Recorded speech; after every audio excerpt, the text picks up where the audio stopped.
The Yoga of Jesus, written by Mauri Lehtovirta.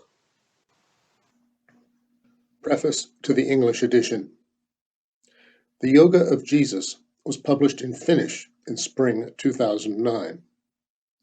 The text and title were already finished in January 2009, when I heard that there is a book compiled from Paramahansa Yogananda's writings, having the same name in English.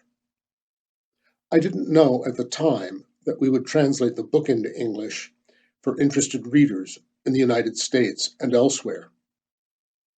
The present work and Yogananda's book have only in common that they both comment on the Beatitudes in the Sermon on the Mount. It is interesting to note how close the interpretations coming from different traditions can be, as well as how sacred books can be opened with various keys, so to speak. It is also important to remember what Pekka Arvast, 1875 to 1934, a Finnish theosophist and expert on esoteric Christianity, advised. Readers should delve into the spirit of the Sermon on the Mount and find the interpretation that is closest to them. Arvast has been and still is an important spiritual teacher in Finland.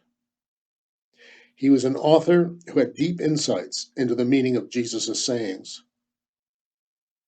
With great heart and wisdom, Arvast familiarized himself with the spiritual practices contained in the Sermon on the Mount. He was probably the first one in the world to talk about the changes that take place in those who follow Jesus' commandments in their lives. For the last 35 years, I have lived as an active truth seeker. I started to understand the deeper aspects of Christianity after I had a strong transformative experience 30 years ago.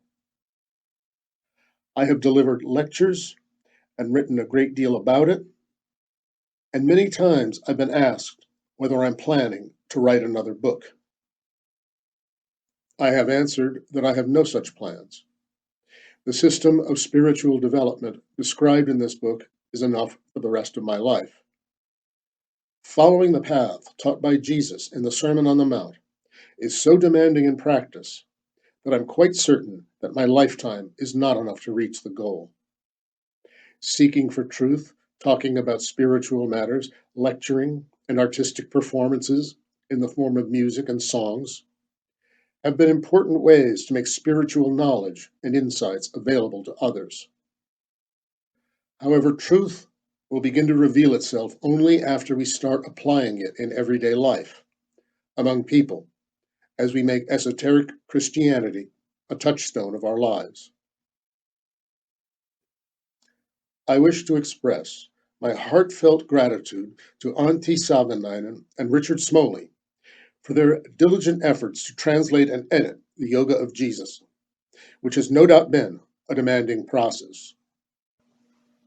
Moreover, I wish to thank the Kulmakoulu Foundation, which has provided financial support for this project. It is my deepest hope that the teachings of the Yoga of Jesus will provide the reader's heart and mind with strength, joy, and light. I believe, and I know personally, that these teachings have the power to do so. Mauri Lehtovirta, Helsinki, February 19th, 2020. Introduction. I have titled this book The Yoga of Jesus. The title might give rise to wondering, even objections. Hence, some justification is in order. Was Jesus familiar with the yoga tradition in the East? Did he study it at some point in his life? Isn't it daring to claim that he would have practiced yoga, or that he would have had taught some kind of spiritual system? Even today, there are sources indicating that Jesus might have been in contact with spiritual schools and teachers outside of Palestine and Judea, that is, in Egypt, Persia, even India, during his lost years, about which the Bible remains silent. It is highly likely that Jesus studied the ancient tradition of yoga and its philosophy during his earthly life. Furthermore, it is clear that he built his own teachings about the spiritual path on the ethics and spiritual knowledge that were available in the Middle East, Egypt, Persia, and India. This was the very foundation on which the yoga philosophy and ethics of that time were based. Yoga, an ancient tradition combining physical practices with spiritual aspirations, evolved in India thousands of years before Jesus was born. As a word, it means union or connection. The word is etymologically related to the Latin verb jungere, which means to join. At present, most of the yoga traditions adopted here in the West offer posture, asana, and breathing exercises. They chiefly aim at physical flexibility as well as calming and silencing the mind. The ultimate purpose of yoga is complete control of body and mind, and through this, union with the highest consciousness, samadhi, and finally, escape from the wheel of reincarnation. What is the meaning of the yoga of Jesus, as I refer to it in this book? I mean the maxims of life Jesus gave us, his ethical teachings.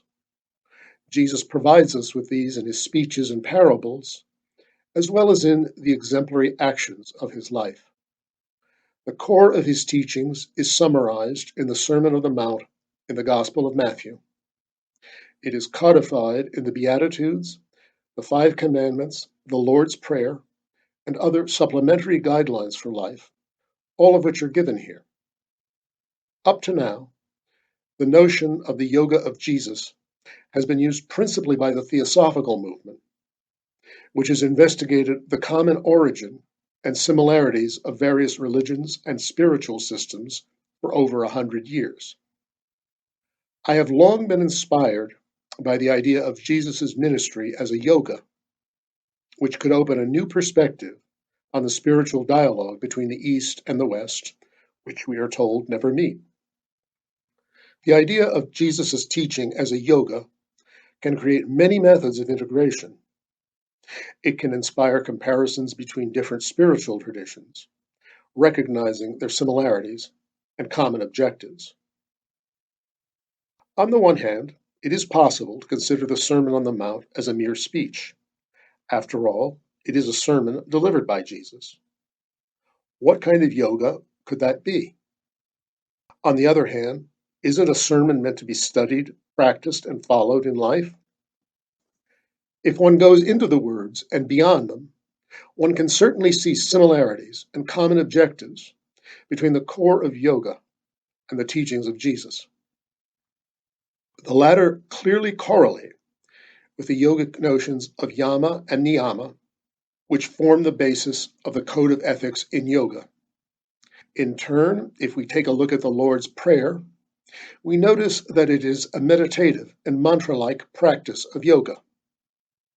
When it is taken from the realm of ideas into everyday life, it can become the yoga of action, karma yoga. In this way, it is possible to work on practicing forgiveness. Pekka Urvast stated over 100 years ago, meditation is based on knowledge that a human being has been endowed with a spiritual tool allowing him to rule the worlds. This tool makes it possible to place oneself in the correct state. This peculiar occult tool is thought, and its proper use is meditation or prayer. In the philosophy of yoga, meditation is quieting the mind. One is placed in the correct state in the Lord's Prayer. It is in the state in which the mind can be quieted. Usually, spiritual traditions do not distinguish between thoughts and actions, but when spiritual aspiration is put into practice, one is sooner or later bound to face the fact that a thought is also an act. In the yoga of Jesus, the traditional yogic asanas can be equated with spiritual asanas, that is, attitudes. In Finnish, even the terms Asana in Sanskrit and asinto in Finnish are almost the same. The core aim in both traditions is the control of the mind. Union is another common aim. Both ways of yoga look for contact with the higher consciousness, the higher self, or God, depending on one's conceptual framework. Jesus uses the expression the kingdom of heaven or the kingdom of God. He has a saying referring to what was stated above. The kingdom of God is within you. Luke 17:21. The yoga of Jesus, like other kinds, opens up the contact with the divine that is hidden in every human being. The ideas of reincarnation and karma are deeply embedded in traditional yoga philosophy. To put it briefly, human beings are born in this school of life, the school of good and evil, again and again, in order to learn and gradually become perfect. Individuals can exercise their free will and choose whether they develop quickly or slowly toward their grand aim. The law of karma is like a law of nature. It is based on a chain of inevitable cause and effect. A universal law of justice and love, it ensures that all human beings must answer for their actions sooner or later. A good act will be followed by a good effect. The same holds true with evil acts, which will be followed by lessons taught by suffering, either in this incarnation or in one to come. We reap what we sow. The ideas of reincarnation and karma have become familiar to ever-increasing groups of spiritual seekers in many countries over the past decades. There have been voices among the priests in our Lutheran Church, the dominant church in Finland, suggesting that everyone will go to heaven after death. Actually, this idea has always been valid, as it is clear that Jesus knew about the law of reincarnation. There are also some references to reincarnation in Jesus' sayings in the Bible, although they were downplayed, if not suppressed, in later centuries. I wish to examine the teachings of Jesus, his yoga, in the context of reincarnation and karma. The crucial point is how Jesus teaches us to live. The Lutheran Church has always stressed Jesus' redemptive death, atonement for sins, and his role as a savior, rather than his teachings. In addition, it has regarded salvific faith as the key to eternal life in heaven. From the perspective of karma and reincarnation, this kind of salvation is not the final destination, since it is very rare that a person would become perfect within one lifetime. Hence, it is not reasonable to think that God would condemn people to eternal damnation for failing to place their faith in Jesus Christ. Moreover, it is very hard to believe in a God who would inflict upon people he created the extremely cruel punishment of eternal hell. Jesus showed an exemplary model of the human being in his life and teachings, which continuously emphasize people's responsibility for their own lives. He reminds us, not everyone who says to me, Lord, Lord, will enter the kingdom of heaven, but only the one who does the will of my Father who is in heaven. Matthew 7:21. Clearly, Jesus is not talking about heaven in the afterlife. Instead, he is talking about the ethical path of the new covenant, which leads the follower into Christ consciousness, the inner knowing of Christ. That is the kingdom of heaven to which Jesus so often refers in his teachings and parables, and which has come closer to us through his life and work. It is the invisible kingdom which is hidden in our hearts. This perspective is worth gaining in the 21st century. Indeed, all of Jesus' followers, Christians and those who are interested in what he really said, would do well to direct all their will and faith toward the hidden kingdom in our hearts. Growing as a human being is intimately tied into taking responsibility for one's life. The aim of the Yoga of Jesus does not lie in personal salvation.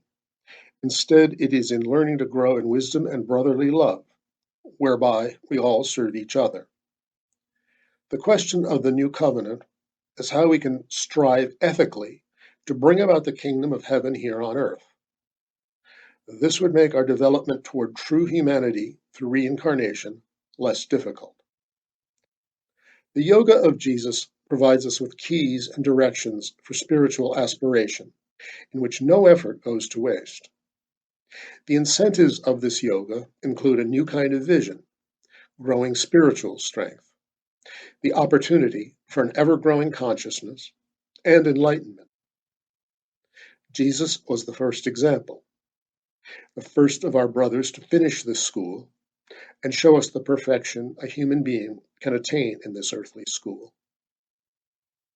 Jesus' guidelines, his 5 commandments in the Sermon on the Mount, are not familiar to many, since the Christian Church has not given much emphasis to their master's maxims.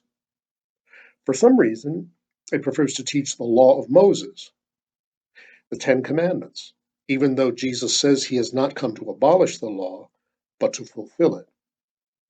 Jesus' instructions are different from the Old Commandments. They are more intimate. Jesus' maxims are not based on the law. Following them is voluntary. If you try to follow them, there will be certain results. Jesus complemented his commandments with the Beatitudes and the Lord's Prayer, as well as with other ethical instructions found in the Sermon on the Mount. They are organically connected, and they complement each other. It makes no sense to codify them into a single canonical system of dogmas. The interpretations of these maxims only become valid if we personally think, feel, will, and live up to them in our everyday lives. This is not easy, but it is essential to start trying to take the path. They are challenging and rewarding for those who practice them, as true spiritual exercises always are. Jesus himself promises that all who ask shall receive, the seeker will find, and the door will be opened for the one who knocks. The 5 chapters in the Yoga of Jesus are essays, treatises, and reflections in which I consider the meaning of the core teachings of the Sermon on the Mount for myself and all of us, with the help of spiritual teachers who are important to me. The chapters are more like openings for individual reflection and understanding by the reader, rather than instructional advice as such. The first chapter, God Loves a Cheerful Giver, which can be regarded as a follow-up to the introduction, discusses the logic of the teachings of Jesus, in which he considers the basic needs of our life and being. That logic accompanied Jesus throughout his whole life and teachings. It was surprisingly radical and revolutionary in his own time, and still is. I have entitled the second chapter, The Happiness I Give Away. It addresses the Beatitudes at the beginning of the Sermon on the Mount, in which Jesus defines the keys to enduring happiness. Do we understand these proclamations? Are we able to interpret them? The third chapter, entitled The Sermon on the Mount and the 5 Commandments of Freedom, deals with the new maxims in 5 sections, each of which opens up new spiritual abilities or transcendental senses for their practitioner. The fourth chapter is called The Lord's Prayer and the Power of Meditation. It is divided into 6 long sections, which concentrate, sentence by sentence, on the prayer meditation given to us by Jesus. The 5th chapter, The Inexhaustible Wisdom of the Sermon on the Mount, assembles some central definitions and instructions given by Jesus in addition to the Beatitudes, 5 Commandments, and the Lord's Prayer. Acknowledgements. I do not wish to provide a detailed list of those who should be thanked. Everyone who has helped to publish this book and worked for its dissemination deserves great thanks.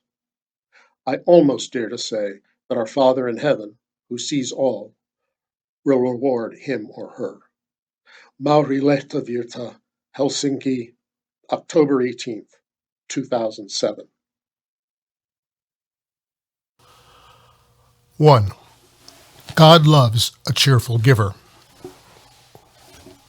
Each generation is baffled by Jesus' actions and teachings, which do not follow common customs or conventions. It is possible to notice echoes from the martial arts in his thinking. The opponent's strength is shifted or shown to be a weakness, and traditional ways of reacting are replaced with new and surprising ones. Similarly, followers of the Yoga of Jesus must rethink the basis for their actions and strategies. Our everyday language has an abundance of old sayings and aphorisms. We cannot always be sure of their origins, and we seldom pause to think about their deeper meaning. God loves a cheerful giver is a saying I heard when I was a young boy. We used to playfully say that it was a motto for prostitutes. Many decades later, I decided to search for the origin of this idea. I recognized that it comes from the Bible, 2 Corinthians 9:7. If one realizes this, one soon observes that it contains truths that are as big as life itself. A cheerful giver is a highly developed person who has the right relationship to his or her fellow human beings, life, and the whole of reality. The gatherer. When we look back at history, we notice that human beings and communities lived for thousands of years in gathering economies. People gather first food and other necessities of life, and then, little by little, land and property, things and goods. This way, they provide for their own safety. They plan and build complex systems to make sure that nobody can steal their goods, property, or land. The gatherer economy appears to be alive and well today. We still use its approach to create safety for ourselves. What has been gained must somehow be protected. Each human being, family, tribe, and state has its own systems of attack, defense, and security. We build our own safety, and that of those who are close to us, around the goods and property that we have amassed. The greater the accumulated property, the more security, defense, and insurance policies we must assemble to protect it. The most important question in a life that is built on security of goods appears to be, what else could I get for myself? This question also seems to define our relationship to nature, other human beings, and God, and to life itself. Both for communities and individuals, safety based on ownership has long been established by law. Deeply ingrained statutes and norms support and protect this process of accumulation, both individually and communally. By contrast, spiritual awakenings, great prophets, and the founders of religions have always tried to show that this attitude of accumulation is unsustainable. After the prophet has gone away, however, his voice is weakened, and his powerful teaching starts to dim and become institutionalized. Gradually, the mentality of material security starts to flourish again, and the I want it and I want it now philosophy reigns. Jesus of Nazareth, a prophet born in Judea 2,000 years ago, attempted to demolish the way of life based on the security of goods. His whole life's work was consistently directed against its philosophy, and his teachings call us to abandon its customs and habits. Give and you shall receive. So far, Jesus Christ has been the purest manifestation of God's eternal image of the ideal human being. In Theosophy, this ideal image is called the cosmic or mystic Christ.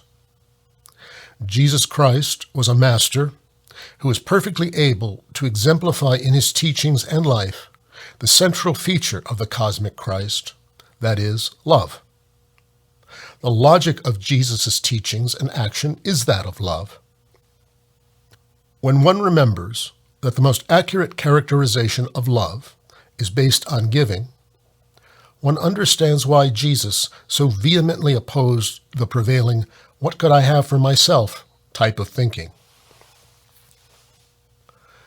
The principles of cheerful giving and relinquishing, which do not come by coercion, are constantly present throughout Jesus' teachings. His life as a whole is a great lesson of love. When we examine the texts that tell us about Jesus, we notice that he constantly reverses the demands and expectations of having into giving. In Jesus' language, giving means letting go, abandoning the old way of life, forgiving, relinquishing, and many similar things. When love is extended to the utmost, we come to the ultimate sacrifice, giving one's own life. I may wonder what Jesus' statement to the rich man means to me. If you want to be perfect, go, sell your possessions, and give to the poor, and you will have treasure in heaven. Then come, follow me. Matthew 19:21. In short, let go of all your belongings. Let go of your old life, which leads nowhere, and follow me. I am the truth and the life. You cannot serve two masters, God and Mammon. Jesus' urging is unconditional, either or. Moths will eat belongings, but not even the devil can touch the spirit. Is this just a story told in the Bible, or does it speak to me in any way? I suppose that many, like me, will remember the following statement from their childhood. It is easier for a camel to go through the eye of a needle than for someone who is rich to enter the kingdom of God. Mark 10:25. I remember thinking, it's so hard for rich people. But where do we draw the line between the rich and the poor?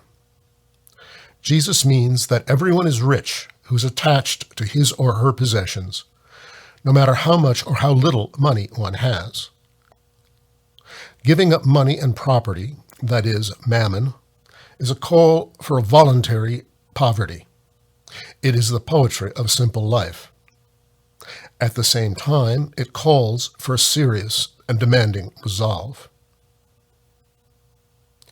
Probably the one who was most successful in this endeavor was Francis of Assisi, God's poor holy man. It is interesting to note that the Roman Catholic Church, with its abundant luxury and wealth, elevated him as a saint. Holy simplicity is a term often associated with Francis, but it does not mean simplicity in thought. Instead, it means the spiritual state which grows out of renouncing and cheerful living. A better translation would be holy poverty. Today, Francis is seeing a new renaissance as eco-philosophers and the ecological movement have taken him as their patron saint. Compulsive hanging on to property starts to weaken when a person starts to seek for truth in life and understands the meaning of brotherhood. He realizes that the natural order of things means that if I have too much, someone else has too little. Brotherhood among people is an occult fact, although it can be seen everywhere. It can reveal itself to a truth seeker in the first words of the Lord's Prayer. Jesus recommends that we pray as follows: Our Father, who art in heaven. We are children of the same Father, which makes us brothers and sisters. Is this kind of brotherhood just a distant dream? Does it exist anywhere in the world? Some people equate the socialist economic system with the early Christian community, in which people handed over their wealth for the common use. But the community of the early Christians was voluntary, based on faith in the blessing of cheerful giving. while state socialism is based on an involuntary confiscation of property. Pekka Urvast reminds us that Jesus' teachings are meant for individual human beings who wish to follow Jesus Christ. Of course, people can form communities, but no one can be forced to be a member. The power of giving away. Giving up property is part of Jesus' yoga. Gradually, one starts to realize that it is possible to give up other forms of control in life as well. When we follow the logic of the Yoga of Jesus, we learn to give up our dependency on belongings and mammon, as well as other external forms of security. We start to see that external position or rights are not that important anymore. Many people say that this insight is impossible, and this is the message that the Church always seems to offer to the masses. Indeed, it does appear to be impossible until one has seen it from within. We have been told that what is impossible with man is possible with God. Jesus' followers, along with those of other prophets, are on their way to finding the God who makes the impossible possible. This God will be found in every person's core consciousness. Jesus did not say in vain that the kingdom of God is within you. When the individual is allowed to experience the presence of a higher self, that is, the mystical Christ, what previously seemed impossible turns out to be a logical necessity. Clearly, no one will voluntarily give up their means of managing the world, such as property, unless they believe or know that they will achieve an even more sovereign way of managing the world through different means. God loves a cheerful giver means that joy comes from the experience of a new spiritual resource one has started to find within. This experience is the basis for knowledge, which is reached through faith. This new spiritual resource is related to a new consciousness. Invisible means of managing the world are discussed in Pekka Urvast's book, The Divine Seed. The individual will receive this new resource by following the path of purification and Jesus' commandments. It is about spiritual capacity, spiritual strength, and the growing potential to perceive human auras and thoughts, possess healing power, and so on. These sublime energies can be received by letting go of all that is binding and unnecessary. This phase enables us to realize that by giving up safety, ceasing to pursue external positions, and dropping the demands of our rights, we actually don't give up anything important. Instead, we will receive a new kind of safety, a new position, and new rights. Let us consider these three ideas one by one. We can begin to see that no external means of controlling life can permanently help us. Sooner or later we realize that we must start seeking for another path. This new safety is born out of the realization that the old security system does not work. It is based on mammon, transient, shrinking, and vanishing property in a world of capitalistic competition. This is destroyed by moth and vermin and threatened by thieves and speculators. In addition, wealth to which one tightly clings is prone to arouse envy and fear. It does not build communality or brotherhood in the world. The notions of old and new safety are relevant when we consider the security precautions some set up to protect their property and families. People build fences and walls around themselves, which prevent them from seeing poverty and agony outside their own secure prisons. Soldiers and police protect them from the bitterness and hatred generated by a selfish way of life. This kind of seeking for safety deprives people of all opportunities to act as cheerful givers. It effectively kills spirituality. When speaking of military systems of security, I might point out that only a human being of infinite stupidity could invent a security system based on the so-called balance of terror. In this type of security, people and nations stand against one another, aiming rifles, missiles, and atomic bombs. In this scenario, safety means that either party is too terrified to make the first launch. This was the type of safety we had when missiles were located in Eastern Europe in the 1980s.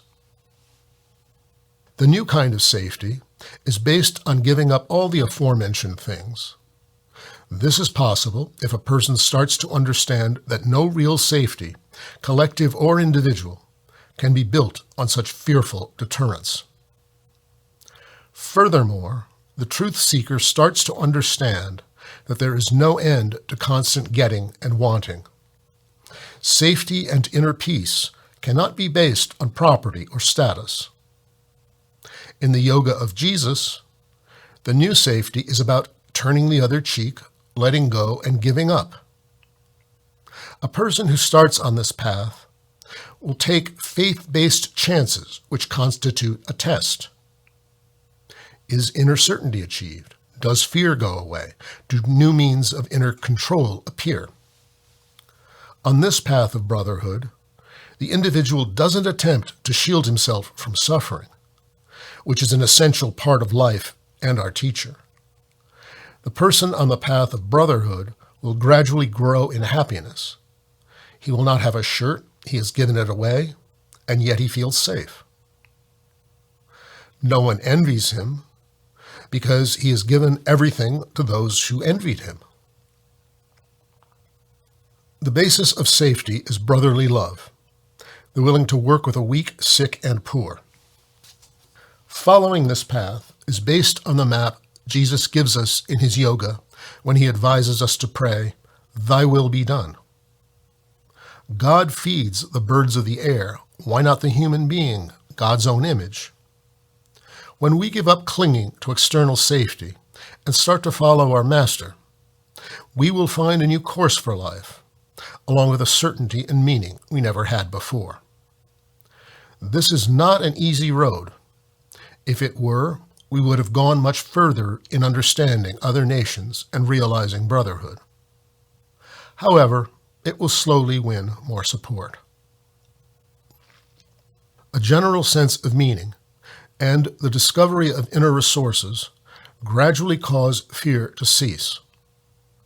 This fear cannot be contained by any material system of security, but when we start to grow in righteousness and live life right, we have no need to fear life, other human beings, or for that matter, death. The lust for power over people is corrupting. When we give up clinging to power and status, we take a step towards greater love.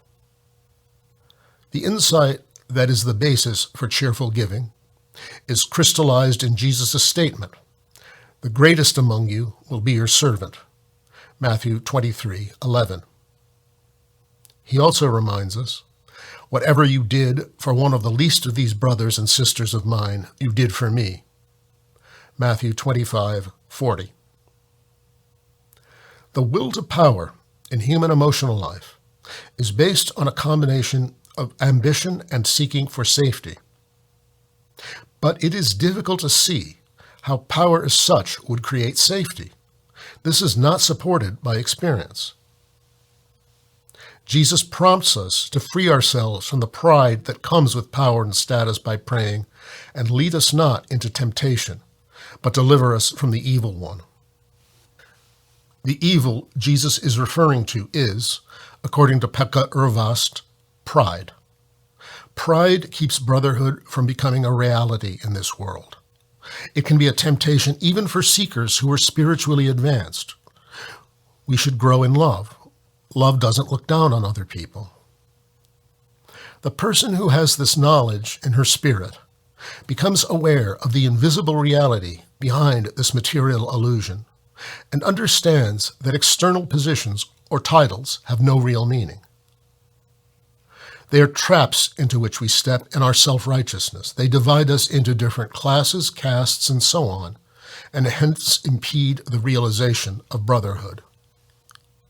The cheerful giver doesn't hang on to power. She voluntarily rejects it or uses it responsibly as a gift requiring love. Furthermore, she is ready to give it away at any moment if need be. As the cheerful giver leaves behind the safety of wealth and property and the traps of earthly power, she starts thinking how she should give up her rights, ceasing to demand them. She has come to know the law of cause and effect, which is known as karma.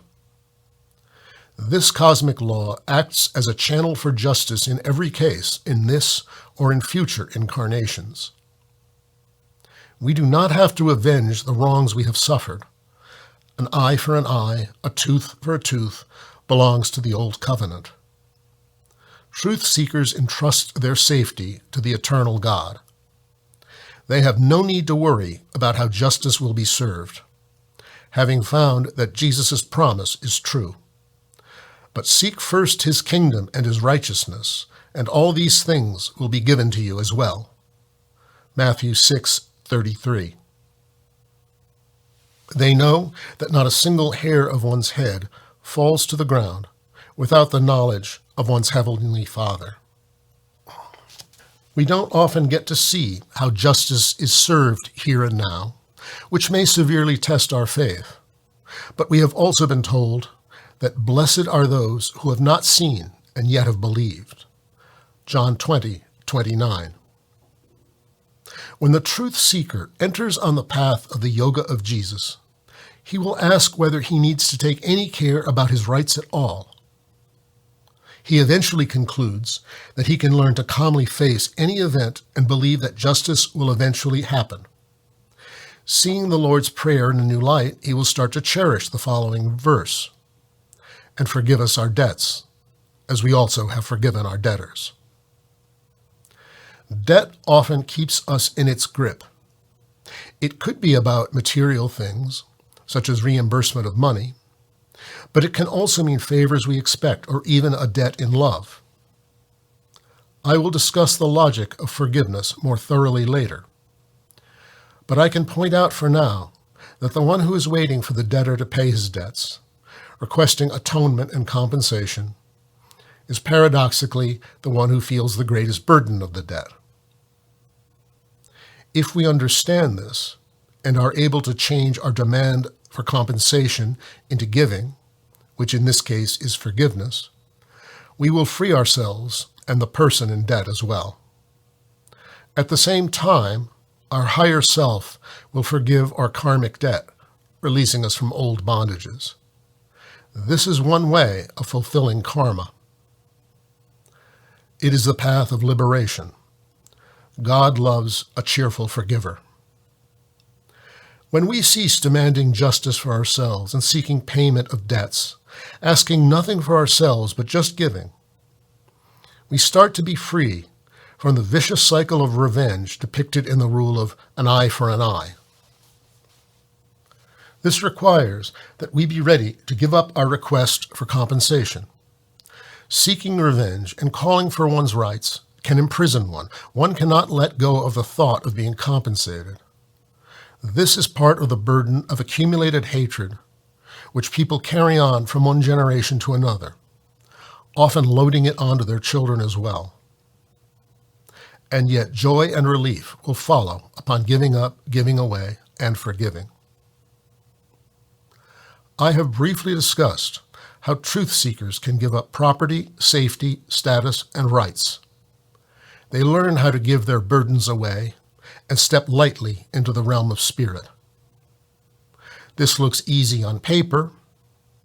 It certainly isn't, but it is not impossible either. These thoughts may serve as a stimulus for personal meditation.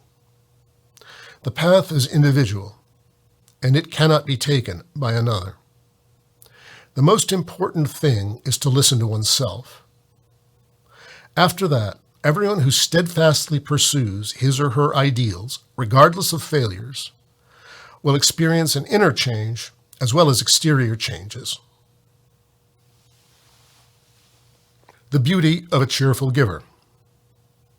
Let me return to the playful thought of a cheerful giver in the context of sexuality. It is indeed possible to think about St. Paul's saying from this point of view as well. In fact, I believe that this saying is especially valid about our sex life. It seems that sexual culture in our time has become so distorted that a person either has to be completely pure and innocent or has gone through a long path of purification and knows how to approach sexuality in a cheerful manner. Each person undergoes many phases of sexual development. As I see it, one should not condemn or cast moral judgment on one's own sexuality, let alone that of others. Jesus provides us with a very clear piece of advice: judge not, resist not evil. As long as we participate in sexual relationships, let us do so with a pure mind and preferably with joy. Life teaches personal responsibility in these matters. Everyone who has thought about the true nature of love and its relation to sexuality knows this.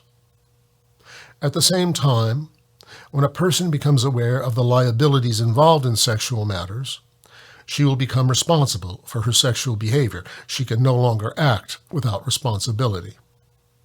When she becomes convinced that the essence of love is giving, she starts to pay more and more attention to what she could give and how she could serve those she loves. This way, the lust or pleasure element of sex, that is, what I could have, loses its grip little by little. Love becomes deeper and is spiritualized. The joy of one who gives is always purer and truer when it is clear that she does not look for her own good in relationships. The long path of growth. We as humankind are here to grow from childlike people to adults. A child needs to be given to, whereas an adult has the capacity to give. We learn to give to help someone else, or we give up an addiction.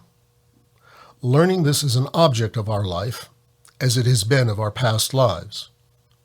Growth is about change. When we grow, we must give up what we were before. Suffering and pain originate from failing to realize that this is a good thing. When we understand that this is how life works, we cease arguing and resisting, and we can find the joy that comes from understanding and right action. Euripides says that he who skillfully agrees with what is necessary can also fulfill a divine task. At first, someone may give up through coercion, but eventually, through karmic suffering, they will understand joyfully giving up everything they have and almost everything they are. Only the inner qualities of character will remain, bringing positive karma to serve as a resource for our next incarnation. The meaning of this is measured by an internal scale, which we begin to see only gradually. We give away our different life stages by outgrowing them. Childhood is the first life stage and, in a sense, the only one we don't outgrow. Instead, we are nurtured out of it. Many researchers think that childhood, or more precisely, a childlike mind, is something valuable that we should preserve. We do not give away our childhood with joy. Indeed, adults have fashioned many cunning and clever ways of inducing children to make the transition into adulthood. Youth is the next life stage. We are living in a time in which people tend to cling to youth. This tendency, however fashionable, is a sign of regression or stagnation.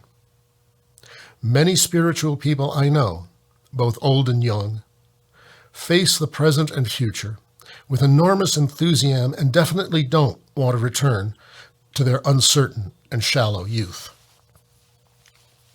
As in nature, life is born, blossoms, and withers away. This happens to all of us, time after time. Why is it hard for us to accept this order of nature? Could it be that there is an immortal spark within us, a source of everlasting youth, vitality, and life force? Deep down inside, we know that this is true. From this perspective, we can understand the yearning for external youth and vitality. When we investigate Jesus' teachings and the philosophy of the cheerful giver, we start to understand that we are here to serve and love one another. This is a beginning of the path that does not end with death, but leads to a new life. We are not here to be fixated on this Maya, illusion, still less on the props and scenery of life, which waste away like ash in an urn. Studying the doctrine of reincarnation helps us to realize that in the future, we will meet the people close to us and continue our practice of love. We seem to be especially keen on clinging to our own creations, especially our children. The cheerful giver remembers Khalil Gibran's magnificent text, "Your children are not your children. They are the sons and daughters of life's longing for itself. You cannot live their lives, not even in your dreams. Send forth your children like living arrows, and let your bending in the archer's hand be for gladness." Life after life, we learn to give away more easily, more right-mindedly, more gladly. Eventually, we learn how to give up our own life. When this is done consciously and voluntarily, it is a sacrifice. An individual can give up his life in different ways, with bitterness, disappointed, in a war, or as a political martyr. I believe that many people on the spiritual path have gone through sacrificial deaths in previous lives. Only the great life can tell what the inner meaning of this kind of death is. However, if a person can give his life for truth and love with joy, he has redeemed God's love. One who sacrifices himself gives his life for a greater cause. In this case, it is a crowning end to life. But it is equally important that we learn to live in love and mutual brotherhood. When we learn this, knowing not just how to die, but how to live for one another in every single day, we will live a life that can be called paradise or the millennium. 2. The happiness I give away. As 21st century people, we are living in a new age of responsibility with respect to values. We have more freedom, but at the same time, we have a more difficult situation in that we ourselves have to decide the values we wish to follow in life. For most people, the ultimate aims of life are harmony, peace, and happiness. The Yoga of Jesus is a method in which happiness is not directly pursued. Instead, it grows as a consequence of the yoga, little by little, incalculably, and unexpectedly. At present, there seems to be a great deal of research and discussion in society about the nature of happiness. From time to time, it surfaces into the public domain. Some years ago, I heard a discussion on the radio about personal happiness in Finland. The percentage of happy people was surprisingly high, over 70%. This figure made me think. The experience of happiness is both subjective and relative. It is also related to age. I can imagine adults living in a city. Their moods vary between relative satisfaction, neutral emotion, and anxiety. They may have fleeting and sporadic moments of joy and interpret these feelings as happiness. One may question whether the research has really measured happiness or just contentment with one's current situation in life. Have the people who answered the questionnaire reflected deeply upon their feelings? I think that the outcome of the research would be quite different if people were asked how to become happy in their lives, how to achieve a permanent state of happiness, or whether it is even possible to achieve happiness. Most people would probably answer that in order to be happy, They require peaceful living conditions, financial security, a high position in society, a balanced family, talented children, as well as health for themselves and for their loved ones. When we look at such a list, we soon notice that the happiness that is built on these requirements appears to be uncertain. Financial security could collapse. What if friends betray me or die? What if I'm fired for one reason or another? What if my children are not talented or not talented enough to my liking? What if I or my loved ones get sick or injured or even die? It happens. What if a war, famine, or some other catastrophe takes place? This kind of happiness is on shaky ground indeed.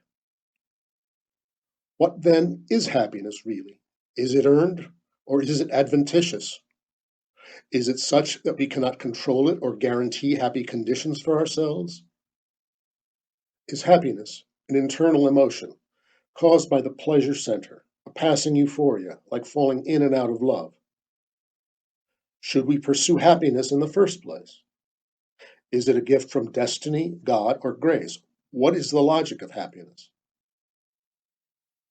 I titled this chapter after an old song that seems to reveal that happiness has more to do with giving than having. I thought that there was wisdom in the song's title, although it isn't evident in the lyrics. The song is just an old piece of dance music, filled with yearning for past moments of happiness, as this kind of song tends to be.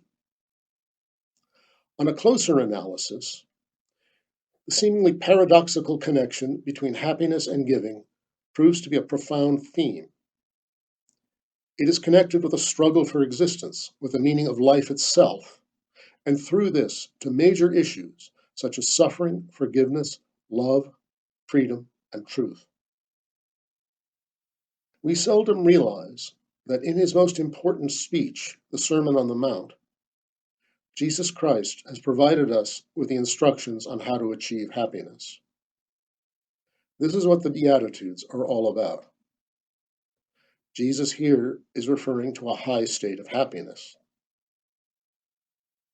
Blessed are the poor in spirit, for theirs is the kingdom of heaven. Blessed are those who mourn, for they will be comforted. Blessed are the meek, for they will inherit the earth.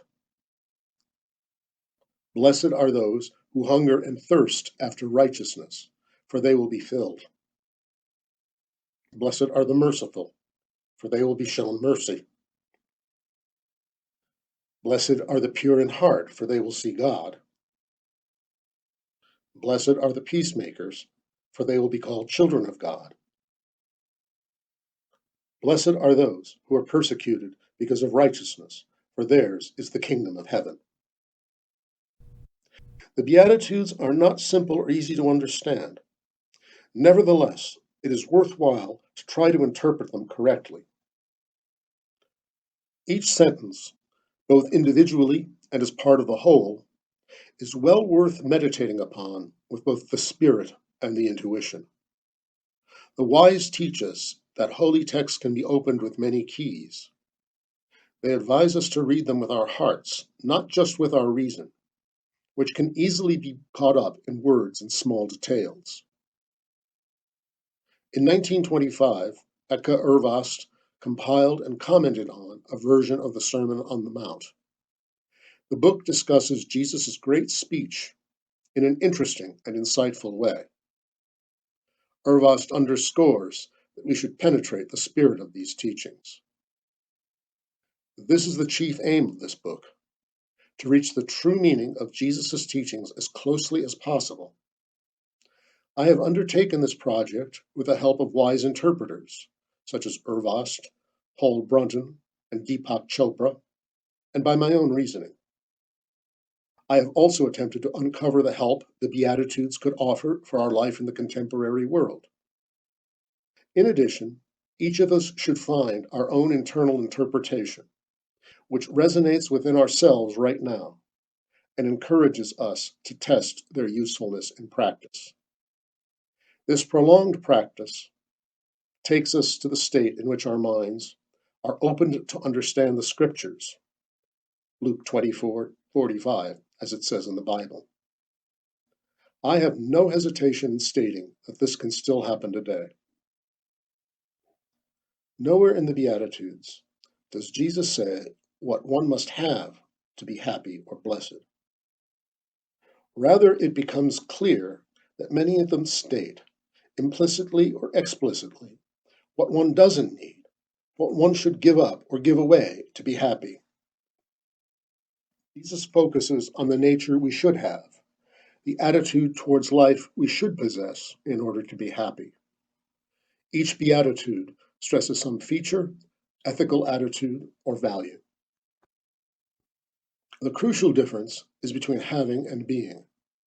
Jesus seems to be telling us that there is no point in pursuing happiness by obtaining external things. Happiness does not adhere to anything in life that is susceptible to change. This truth is reinforced by other passages in the Sermon on the Mount. Do not store up for yourselves treasures on earth, but store up for yourselves treasures in heaven, where moths and vermin do not destroy. These treasures, these prerequisites of happiness, are more like correct attitudes, which manifest themselves in the way we face life situations and treat other people. Indeed, they reveal our spiritual nature. They can serve as helping factors in our lives, and we can affect how they evolve within us. Both Ervast and Brunton have provided their own interpretations of the Beatitudes. They group them differently. Ervast calls the Beatitudes the gate of the kingdom of heaven. In his view, the first and the last proclamation belong together. Both have the same ending. He also connects the second and the seventh, and the third and the sixth proclamations, while changing the order of the second and third. Brunton, on the other hand, connects the first and second proclamations. Nevertheless, they end up with very similar ideas. For example, they interpret the Beatitude about the poor in spirit in the same way. The poor in spirit. We have been put here on earth to solve the riddle of matter, that is, the riddle of physical existence.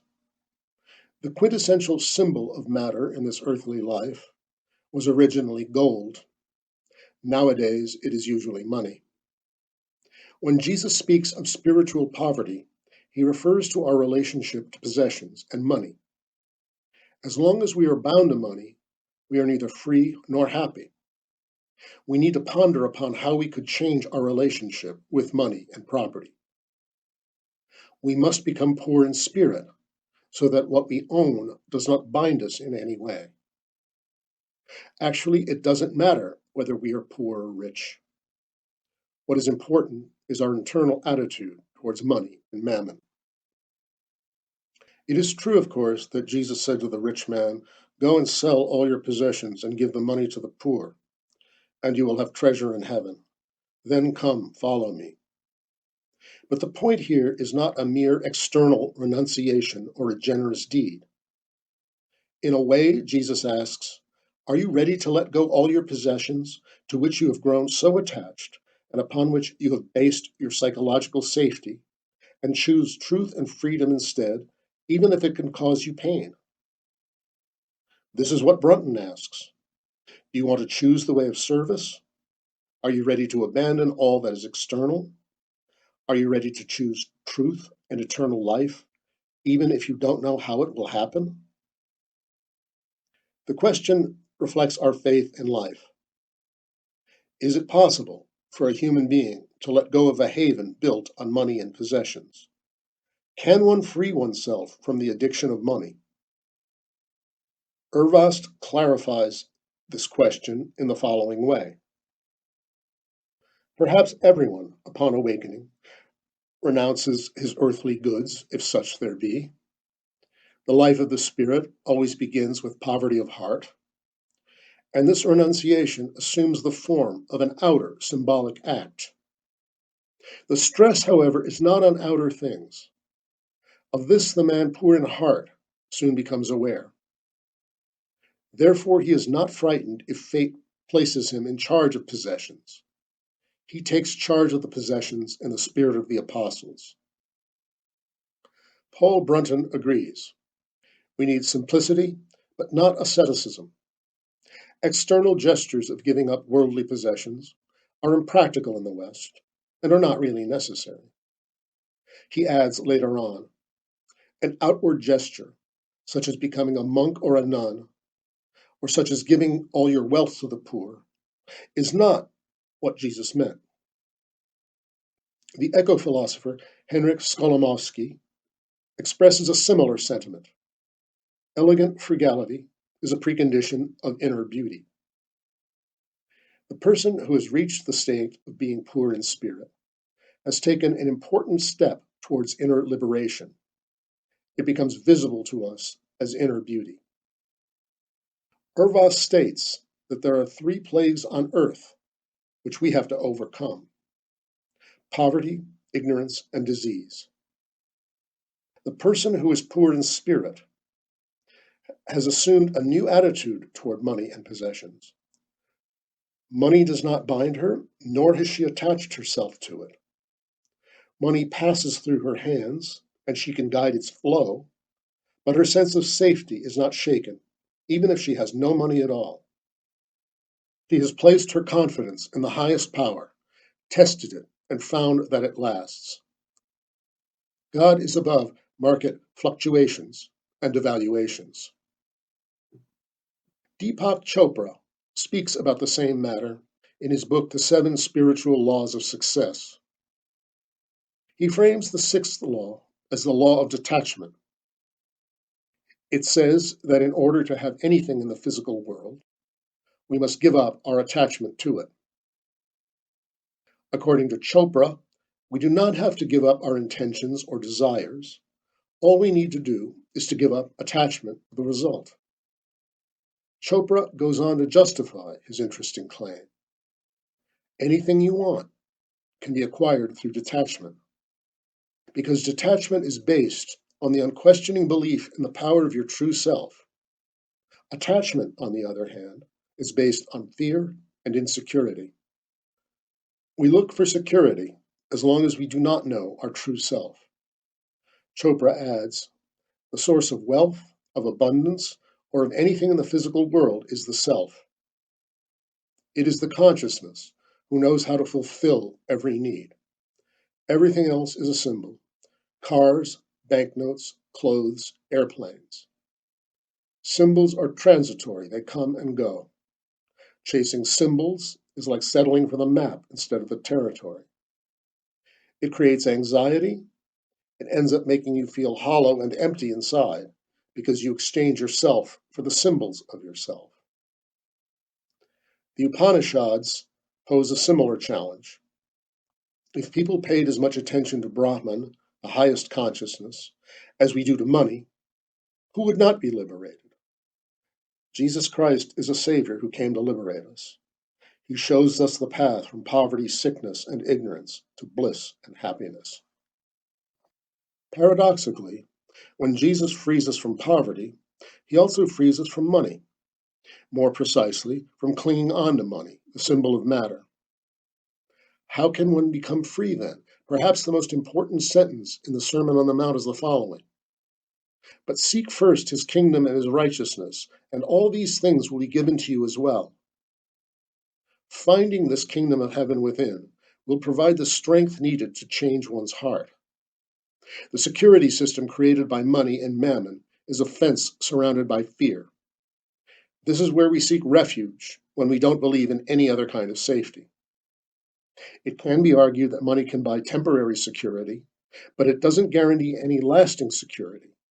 And true happiness doesn't reside in a safe deposit box. Happiness is always related to freedom. Someone who becomes poor in spirit has started to get in touch with their inner resources. This can be achieved by working, asking, doing, and practicing Jesus' way of life, the Yoga of Jesus. Each of us has these resources within. They constitute the spiritual capacity, wisdom, and energy we will find in our inner self, the Christ within all of us. Jesus promises this to all who seek the path. He enigmatically says, I am the way, John 14:6. That way leads also to the kingdom of heaven. Jesus doesn't say that we will have the kingdom of heaven. He says that we have the kingdom of heaven. Jesus is not referring to the future. The kingdom is already here. Urvast does not comment much on the final beatitude. Blessed are those who are persecuted because of righteousness. But he does refer to the voluntary poverty practiced by the early Christians and the power it bestowed upon them. Keeping this in mind, one can consider the last beatitude as a supplement to the first. Let go of your bondage to money and fear not, although society and people will persecute you because of it.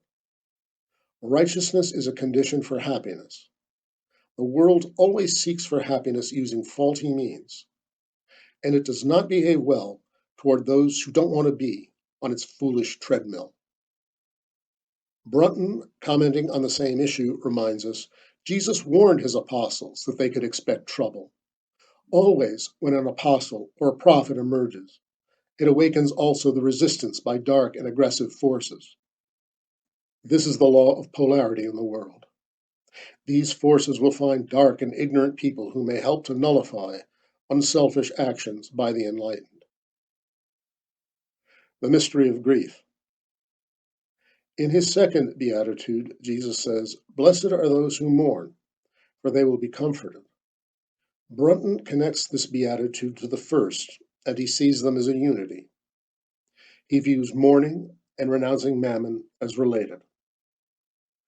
This renunciation could occur either with the will, which is, as is well known, hard to do, or without it. A person is stripped down and notices that he has lost all his possessions, close relatives, home, furniture, everything. Only few have the matured wisdom, understanding, and courage to bear the harsh truth that the world is just a campsite, says Brunton. Understanding that renunciation is inevitable causes mourning, but this mourning is valuable. Urvast, on the other hand, connects the second beatitude with the sixth. Blessed are the pure in heart, for they will see God. Nevertheless, the spirit of his interpretation is the same as Brunton's. According to Urvast, purity of heart is not merely a matter of sexual purity. It has to do with the larger scope of the emotional life, such as freedom from envy, revenge, and bitterness. In other words, the second beatitude refers directly to all five of Jesus' commandments, which are practiced in the path of purification. Calmness of mind, purity of heart, speaking the truth, non-resistance to evil, and the greatest commandment, love. Similarly, it points toward the Lord's Prayer, and forgive us our debts as we have forgiven our debtors. It is evident that our heart has not been purified as long as we are unable to forgive those who have trespassed against us. According to Urvast, purification of the heart is followed by no whimpering lamentation, only a silent sadness caused by the loneliness that befalls a heart that becomes purified and dead to the world. The grief spoken of in the Beatitude is that feeling of emptiness which is the result of the death of the egotistic personality. It is a melancholy sadness, which in itself is its own mysterious consolation, whose apotheosis is the seeing of God. The pure heart is born out of renunciation, dying to the world. Those who are pure of heart have renounced their earthly attitudes, which are like armor: anger, aggressiveness, insulting, lying, and concealment. All these armaments are a refuge from the battering and violence of the world, and they are built upon a central emotion: fear. Fear lives in a heart that is not pure.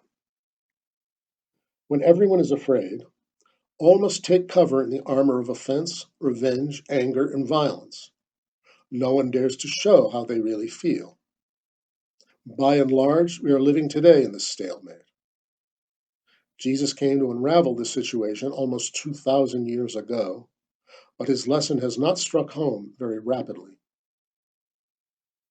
Blessed are those who mourn, for they will be comforted, is often interpreted without much thought as meaning that worrying about injustice, suffering, and catastrophes in the world somehow makes a person happier. Worrying is a part of everyday life for most people who try to comprehend the world. They usually grieve about the state of the world, which they combine with a combative attitude toward many kinds of evil, abuse, and disaster. This kind of worrier has not yet woken up to the true meaning and nature of suffering.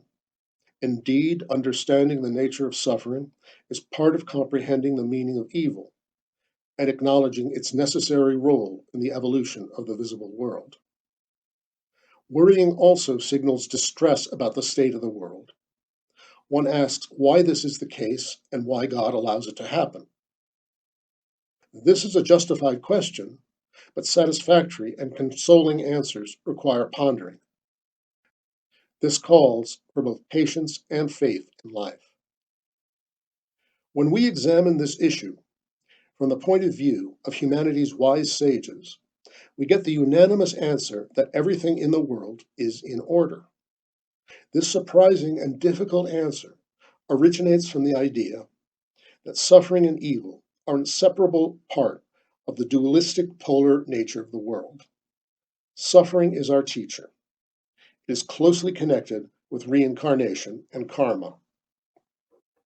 According to the law of cause and effect, we always create suffering when we, individually or collectively, break the law of life. Suffering begins to weaken when we find the right relationship to reality and evil, and when we stop fearing suffering and death, which is nothing but a transition to another level of consciousness. It may be that suffering does not end when we leave the world, but changes its form in our consciousness. We come back to the world time after time to learn not to resist evil and to love all created beings. It is our human calling to grow with this understanding. Pain may well be intensified by increasing knowledge, but when knowledge changes into wisdom, the path eases up. What about God's responsibility? God does not interfere with our actions. We have been given both free will and responsibility, the opportunity to choose in the school of good and evil. Life invites all of us to become wiser. Each of us has an opportunity to perceive good and evil as our teachers. When we try, we will be helped to see. The great life helps everyone who strives to go forward toward wisdom, compassion, love, and freedom. In the fourth Beatitude, Jesus promises that the righteous, that is, those who have set their minds on the right path, will have happy days. The righteous are not worried anymore, although they perform loving service in the world. The righteous are the people who have begun to see the world not only as a school of painful endeavor, but also as the best of all possible worlds, which, through our efforts, can become a happy place. The righteous begin to see that good and evil are related to each other and entail each other, and also see the unity behind the antitheses of visible life. We have come from the unity and we will return to it, enriched by all of our experiences after this great wave of evolution is over. The laws of karma and reincarnation ensure that justice is always strictly maintained in this dualistic world of polarities. The righteous, who understand that the whole universe is balanced in this way, see that suffering also has its role in evolution, and there is no need to worry. Naturally, suffering can and must be alleviated, and those who suffer must be helped, but this is another matter. I am aware that as a philosophy of wisdom, this kind of thinking is not very appealing in our time because there is no quick payoff available and everyone is in a rush. But life is not a supermarket in which one can buy instant consolation, love, wisdom, or salvation. Of course, one can try to obtain all this.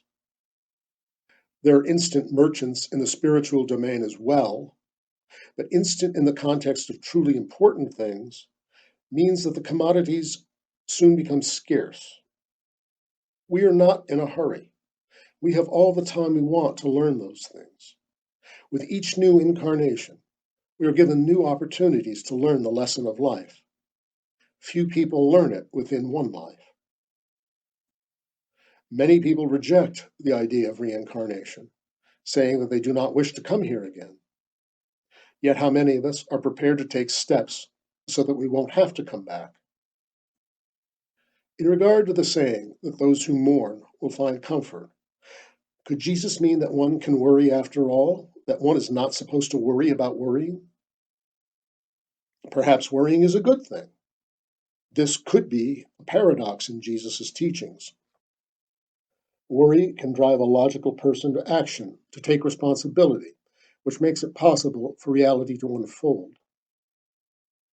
But we can go through various reform movements only to realize that we must start from ourselves. We must first put things right in our own lives. Incomplete people cannot build a complete world. Perhaps there is a long way to go to the state of mind in which one can truly live in the knowledge that everything is in order. The person who attains that consciousness is righteous and most likely much happier than her brother who continues to worry. These thoughts arose in my mind when I pondered the happiness in mourning. It is a sign that there can be many interpretations.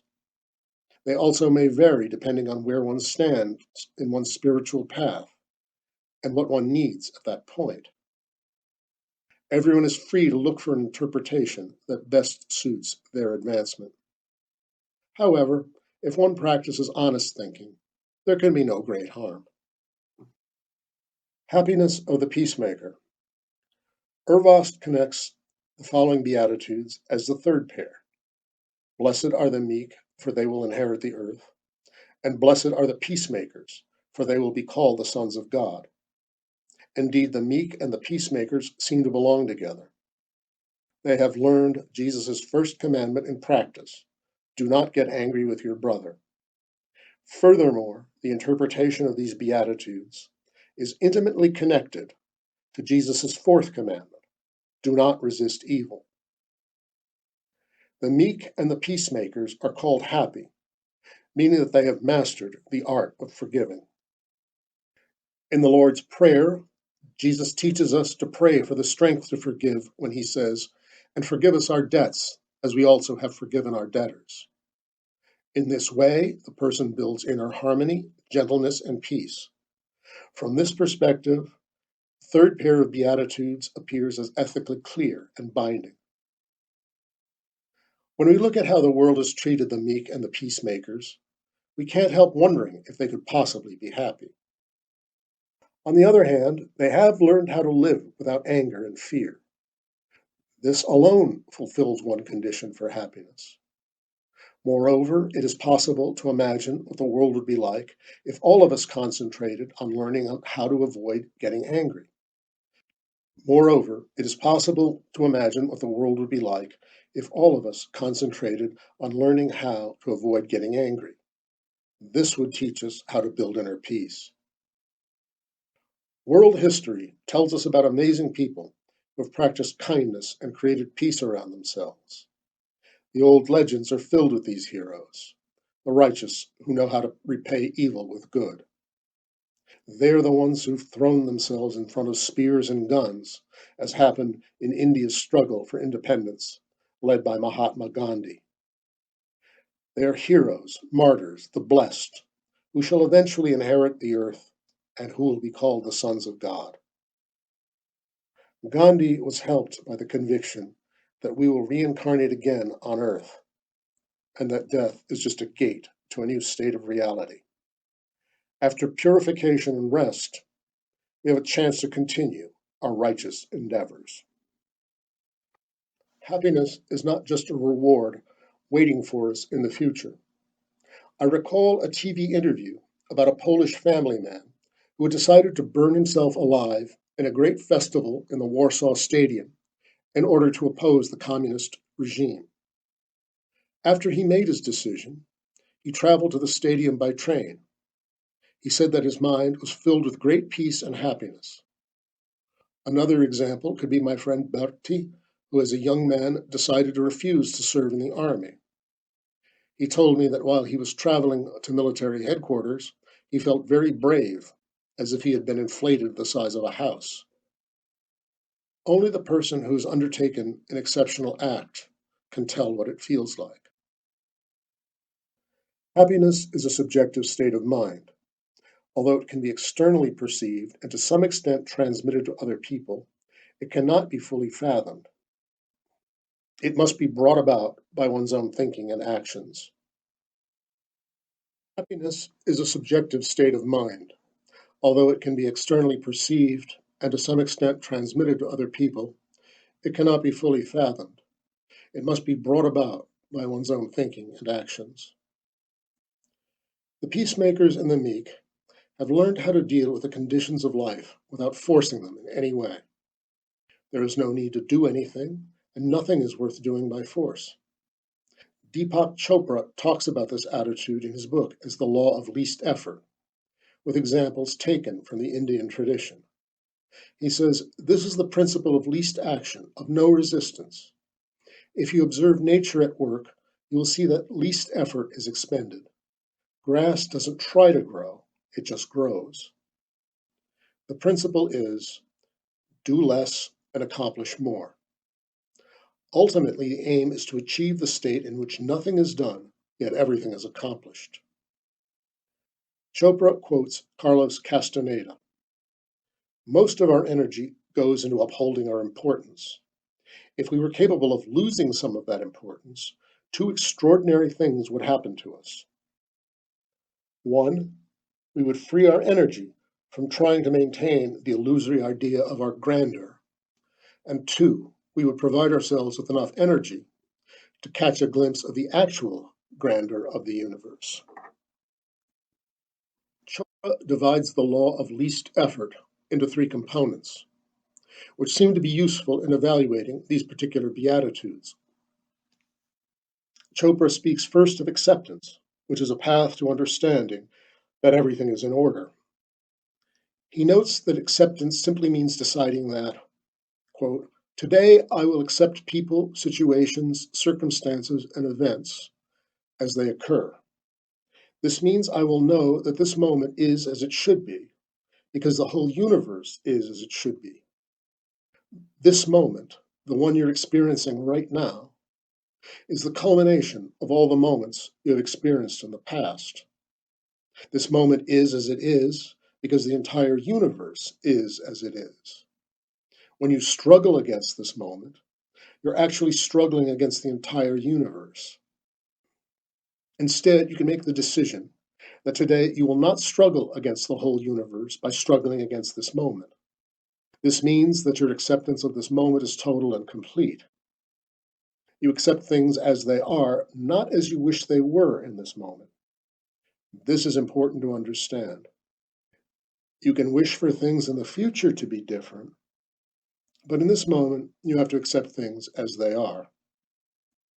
When you feel frustrated or upset by a person or a situation, remember that you are not reacting to the person or the situation, but to your feelings about the person or the situation.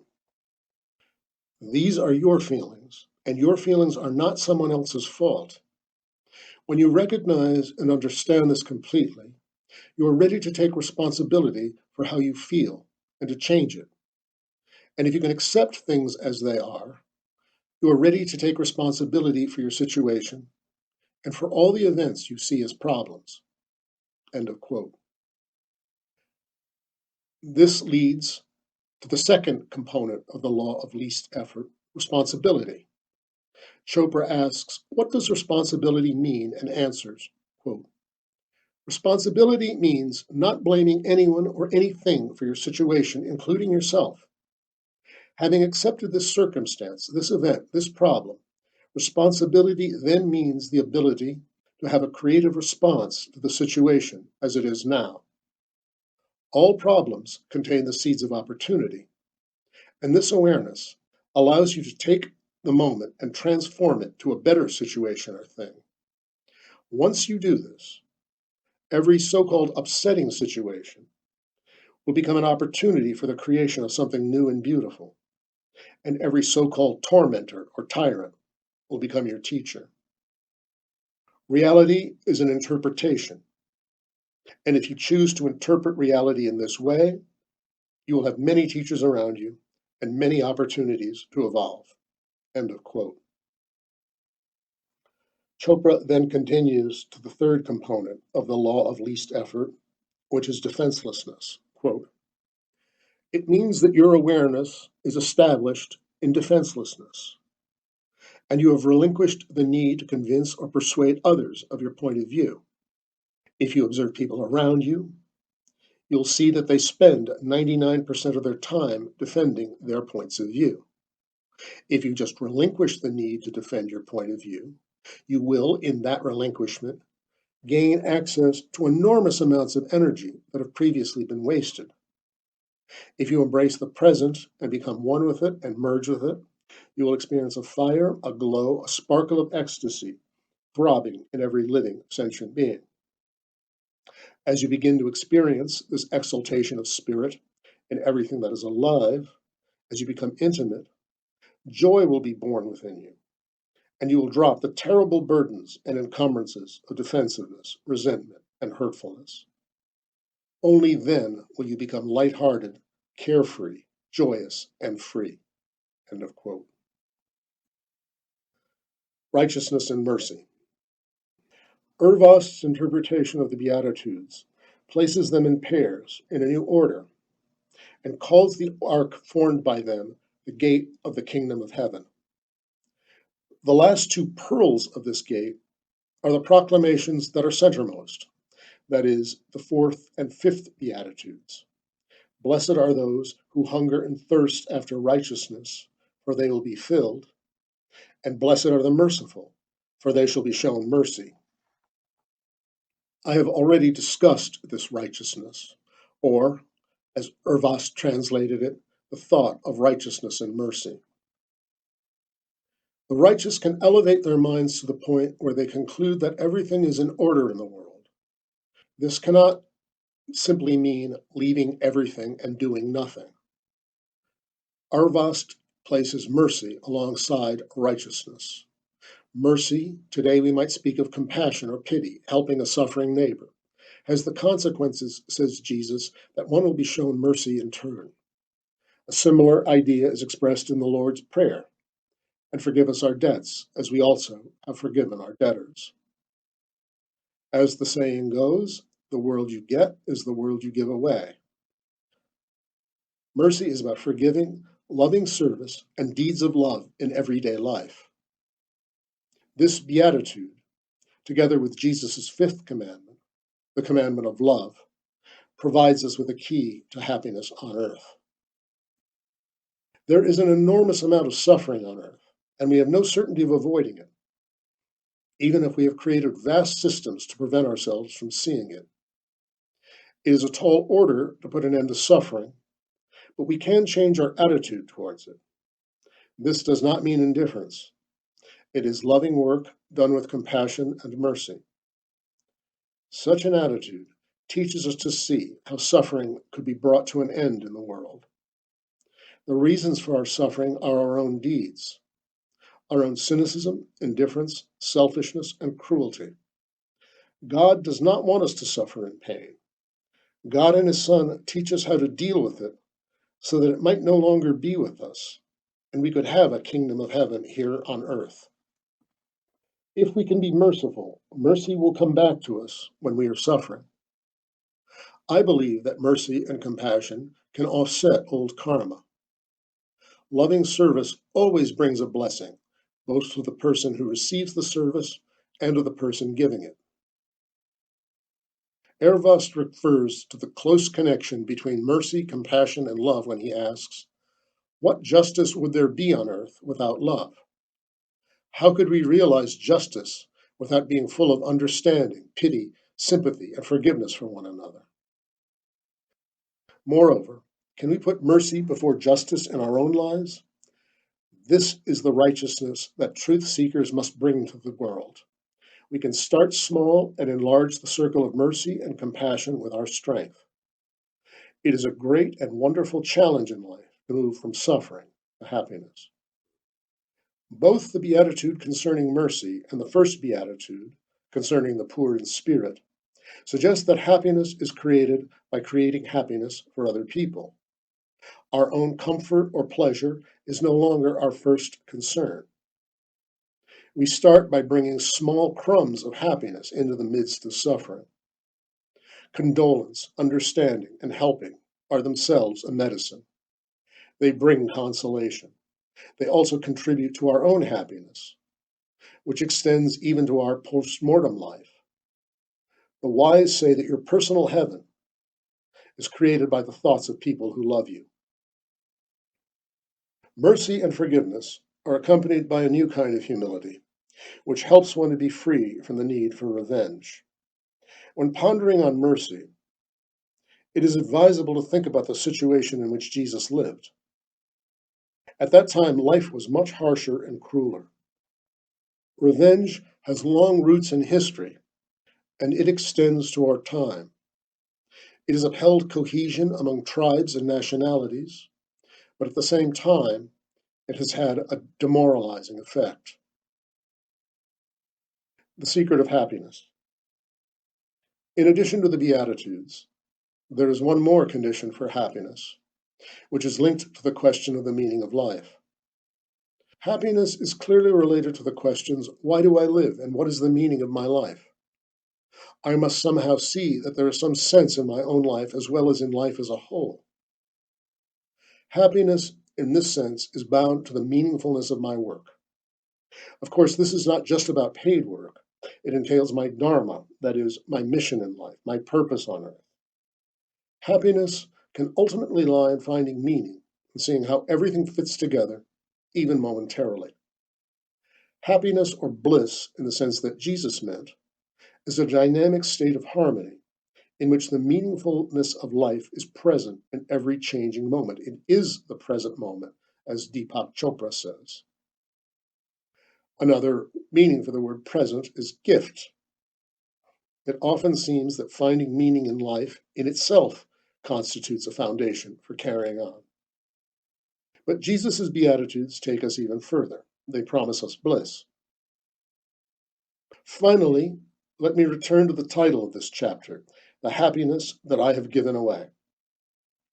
Is it only when I learn to give away something important to me, when I learn to renounce, to give away even my own happiness, that I start creating conditions for my own happiness? Is this what great life teaches us? Yes. It teaches us love as it teaches us to give. The crucial point is to give up our convenience. One could almost say to give up happiness. It is about giving up the following: superficial satisfactions from goods, wealth, and the related false sense of power and pride, complacency and a self-centered attitude, being overly talkative, pursuing easy solutions and easy pleasures, the constant need to be right, self-indulgence, the lust for revenge and retribution. Happiness is a secret mystery which can be oriented not toward rewards or personal happiness, but toward seeking for the right things, clearer understanding, surrender, serving others, divine wisdom. I will finish this chapter with a poem written by my son Eero for his mother when he was about 6 years old. When the leaves of the fall come down and things are not so good, you will look for something new. You must look for something new. Life is the secret of happiness. 3. The Sermon on the Mount and the 5 Commandments of Freedom. It is surprising to encounter Jesus' 5 commandments if one has only been aware of the 10 commandments of Moses. When meeting seekers on a new spiritual path, my experience is they do not want to have those commandments again. The old way of dictating truths from above is still fresh in their memory. Naturally, everyone is free to search for truth as they see fit. Truth is one, but there are many paths to truth, as the saying goes. It is a paradox of the spiritual path that the way to freedom passes through voluntary discipline. Like any true yoga, the yoga of Jesus aims at liberation. This is indicated in his epithet, Savior. Let us look at his statement, "The truth will set you free," John 8:32. What is the truth then? Jesus himself provides an ambiguous answer. I am the way and the truth and the life, John 14:6. I cannot think that Jesus means that his teachings are irrelevant in pursuing liberation, nor can I understand that mere faith in his death and resurrection will save us.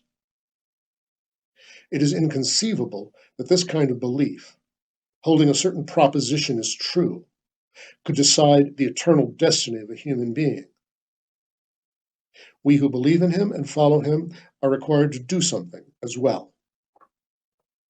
Jesus didn't give his teachings to no avail. He demands something from those who follow him.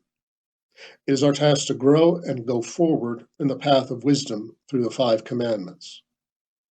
The truth value of Jesus' sayings and promises are tested in the exercises prescribed by his yoga.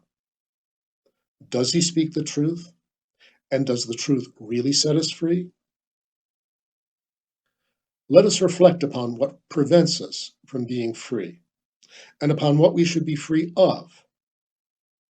As I have already mentioned, in his book Astral Schools, Ervast defined 3 great problems from which we should learn to liberate ourselves in this earthly school: poverty, ignorance, and sickness. Avoid anger. Jesus says in his first commandment, "You have heard that it was said to the people long ago, 'You shall not murder,' and anyone who murders will be subject to judgment. But I tell you that anyone who is angry with a brother or sister will be subject to judgment. Again, anyone who says to a brother or sister, 'Rakha,' is answerable to the court. And anyone who says, 'You fool,' will be in danger of the fire of hell." Ervast has crystallized this teaching into this form: do not get angry. Getting angry, or losing one's temper, is usually a quick burst of emotion, a rapid reaction to what someone does or says. In many cases, this burst discharges the energy in us. And when we observe it, we notice that the energy was just waiting for the discharge. If we observe ourselves in a state of anger, we start to see how its mechanism works. We begin to identify the reasons or roots of why we lose our temper. Usually, these reasons stem from ignorance and lack of wisdom.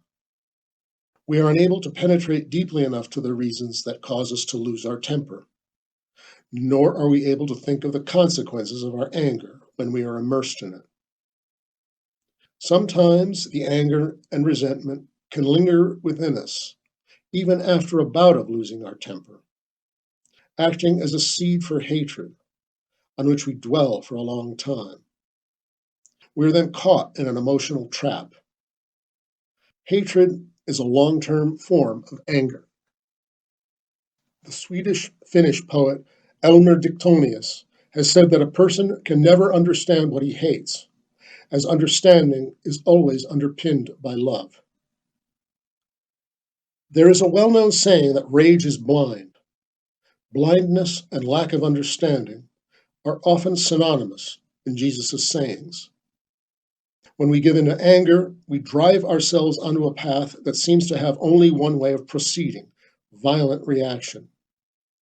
By contrast, learning how to be calm is a step towards measured and reasoned reaction and communication. Developing consciousness and understanding helps us see the roots of anger and work them out for ourselves.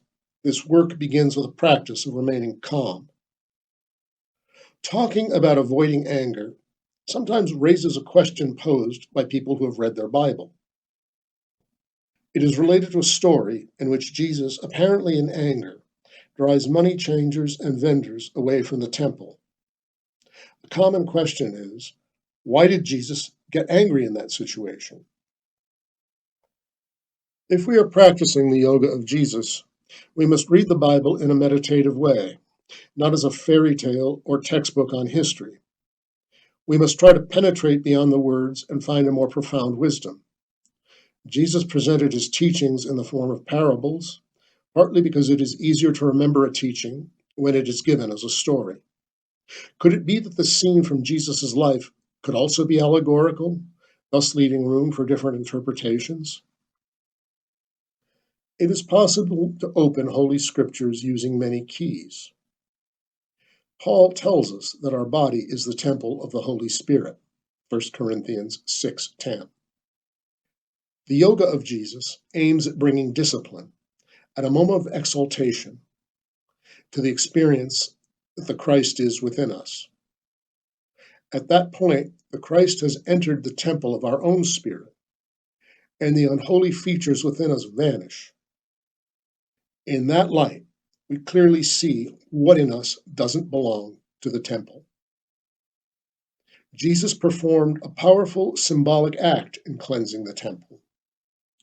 When the Christ enters our temple, the truth enters at the same time. It lights our consciousness with the light of love, which is also an uncompromising light of truth. Truth is a unity. The selfish pleasures of life have no part in the temple in which the truth prevails. The temple is a holy place, and there can be no commerce in it.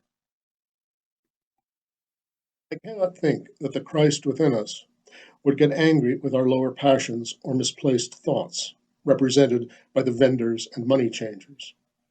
A flash of fury and a flash of truth may appear the same, but they are two distinct things. I suspect that various scribes throughout the history of Christendom confused the flashes of truth and fury. Could this be due to the wrathful and cruel image of God portrayed by some parts of the Bible, especially the Old Testament? Cleansing the temple is a decisive action in which Jesus' consciousness cannot be dimmed by anger, not for a moment. On the contrary, his actions are guided by crystal clear deliberation. As Ervast indicates, Jesus' first commandment states that we should not get angry in our hearts.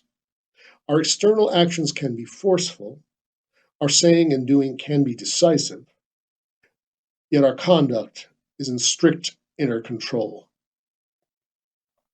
Violence is the external manifestation of anger. Like hatred and anger, it is blind, and its essence is a perversion of real power.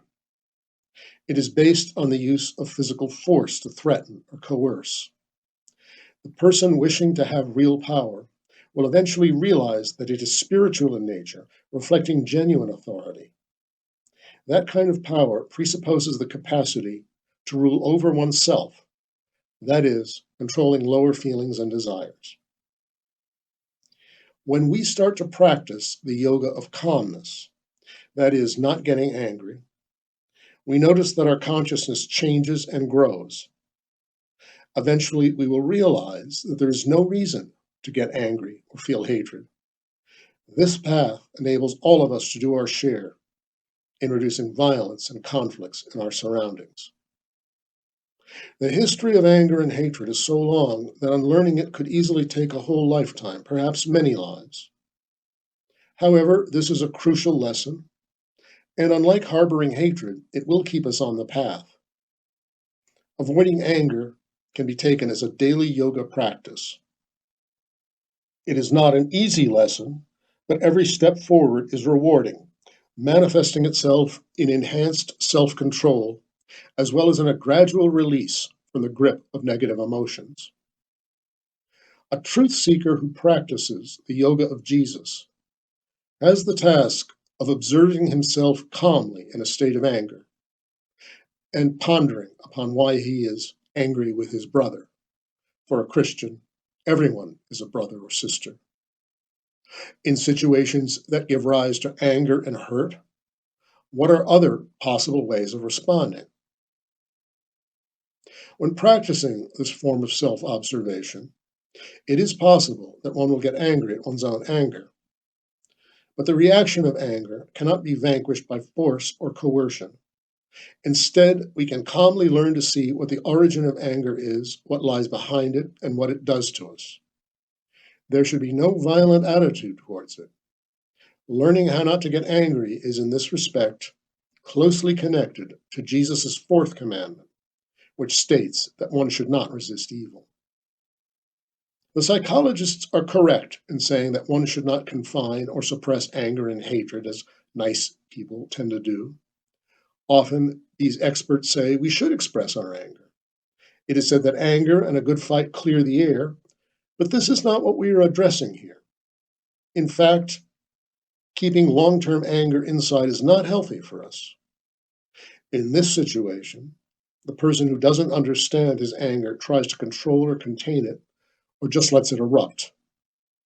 The person who consciously aims at outgrowing anger is in a different position. The same principle applies to being offended. Actually, being offended often occurs alongside anger, or is its milder form. It usually works in a reflexive manner in us, and always betrays something about our character. We often are offended by something that is not meant to be offensive in the first place. I will not go further into the psychology of being offended. Instead, I will share a teaching I learned from a friend. I've thought about this for a long time. We keep on being offended as long as we want to be offended. Do we want to be offended? Or do we want to understand why we are offended? We begin to see more when we learn how to control our tendencies to be offended and get angry. Control does not come through smothering, but by working to deeply understand these feelings and the factors related to them. We begin to become free from the patterns that have chained and blinded us. This emotional burden is often acquired at home, possibly transferred from one generation to another in our families and culture. The bright side is that it is possible to put an end to this chain. Parents of small children have a good practice ground for avoiding anger. One often tends to become upset with small children. It is very easy, but if you are striving to educate yourself, you can make genuine progress by dealing with them.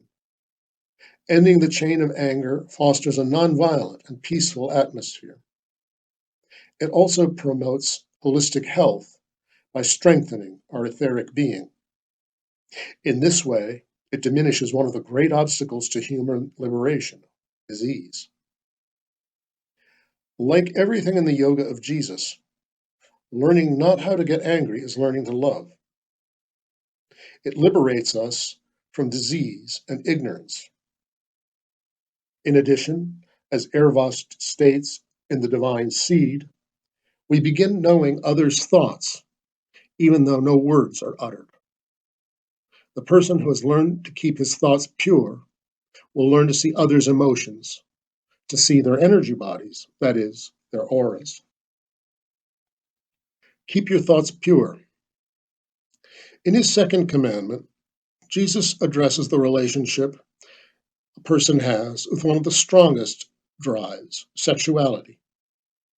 Jesus says, "You have heard that it was said, 'You shall not commit adultery.' But I tell you that anyone who looks at a woman lustfully has already committed adultery with her in his heart." To the modern ear, this commandment sounds austere, but essentially it is about upholding purity in mind and thought. The same aspiration is found in all forms of yoga, and it is not limited to sexuality. Pekka Ervast has crystallized this maxim in the following form: do not be impure, even in your thoughts. According to the Genesis story, human beings were divided into two sexes during the ages after the world and other beings had already developed. He created them male and female, Genesis 1:27. Human beings, divided into two sexes, receive an inner force of attraction, a driving energy, a creative ability, God's potential in us. As an attractive force, the sex drive is related to reproduction and hence to the survival of our species. In its higher forms, this creative energy manifests itself in artistic propensities. In people who have reached a higher level of development, sexual energy is refined into the energies of the purest love and creativity. These different but intertwined possibilities arise out of the same basic source of energy. These energies are accompanied by sexual pleasure, which is manifested at different intensities at various phases in life. This passionate pursuit sometimes provides pleasure and sometimes, in a cyclic fashion, frustration. In any event, the person who is striving for a higher life must pay the utmost attention to the questions in this domain.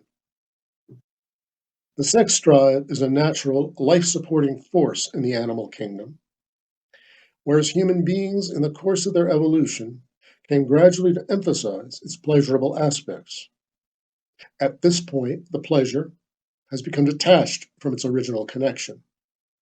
Over recent decades, huge industries have been built to promote and stimulate urgings toward this type of pleasure. On the one hand, we embrace our addictions, and on the other hand, we try to liberate ourselves from them. A person may understand freedom as unrestricted license to satisfy his passions, but is he really free, or just a slave to his desires? Drives, pleasures, and passions originate from our unrefined past. They reflect our way of reacting to these forces we have nurtured in ourselves. This is the animal within, although animals do not have addictions in the same sense as humans. Actually, we should talk more about a primordial primitivity, which is based on a selfish hunting for instant pleasures. This is always accompanied with some sort of suffering and remorse. Nowadays, sexuality is presented to us more and more detached from its natural surroundings, that is, love. It has become for many a drug-like pleasure, in which loving interaction has been diminished, if it has not vanished altogether. In this case, love, which is always about giving, turns into its opposite. Sometimes a person in the grip of passion is willing to sacrifice everything to get satisfaction. It is easy to develop a strong addiction to sexual pleasure. I recall from a school psychology lesson an experiment in which rats learned how to stimulate their pleasure centers in the brain. Eventually, they forgot to eat and died of hunger in front of the lever that provided the stimulation.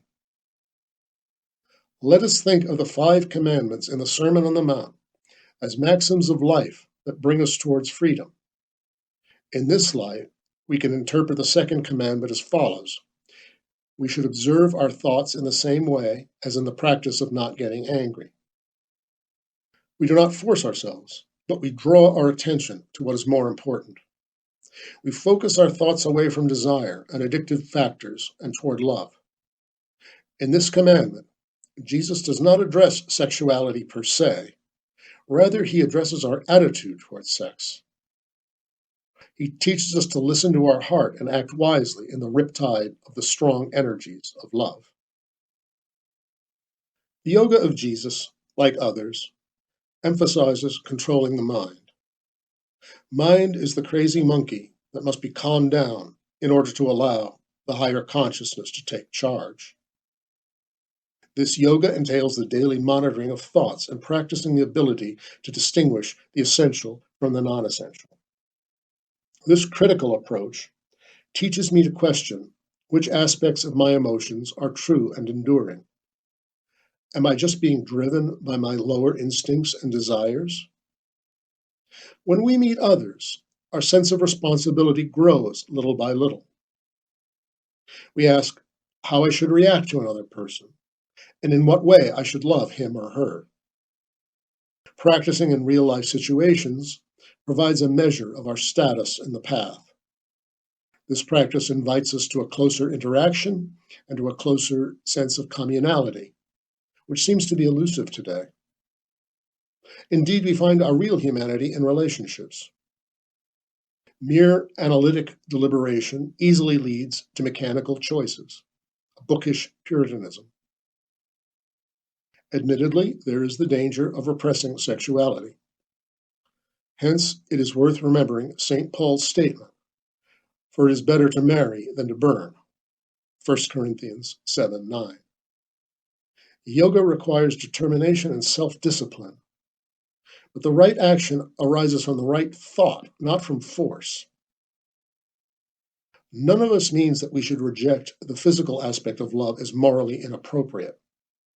There is no such thing as inappropriate in the traditional sense. The individual is free to think and will.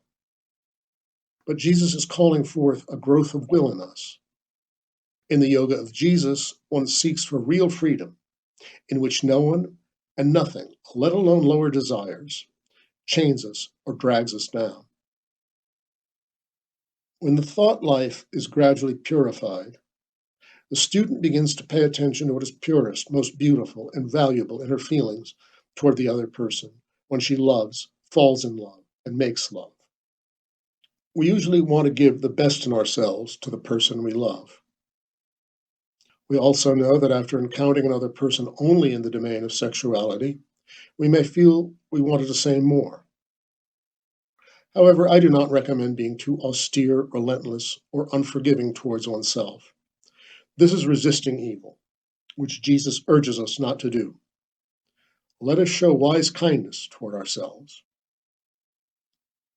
When the ability to discern the essential from the non-essential has developed to some extent, we notice the strong bursts of emotions that unclean thoughts and images can create.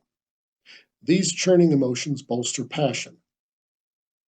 When we learn how to release these thoughts without fighting them, we start achieving mental balance, a calmness which is the sign of self-control.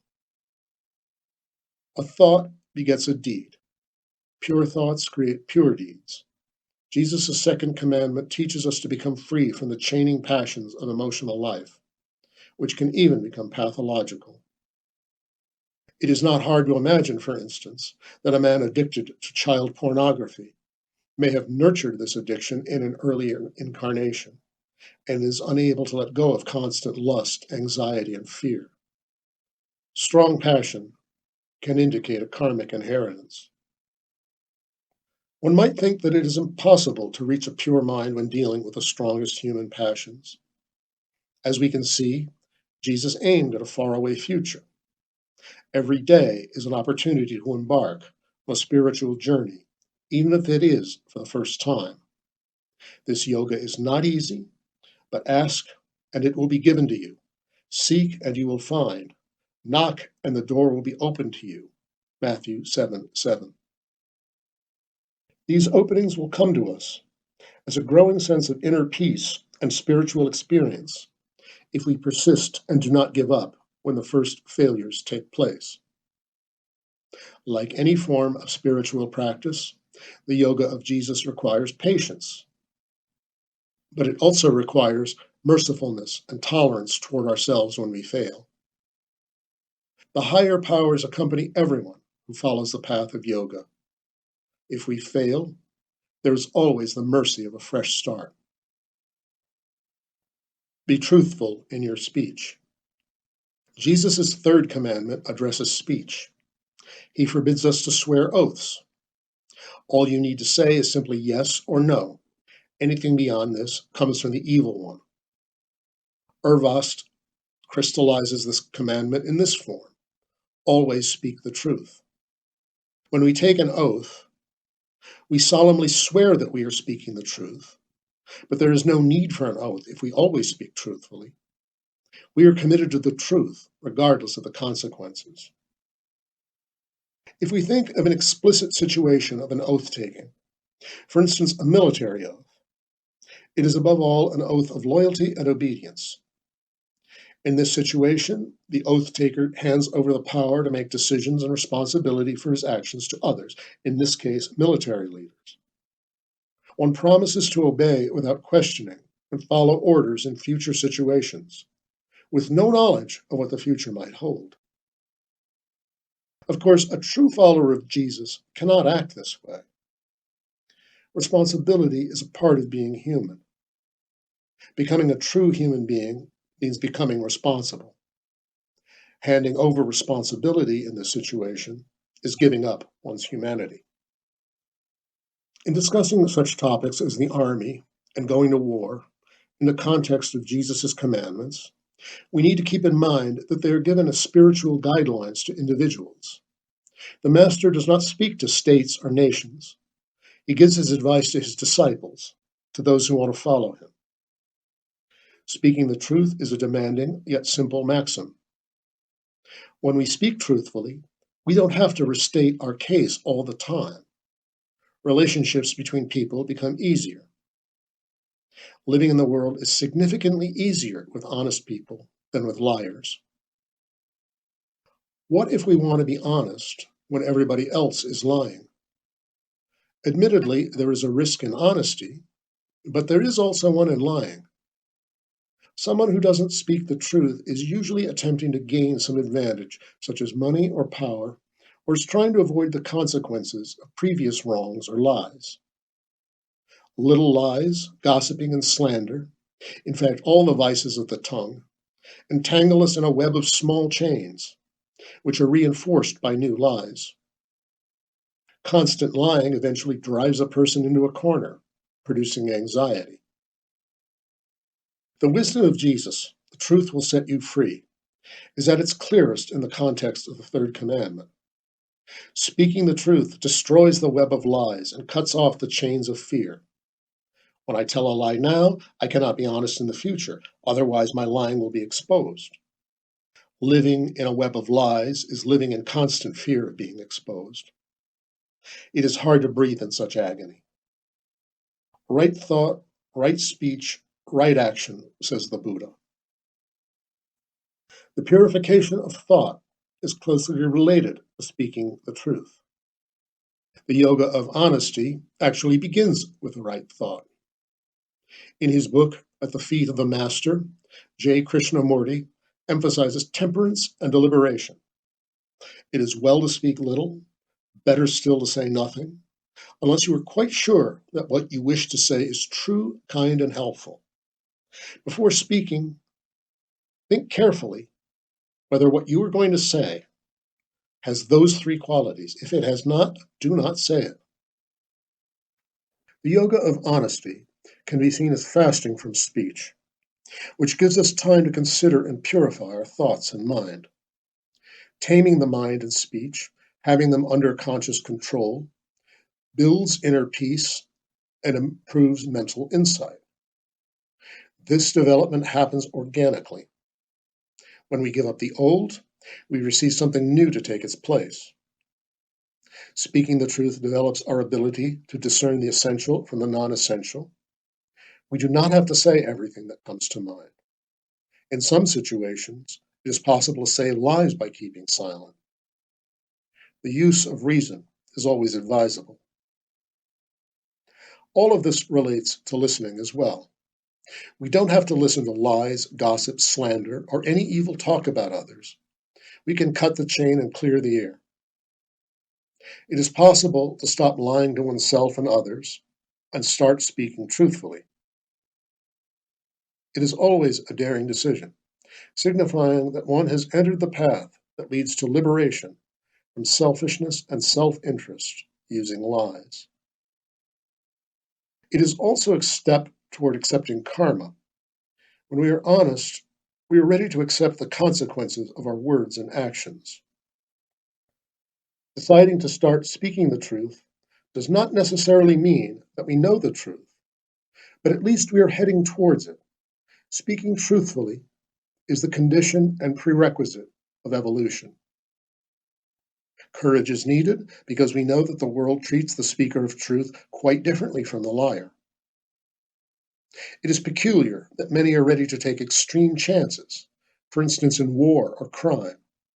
But when it comes to orienting ourselves towards what is good, truth, and right, they become cowardly and incapable. Perhaps it is because goodness and kindness often go hand in hand with courage in these decisions. The world has seen, and still has, those who dare to speak the truth. Some of them have spent much of their lives in prisons. One famous example is Mahatma Gandhi, who utterly baffled politicians and other schemers by always telling the truth. On many occasions, Gandhi had to spend time in prison, yet in his actions he followed Jesus' teaching, the truth will set you free. Gandhi said he felt that he was freer than ever when he was behind the bars. He is no doubt one of the people in the previous century who best exemplifies the commandments in the Sermon on the Mount. Speaking the truth will provide us with a spiritual backbone, alleviate fears, and bring forth both respect and self-respect. Followers of the Yoga of Jesus are always truth seekers. Their strength and ability to see and deal with people, situations, and life in general grow out of truthfulness. Ervast reinforces what has been said above. Quote, when we ask what new sense Jesus wishes to awaken in us with the aid of this commandment, in what new way we can become aware of the heavenly kingdom if we learn to control our thoughts and speech, we get this reply. You learn to see other people as they are. Within you, a new sense will awaken that will inform you what talents, inclinations, and characteristics other people possess. End of quote.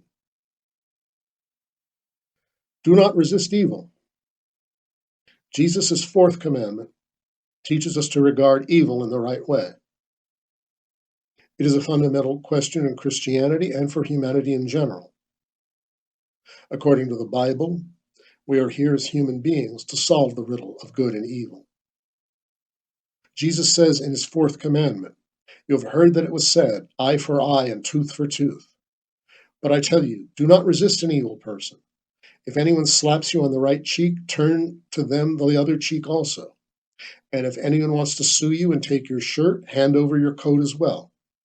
If anyone forces you to go 1 mile, go with them 2 miles. Give to the one who asks you, and do not turn away from the one who wants to borrow from you. Many Christian thinkers have maintained that Jesus' fourth commandment is the cornerstone of Christianity, but over the centuries, it has been the stone upon which the church has stumbled. In a way, this is quite natural for a church that has been bound up with earthly power. Had it understood Jesus' advice, it would have acted more mercifully towards those individuals who have, for instance, spent time in prison for refusing to enter military service.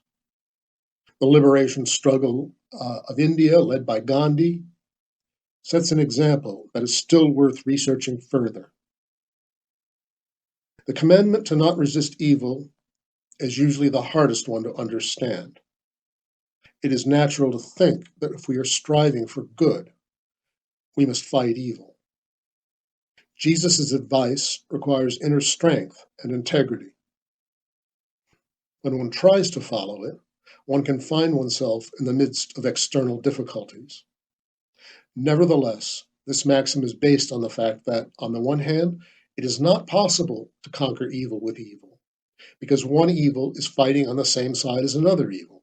The two will fight each other to the death. On the other hand, it is not possible to fight evil with good, because goodness never fights. The good acts differently. Resorting to the good relies on a logic that is clearly not consistent with the present world order. Goodness comes forward, humbles itself, submits, turns the other cheek, understands, shows compassion, and loves. Learning how goodness works requires reversing the logic of the world, which is based on competition, scheming, cheater, and greater might. Even if one understands Jesus' logic intellectually, its implementation demands courage, although this is not always evident. The prerequisite for not resisting evil is controlling the mind, which in turn starts with learning how to remain calm. If a person wants to believe in the power of goodness and love despite all the difficulties, he will eventually face the authority structures of society. If he doesn't want to fight or kill for his rights, he will soon gain a reputation as a coward. Instead of fighting back, he will let an attacker hit him. Furthermore, he will be called a traitor to his country because he doesn't want to learn how to kill in the army, which has a tight hierarchy with no possibility for individual freedom. Declining to submit to the violent world order is one step in the path of not resisting evil. It is how many people choose to learn this principle in our time.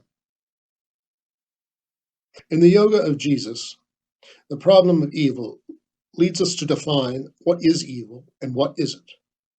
What is the evil that we should not resist but overcome? From Theosophy, we learn that there is evil, but it is more inside us than outside.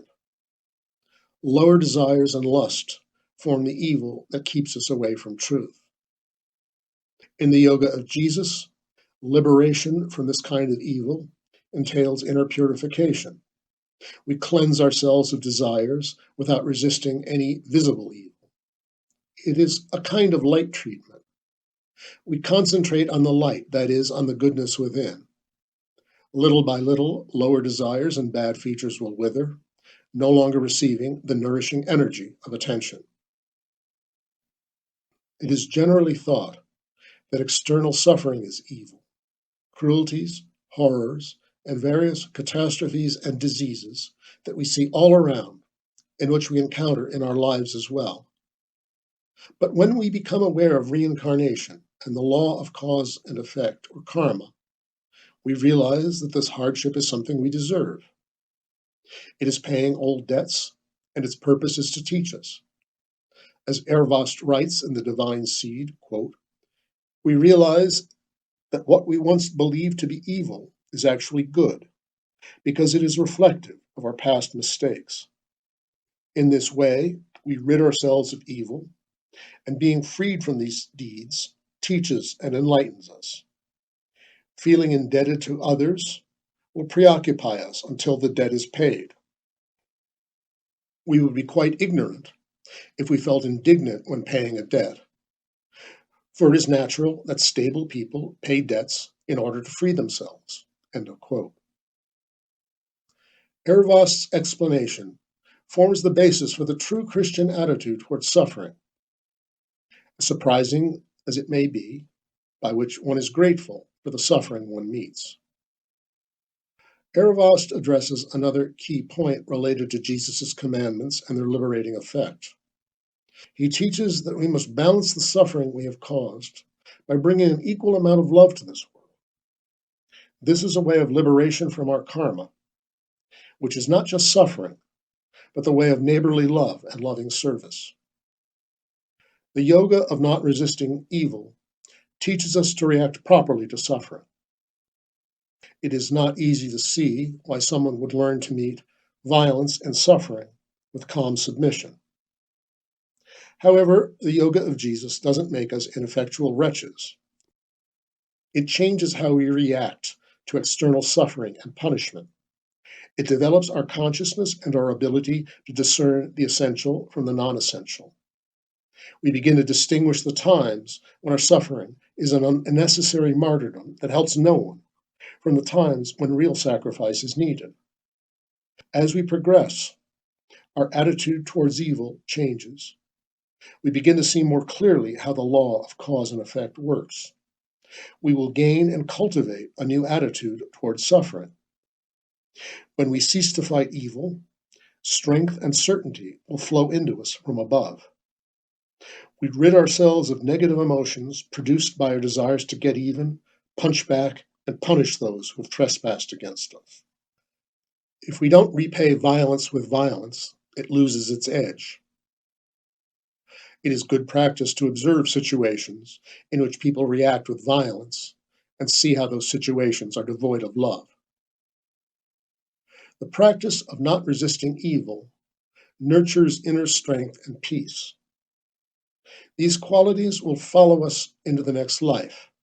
They are not destroyed, by moths and vermin. All the good we have acquired in this life will be available in some form in the next life. We leave our property behind us, but these qualities will carry us into the future. Furthermore, in the divine seed, Ervast promises that the path of not resisting evil eventually leads us into a state in which we remember our past lives. Learn to love everyone. The commandment of love is the fifth step. It is stated in the Sermon on the Mount as follows: "You have heard that it was said, 'Love your neighbor and hate your enemy.' But I tell you, love your enemies and pray for those who persecute you, that you may be children of your Father in heaven. He causes his sun to rise on the evil and the good, and he sends rain on the righteous and the unrighteous." This is the most far-reaching and comprehensive of Jesus' commandments. If one could condense the meaning of life in one sentence, it could be, learn to love everyone. I believe that virtually everyone who has understood the fact of reincarnation can agree that our mission in the spiritual school of earth is to learn to love one another. Life after life, we start as children who must receive love to live, and finally we become adults who are able to give love first to family members and then to the ever-growing circle of people around us. Loving everyone is not a mission that can be quickly accomplished by anyone, and it may seem utopian. Yet it is the final goal of our earthly school, and it is the goal towards which we must work. If we are to graduate wise and victorious, I see no alternative to this. Learning to love is seamlessly interlocked with other ethical teachings in the Yoga of Jesus: forgiveness, practicing how to remain calm, purifying the mind, speaking the truth and not resisting evil. Actually, it encompasses all the other commandments. In the first stage, loving all people means trying to relate to others with kindness, understanding, and compassion. The maxima of love is based on the ideal of brotherhood, which is the first principle both in theosophy and in true Christianity. Over the centuries, the human tendency to discriminate against people based on language, skin color, gender, and similar qualities has clouded over the ideal of brotherhood. Although it seems that we haven't gone very far in attaining this goal, a glance across history shows that some progress has nevertheless been made. The commandment of love opens up paradisal visions in our mind, and we can accept and understand them with our reason, but this is not enough. I believe that most people understand where love could lead us, yet the same people sigh in disappointment from one century to another. It's not going to happen. One person is powerless to change anything. We are never going to be brothers. Humans are selfish and weak creatures. It is beautiful, but this is how the tempter whispers in our ear. When impatience is great, the notion of reincarnation provides us with a perspective that does not end with death. It tells us that life is a school that we attend in order to become perfect. With each life, we are taught something new. One life cannot possibly be enough, but each new life offers us the possibility to learn more and grow. Our achievements are counted as victories in the next life. We can learn from our mistakes when we have an opportunity to atone for them in the next life. It is merciful to have a new beginning. The human being is in essence a spiritual being who carries an image of God within, and one life after another learns to achieve its likeness. This is our mission. At the same time, it is the path of our evolution. Spiritual evolution takes place alongside physical evolution. The Eastern traditions speak of it as transcendence. It is being raised to a higher level in spirit and consciousness. It is growing in love. I am fully aware that this might sound utopian, but we all have an opportunity to embark on this journey, which provides us with unprecedented energy. Amidst all the chaos, It is good to keep in mind that there's a vast group of people on earth, most of them the so-called meek, who have personally decided to find out whether the Great Commandment really is the truth and the life. When we follow the commandments, we ask whether there is a spiritual reality, and whether the yoga of Jesus opens us a door to this reality, the kingdom of heaven, and to freedom, as he promised. A truth seeker who manages to change theory into practice will experience brotherhood and love as cosmic consciousness. Then he will realize for the first time what the poet meant when he wrote the following: "He who forgets himself will have the happiness of dreams." Loving your enemy takes determination and faith. We can do it with people who are close to us. We all know people whom we find somewhat appalling. They are a good starting point. We have no need to look for enemies among hostile nations. It is worth trying to see what kindness, compassion, and love can do when one starts practicing them. Isn't it the case that the echo changes when the input changes? We can see how the person we have resented before will change and what other things can happen. Experience has taught that it is exactly these difficult people who teach us the most. My friend Jouko Ikonen, living in Kuopio, Finland, says it beautifully in his book, The 12 Keys. Love the whole creation, in which you have only teachers, not enemies. Learning to love, together with other teachings of Jesus, changes us and our relationship with people close to us, to nature, and to reality as a whole.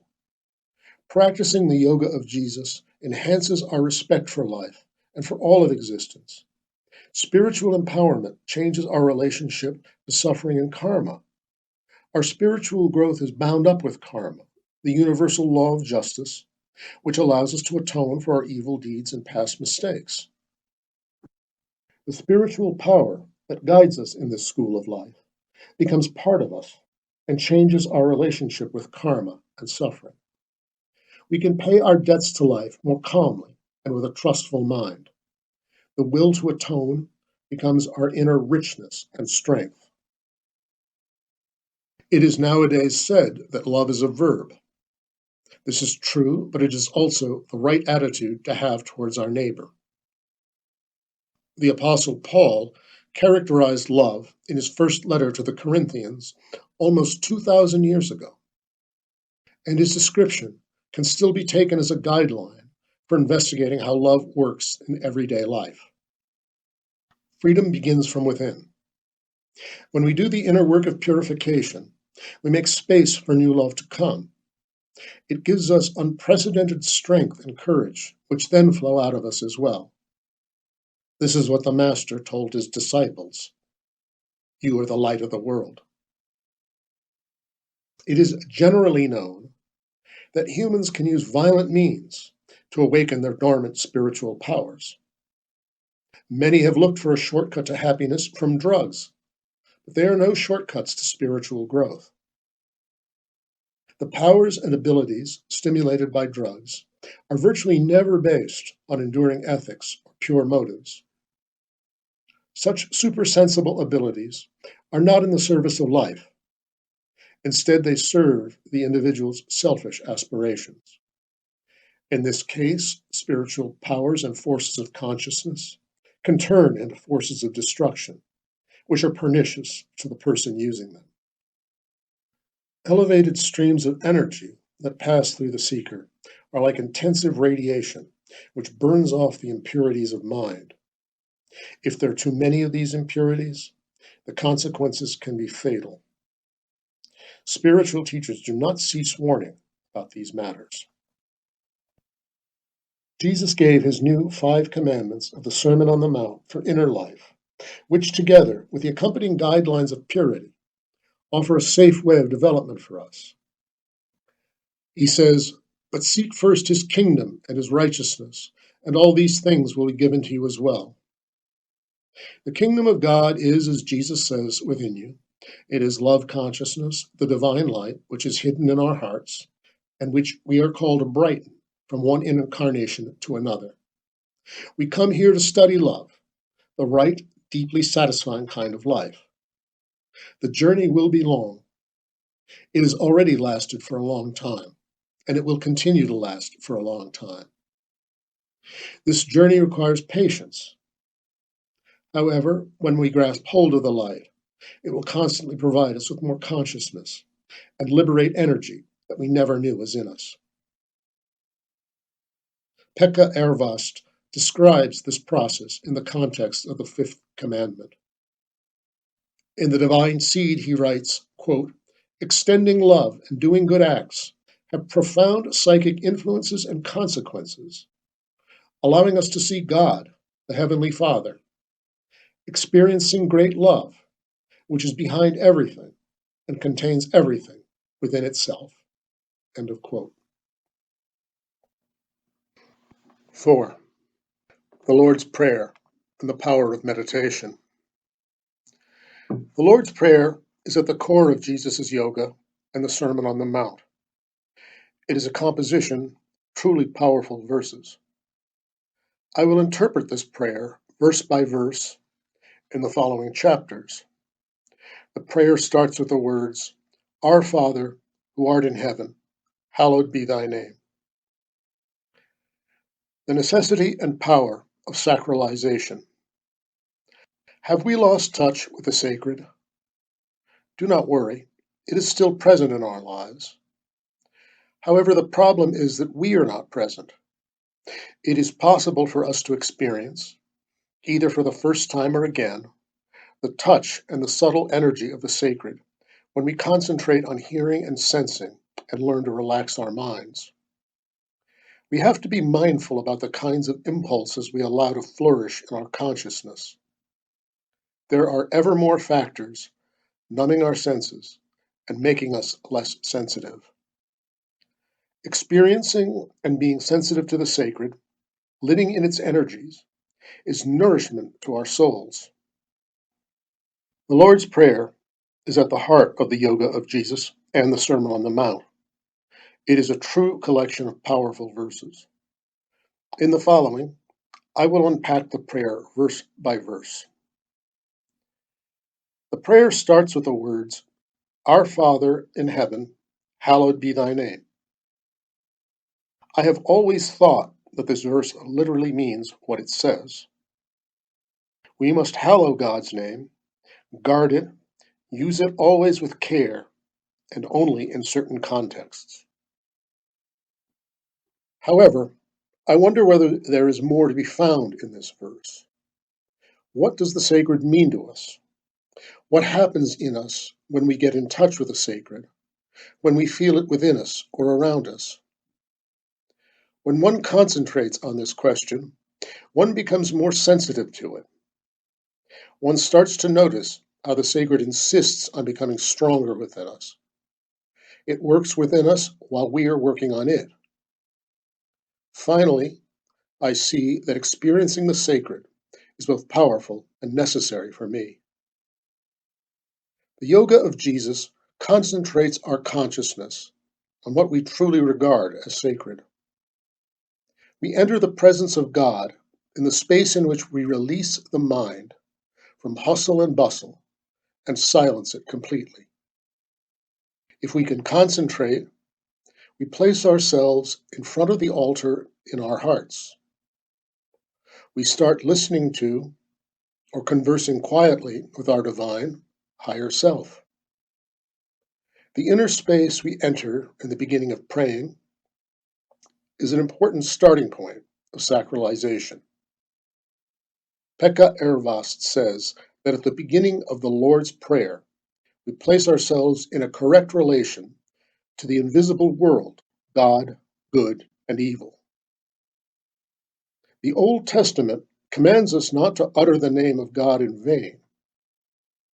Jesus provides a clarification, saying, "Hallowed be your name." I have wondered what the name of God might be which should be hallowed. Indian scriptures say about God, Neti Neti, which means neither this nor that.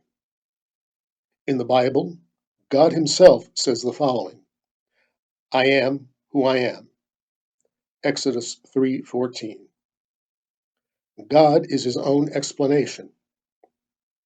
In addition, I have thought about all the magnificent features that could be attached to God's name: truth, goodness, beauty, or love. Most people could probably agree that God is love. It would be interesting to think that our daily prayer meditation could start with the thought, "Hallowed be love." What could follow from this practice in the Western world alone? If God is everywhere, is love everywhere? This led me to interesting trains of thought and brought to mind even more encompassing names of the great mystery, which is God. I finally ended up with the most comprehensive name of God possible, the Great Life. Hallowed be the life, the great life. This is the purpose of the human being. Let life be hallowed. It could be compatible with Jesus Christ's understanding of life. When Jesus gave us the Lord's Prayer, he told us to go into our room when praying, that is, into our inner silence. And he continued thus: "Do not keep on babbling and think you will be heard because of your many words. This is how you should pray." These words are followed by the Lord's Prayer. We can ponder what the Lord's Prayer really means. If we don't, we are just babbling. Indeed, when we contemplate the Lord's Prayer, its every sentence becomes a magnificent maxim of life and a spiritual program for us. The Lord's Prayer is a tightly packed spiritual self-education program, a central part of the yoga legacy Jesus left us. It should be carefully thought over and analyzed by every follower of Jesus and anyone who considers himself a Christian. It should be kept in mind, and we should live accordingly. This could be the sacralization of our lives. First, one can take the Lord's Prayer as a personal meditation practice. In our Christian culture, we are not used to talking about meditation, which is the correct focusing of thought. This can be made a daily practice. When it is applied to everyday life, it will become the yoga of action. As Pekka Ervast states, meditation is based on the knowledge that human being is given a spiritual tool with which he can rule the worlds and place himself in the right mindset. This peculiar occult tool is thought, and its proper use is meditation or prayer. Jesus does not provide us with specific guidance about time. For instance, he doesn't instruct us to pray each morning at 8 o'clock. But he would not have considered praying the Lord's Prayer important if it made no change whatsoever in our everyday actions. Certainly, he did not consider prayer to be means of asking God to fulfill our whims or mundane needs, or believe it should be merely a source of momentary peace and a healing state of mind. No. Clearly, the aim is that we should understand more deeply what the content of the prayer meditation is. This way, its ever-deepening understanding can bring forth insights and strength to support us in our everyday work and encounters. This process could be called sacralization. In this prayer, Jesus unfolds the practice of the New Covenant on meditation. The Old Covenant prayer meditation required retreating away from the world into solitude and asceticism, and using severe spiritual practices to pursue a higher state of mind and meet God. In the New Covenant, the path is about pursuing one's divinity in everyday life. Jesus opened the way for all of us. We can contact our higher self, our divinity, in waking consciousness. Higher consciousness is brought down from above, from the heaven of spirit, in order to bring light and wisdom for the life we live here and now. This form of prayer meditation aims at the sacralization of everyday life. In the Yoga of Jesus, we can view the Lord's Prayer as a gateway to meditation, silencing the mind so that the sacred word can come down to us when the noise ceases to fill our minds. When Pekka Ervast translated the Sermon on the Mount into the book of the same title, he noticed some overlooked details. One is in the first verse of the Lord's Prayer, which in the original Greek is entois oranois, in the heavens, in the plural form, heavens. It is also plural in the Latin Vulgate, in coeliis. When we say, Our Father, who art in heaven, we are not talking about life after death, as the verse is often interpreted. Understanding this is crucial for the theme of sacralization. Another way to formulate this verse would be Our Father in the heavens of my spirit. In this case, we would not be praying to a God somewhere out in the universe, but to the God within us, in our hearts, in the heights of our spirit. Sacralization is a personal and experiential practice of the will that has both inward and outward aspects. On the one hand, it connects to the sacred in our inner world. It must resonate within. On the other hand, we are also able to bring forth the sacred in the world we live in, to see, experience, and extend it in our relationships with other people, nature, all life, and the universe. Could this be the meaning of the next verse? Hallowed be thy name. The hallowed name we contact in the heavens of our spirit begins to sensitize us to the sacred. It enables us to invisibly perceive and strengthen the sacred in the external world. Sacralization is a process of spiritual growth by which we can nurture new sensitivities within us. Another remarkable verse in the Lord's Prayer has had a deep impact on me. I became acquainted with eco-philosophy and one of its developers, the Polish-American professor Henryk Skolimowski, in the middle of the 1980s. By the end of the decade, I had read his books and articles on the history of philosophy and the development of Western science after the Middle Ages. This theoretical study turned into a new insight about 10 years later, when Henrik greeted us in the village of Theologos on the island of Thasos in the Aegean. As a welcome, he simply said, Welcome to the temple, which is in the temple, which is in the temple.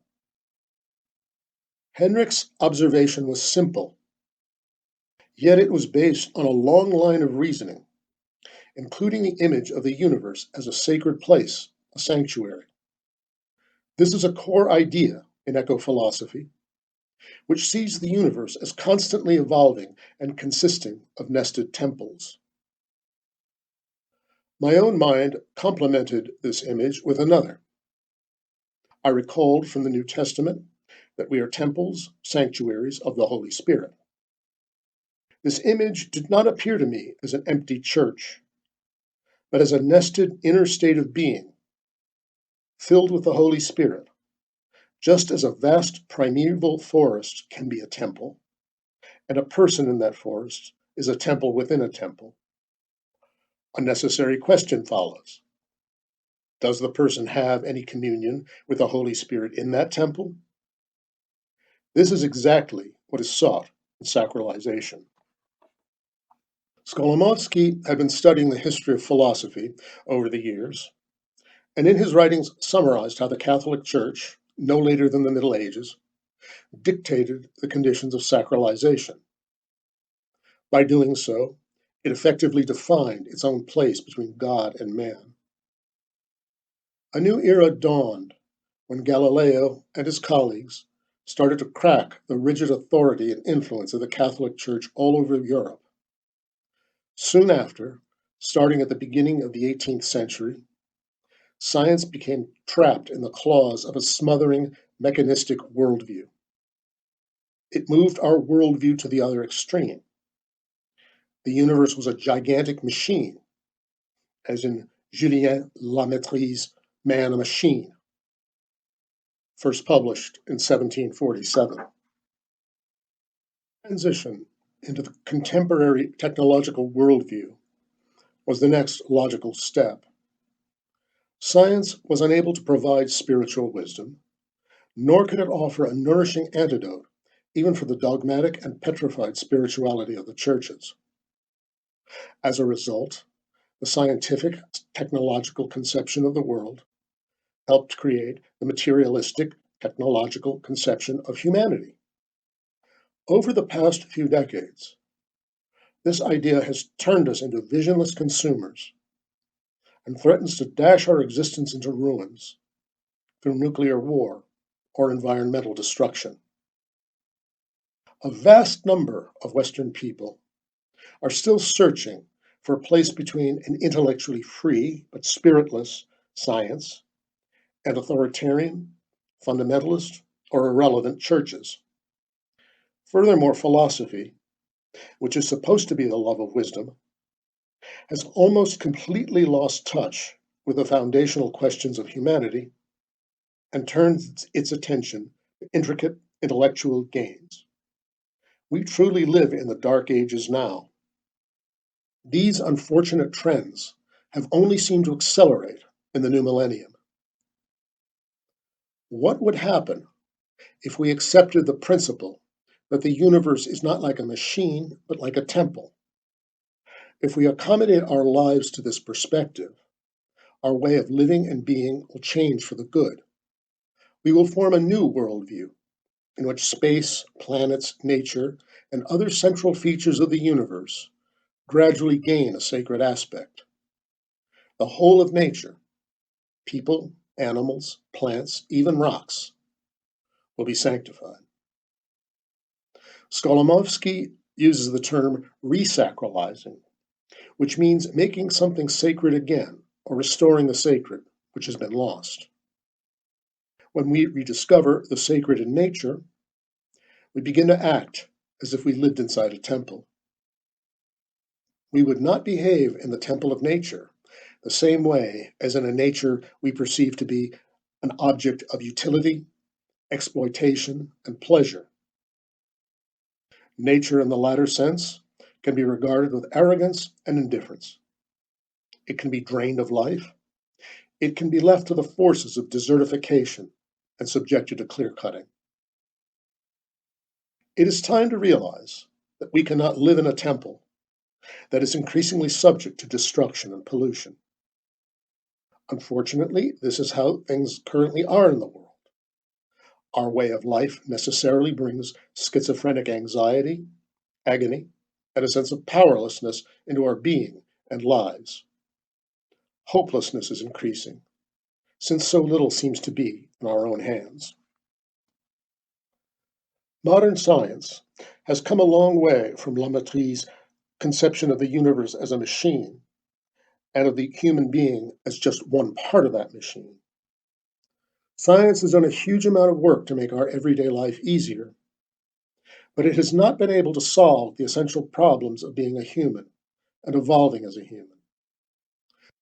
On the other hand, people who feel humble at the vastness and complexity of the universe and appreciate its mysterious nature have gradually emerged from the communities of biologists and nuclear physicists in the 20th century. Skolomovsky has sometimes quoted Albert Einstein's statement, quote, "The fairest thing we can experience is the mysterious. It is the fundamental emotion which stands at the cradle of true art and true science." End of quote. It has been fatal that modern science and the investigation of spiritual reality are antagonistic towards each other. Science leaves most of the inner reality of human beings out of its domain. Religions concentrate on their own history, dogma, and faith. In between is a large group of people who have the potential for spiritual growth, but have no place either in science or religion. It is quite telling that one core concept of existence, sacredness, is not part of the domain of science, nor is love or other concepts that are imperative for human happiness. The methods of science are inadequate for investigating these phenomena. As a result, scientific discourse views love, the sacred, and similar ideas as marginal and insignificant. This attitude of denigration is bound to cause anxiety in the lives of those who hold it. Admittedly, we do have some true explorations of spiritual reality, and articles on that topic have been published on the borderline between science and religion. However, we seem to be currently enduring a kind of trench warfare between spiritual exploration, science, and churches, which sometimes shows the characteristics of a truce. We have arrived at a situation in which science doesn't even bother to comment on the dynamic observations and hidden truths that are ever surfacing from the spiritual realm. Scientists just seem to smile condescendingly, seeing no need whatsoever to find out about spiritual matters. On the other hand, the Church in Finland takes a hard stance towards new spiritual movements, if it bothers to comment at all. This is a phase we must live through. I believe that reality will soon force us to look past these theoretical oppositions. I also believe and hope that we will find a common path in the future, and that researchers interested in spiritual science, as well as conventional science, will someday overcome the obstacles of ignorance, bigotry, and prejudice. Our church is living through a time of ferment. This is not merely a matter of female clergy, the role of gays, or other controversial issues. The real issue is how the church sees the dogma of eternal damnation and the image of God in general. Both require new understanding. Let me return to the idea of the universe as a temple. This insight initiated a necessary process in me, and I believe this will be the case for many spiritual aspirants. The idea of sacred life and a sacred universe can open a new, liberating perspective on reality. For a truth seeker, it may even become a necessity. When and how it unfolds for each individual depends on their personal circumstances. I can see with the eyes of my soul that when we have reached the end of the journey, we will be able, at least in our higher consciousness, to understand and smilingly compare the ways we've taken to reach the top of the same mountain. Indeed, it is possible to see more clearly and understand at the top of the spiritual mountain, even if it is a small one. That's why it is important to start climbing at some point in our lives. It is futile to argue about the path to the top, whether there is only one true path or what we might see once we reach the top. Skolomovsky's idea of the sacred universe, a foundational idea of eco-philosophy, appears to be far from contemporary scientific theory. Nevertheless, I believe that the sacred universe hypothesis will someday be accepted in one form or another. The sooner, the better. Another core idea endorsed by eco-philosophers and the ecological movement is that the Earth cannot sustain the contemporary scientific technological approach, especially when it is almost completely subordinated to profit, greed, and exploitation. This has virtually brought the world to its knees. Skolomovsky poses a key challenge. Can we think about the universe as a temple and act accordingly? It will be interesting to see how science will answer this question in light of the drastic difference between science and the spiritual worldview in this matter. In both scientific and occult investigation, the hypotheses used when investigating reality, visible or invisible, are determinative. If we assume that the universe is like a machine, we will get results that support this hypothesis. Similarly, If we assume that the universe is sacred, we will get results that support this hypothesis. Hence, the evolution of a holistic worldview is slow. Science, with its own prejudices, proceeds in its own direction, and spiritual sciences in another. It is important that a more open-minded approach, which started at the end of the 20th century, should gain strength. Insights from both sides could be used to create a new holistic vision, which the world desperately needs. One has to be open-minded when investigating the borderline between science and spiritual science. If one starts with the assumption that there is no God or spiritual reality, one will have no chance to personally experience these things. In both spiritual and occult science, the research instrument is the human being, which has huge but largely unused potential. This instrument cannot be used for investigating spiritual realities, for example, the sacredness of the universe, unless it is correctly calibrated. This human instrument has to be tuned into receiving divine impulses and spiritual information. If the tuning has not been correctly done, these impulses leave no traces in the person. The person simply concludes that there is nothing there, because no radio waves can be observed. The concept of the sacred universe is a foundational starting point in eco-philosophy. Everything else is based on it. The ecological movement has no chance of success without a philosophically and spiritually robust foundation. A movement aiming at saving the world should not be based merely on the fight for compost and rainforests, however important these may be. Global thinking and action should be built on the great vision of the sacredness of humans and the whole creation. This could be its strength. The most beautiful visions of eco-philosophy have far-reaching philosophical roots and consequences. From this perspective, Kirsti Kataya wrote some fine verses in a seminar on eco-philosophy on Thasos about 20 years ago. I breathe fresh air, or do I just think so? And how long? Do we wake up and stop polluting this air, the gift we have received, so that it would be intact when we return again? End of quote. Sanctification is closely related to sensitizing and directing the mind and the power of thought. Prayer meditation is about moving certain energies. As I have already pointed out, Ervast says that in prayer we have been given a tool that can be used to control the worlds.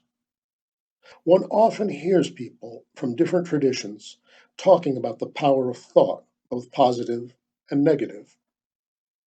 People seem to be reassuring both themselves and others about this phenomenon. It is becoming generally accepted. Even atheists can acknowledge it because they can feel it. We can all recognize hatred and aggression. They penetrate us when we encounter an aggressive person. Evil thoughts can also harm, shatter, suffocate, and hamstring us. Thoughts are a more sophisticated form of energy than words or deeds. Of course, evil thoughts also harm the person who generates them. The person may gain strength from hatred, but it is worth pondering the price. Positive, loving, and blessing thought is always uniting, including the one who thinks lovingly. But when one says in prayer, "Hallowed be thy name," one knows that it is impossible to curse in the name of God. Sanctifying is about organizing our subtle body. The Kalevala speaks symbolically about forging the sampo. In this process, the person becomes more sensitive and able to identify subtle energies, both within and outside. Working with these matters takes us in a different direction than where the world is going. It always has. We can see this in artists and people of spirit throughout the ages, who have systematically developed their sensitivity. These days, confrontation is evident. The external world is trying with all of its strength to desensitize us. It feeds us ever more powerful impulses and sensations, the pleasure which, like a drug, makes us numb. Some of these impulses are called experiences, although they usually lack all subtlety or depth. Material and mechanistic impulses are short-lived. They nourish our coarse veil, but bring no permanent satisfaction, peace, or balance. Unfortunately, our young generations don't receive adequate tutoring on art or aesthetic experience in school. Communication, advertising, and consumerism are part of our lives starting from childhood. Physical symptoms reflect a distress of soul. Disturbed children and adolescents struggle between anorexia and gluttony. Western society is rapidly moving from consuming to gluttony, which is justified by claiming that increasing economic wealth will eventually benefit the poor and less fortunate. This pressure is not easy to resist, but there are always people who see through the illusion. As a Swedish professor, Ove Wikström, aptly said, one can reach the true source only by swimming upstream. Fortunately, going back to the source can purify us. This is a central idea in Theosophy because the ancient wisdom teaches us that all great religions originate from the same point of origin. It is like a source of the water of life at the top of a mountain. This water flows through different paths from the top to the common sea. Although the water gets dim and dirty on its way, still it is in essence the same sacred water, having the same information and the same wisdom. All this is similar to the necessity of sacralization. Whatever religion we decide to study, they all talk about practices which always go back to purifying actions, speech, and thought. I talk about Jesus' teachings in this book because they are closest to our culture. It is the tradition we have been born in, but we haven't bothered to study it for ourselves. Instead, we have received it already portioned and chewed to the extent that it has lost its taste. It doesn't make us think, and it doesn't fire us up. The other option is to give up, to believe that we don't have what it takes to be soldiers of faith. A new hallowing is underway. Although we might grow disappointed, tired, and tempted to give up, it will not leave us, because deep down we know we have that strength. We know that it is right to think that a human being is sensitive. It is not weakness, it is a new ability, an evolution of new senses, which is looking for a new environment, a new tolerance, a new respect, and a new set of values. Lest we despair when we see the world going into a madder and sicker direction, it is worth remembering that sanctifying is a process.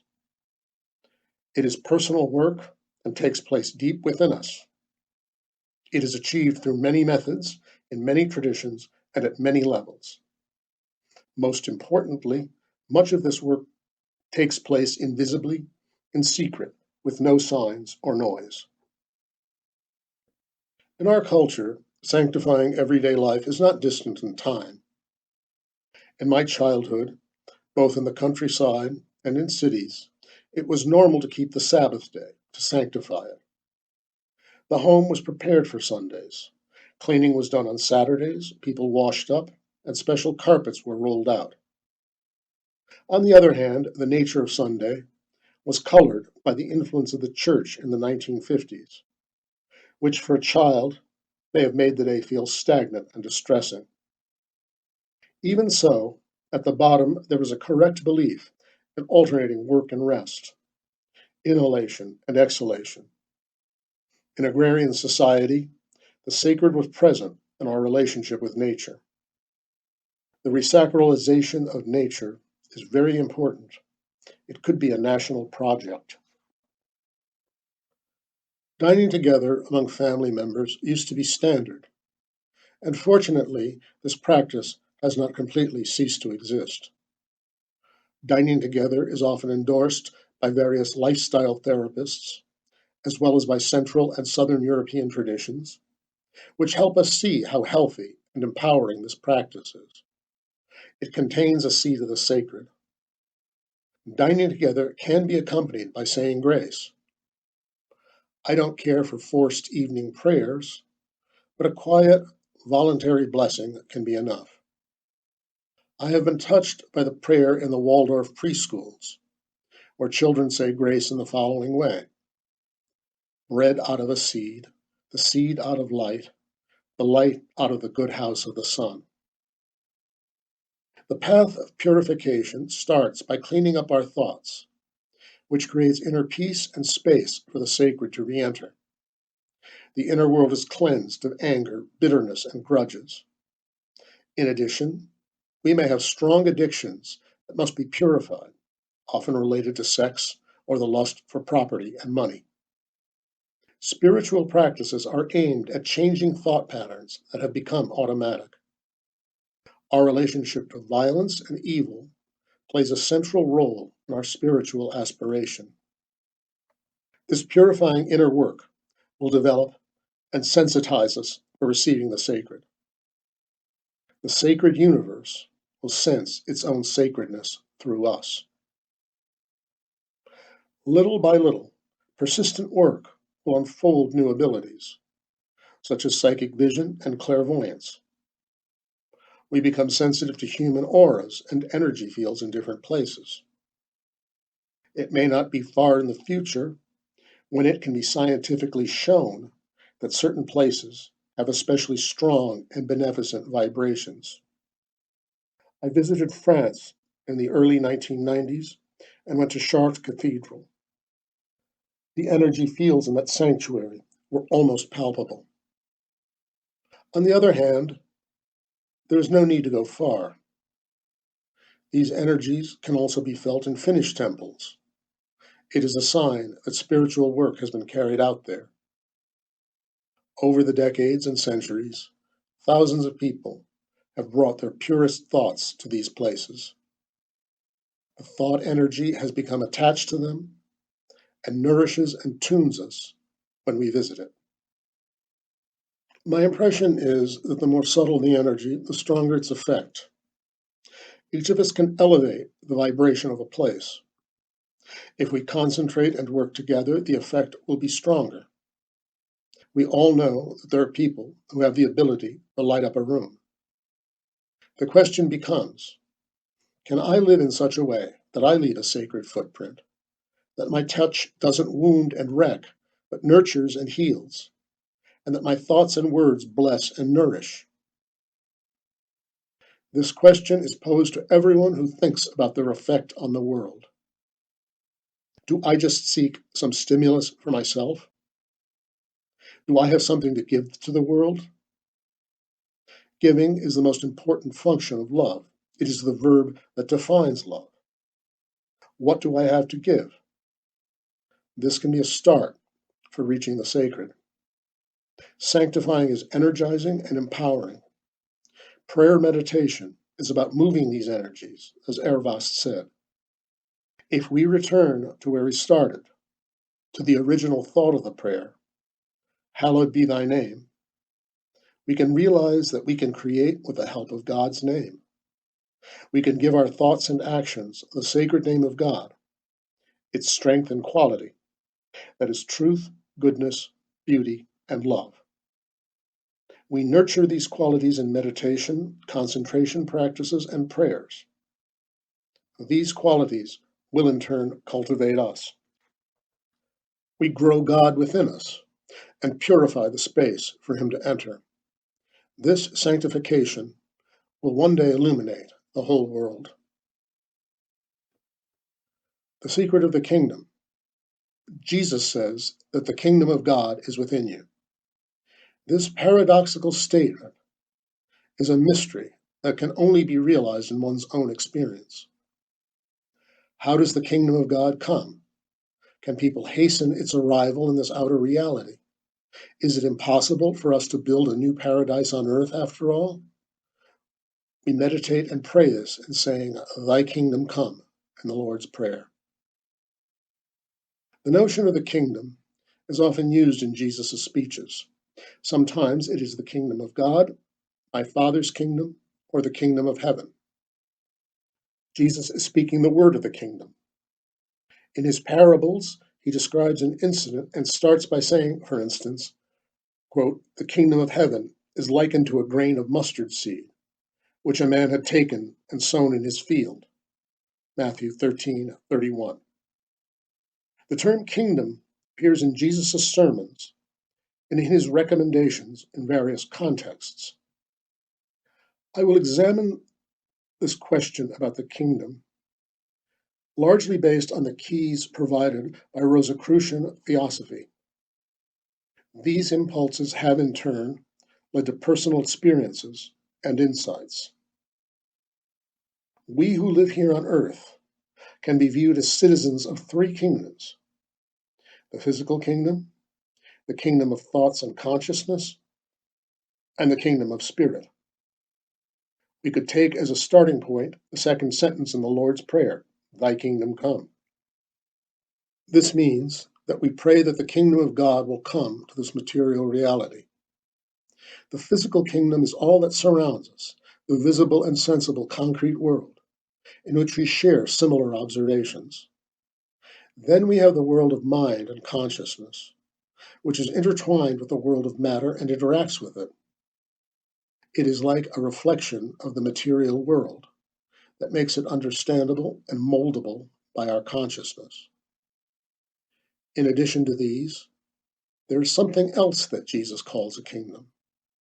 It is a divine consciousness that can come down from the world of spirit and enlighten our minds. This way it can manifest in the material world and mold its essence, infusing spirit into matter. An important inspiration for the title of this chapter has been the mysterious novel The Secret of the Kingdom by the great Finnish author Mika Waltari. The book offers a powerful portrayal which has an exceptional effect on the reader. It fascinatingly takes the reader into the world in which the dead and resurrected master is present and active after his death. In a mystical way, Waltari tells the story of the interface of two kingdoms, visible and invisible, in the Roman-occupied Judea of the 30s AD. Occupied Judea was very different from the state we Finns as a European nation live in today. But have the most profound questions on life and its meaning changed that much in 2,000 years? Probably not. We still think of our relationship with the kingdom, power, and state. We are preoccupied with the same questions as those who lived in Jesus' time. Are we free? Can we freely direct our life and its course? How do I relate to the state, in my case Finland, and its security? How do we relate to the worldly powers, the authorities, and those who rule us? How do we see those who are below us in society, the disabled, sick, unemployed, and poor, about whom Jesus said, "The poor you will always have with you," Matthew 26:11, Mark 14:7. What is my relationship with my own property and the power and security it provides? As individuals, we must also think of our relationship with personal ethics, our internal priorities.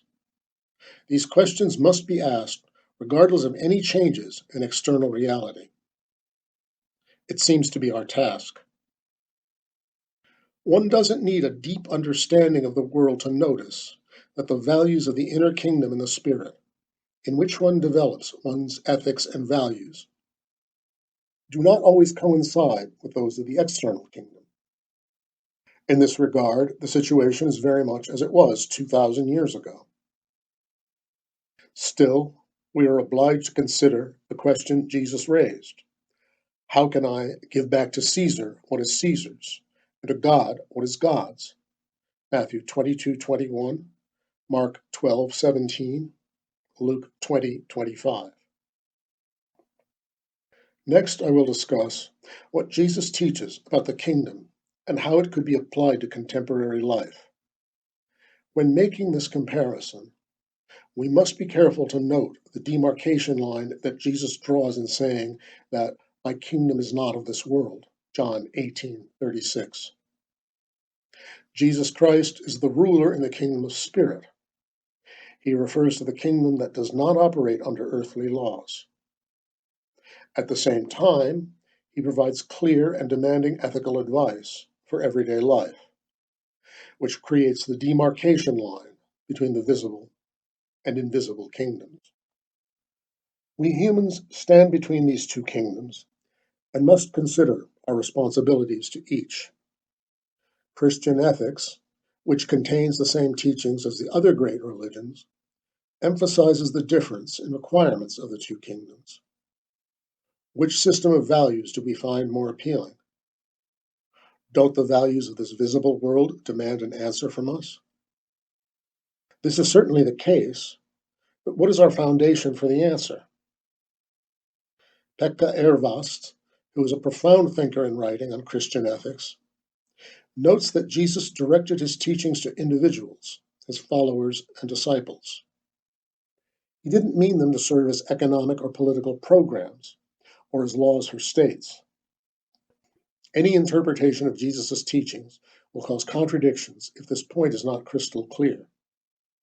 Christian ethics between nations will become possible only when the individuals living in a nation have so thoroughly internalized the ethics of love that it becomes the collective will of society.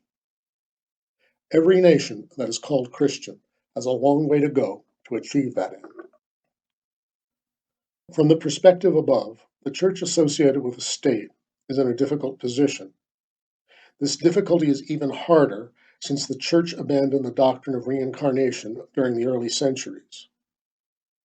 As a result, contemporary Christians believe they must base their eternal future, either in heaven or hell, purely on faith.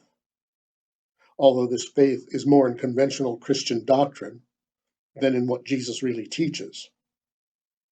A related problem is the doctrine of righteousness, which has had different theological interpretations over the centuries and has created tension between the branches of Christianity.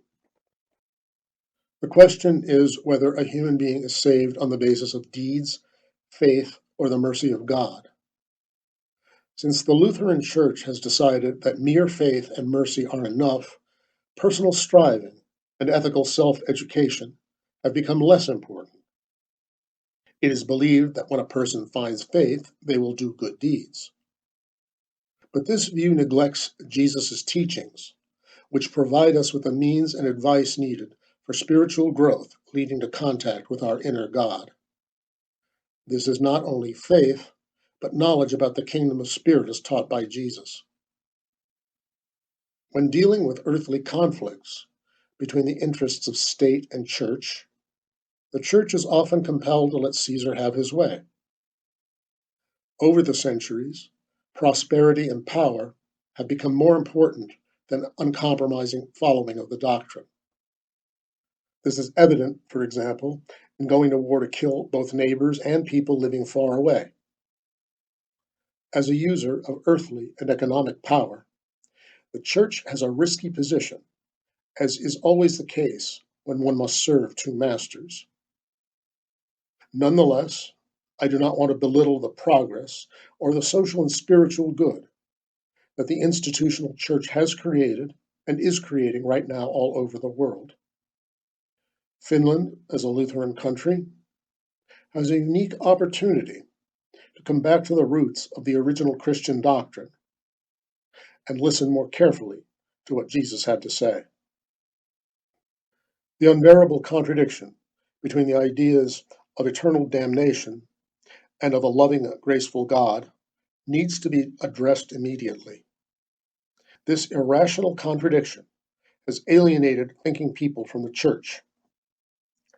Even if the church father Tertullian might have said, I believe because it is absurd, or if Luther has advised rejecting reason in matters of faith, It is nevertheless worth looking for a deeper interpretation of these issues. Although the ethics of Jesus are paradoxical, they cannot totally go against reason. Wise and measured criticism has arisen within the Finnish Lutheran Church. Pastor Antti Kylläinen, who wrote a daring book entitled Everyone Will Go to Heaven, introduced this topic some years ago in Helsinki. I asked him about the compatibility of the doctrines of a loving and almighty God and of a never-ending hell in the afterlife. His honest answer was, they are in no way compatible. From this interesting tangent, let us return to the question about the secret of the kingdom. In the beginning of Jesus' public work as a teacher and healer, John the Baptist emerged from the wilderness, called people, and said, "Change your hearts and lives, because the kingdom of heaven has come near." Matthew 3:2. I will revisit this utterance at the end of this chapter, since it has its own special meaning. The best-known occasion on which the term kingdom is used appears in the Lord's Prayer, "Thy kingdom come." Pekka Ervast says that when meditating on the first part of the prayer, we attune ourselves to a right relationship with the higher self, to God, to good and evil. When I seriously started to think about this aspect of the prayer for the first time, an image was formed in my consciousness. In that image, everyone meditating the Lord's Prayer wishes that the kingdom of heaven would gradually come closer to earth.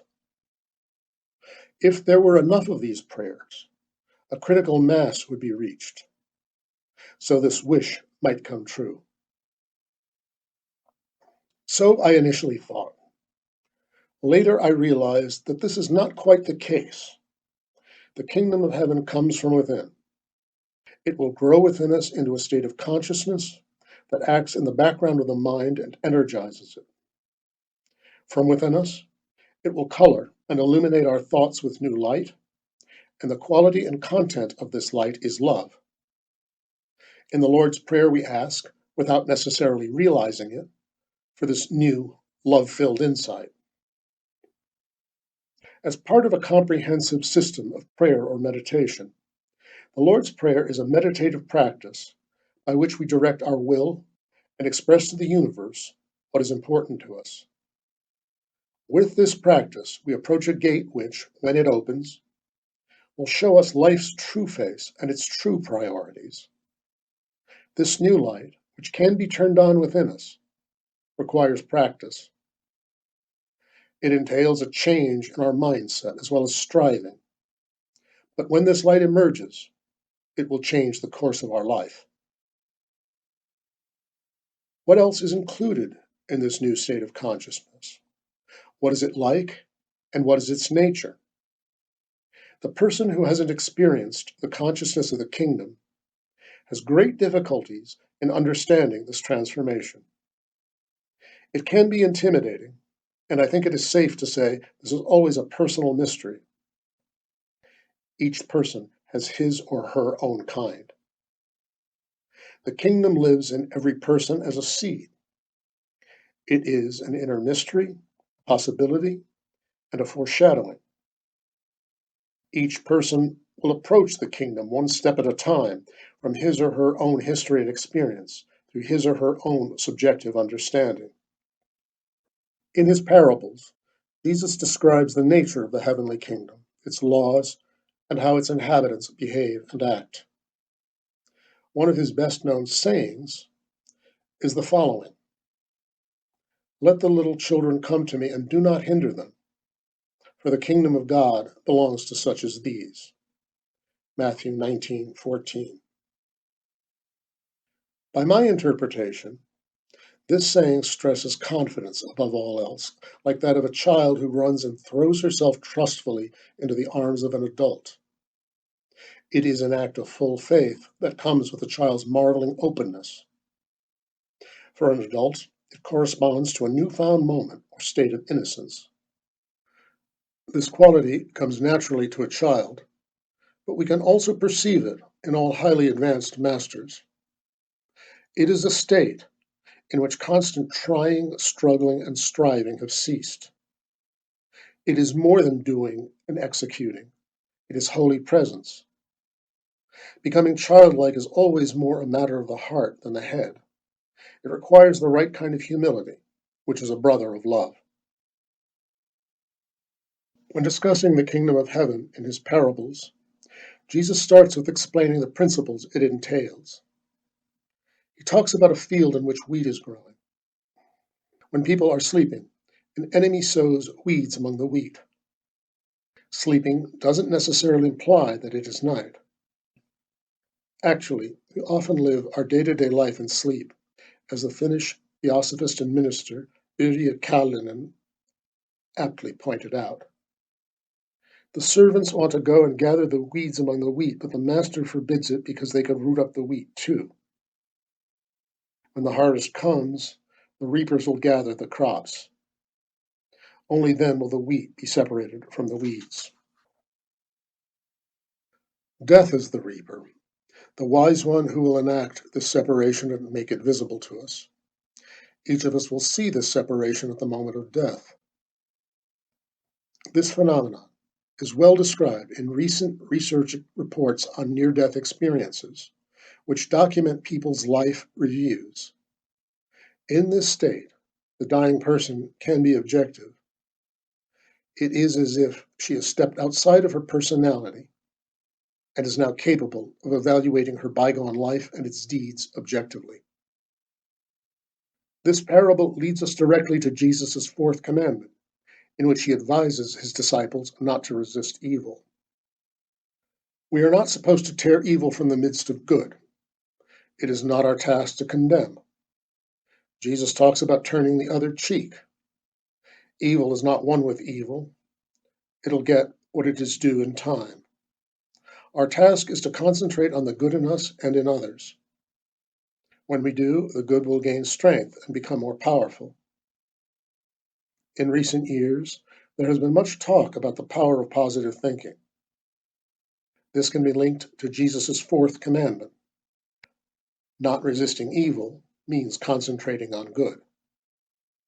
In both, the inspiration is the same, which means that positive thinking is at least 2,000 years old. The New Age movement has brought it to us again for testing. The advice in Jesus' fourth commandment is directed also to evil we perceive in ourselves. We should not approach it with force and violence. Instead, we should pay no additional attention to it.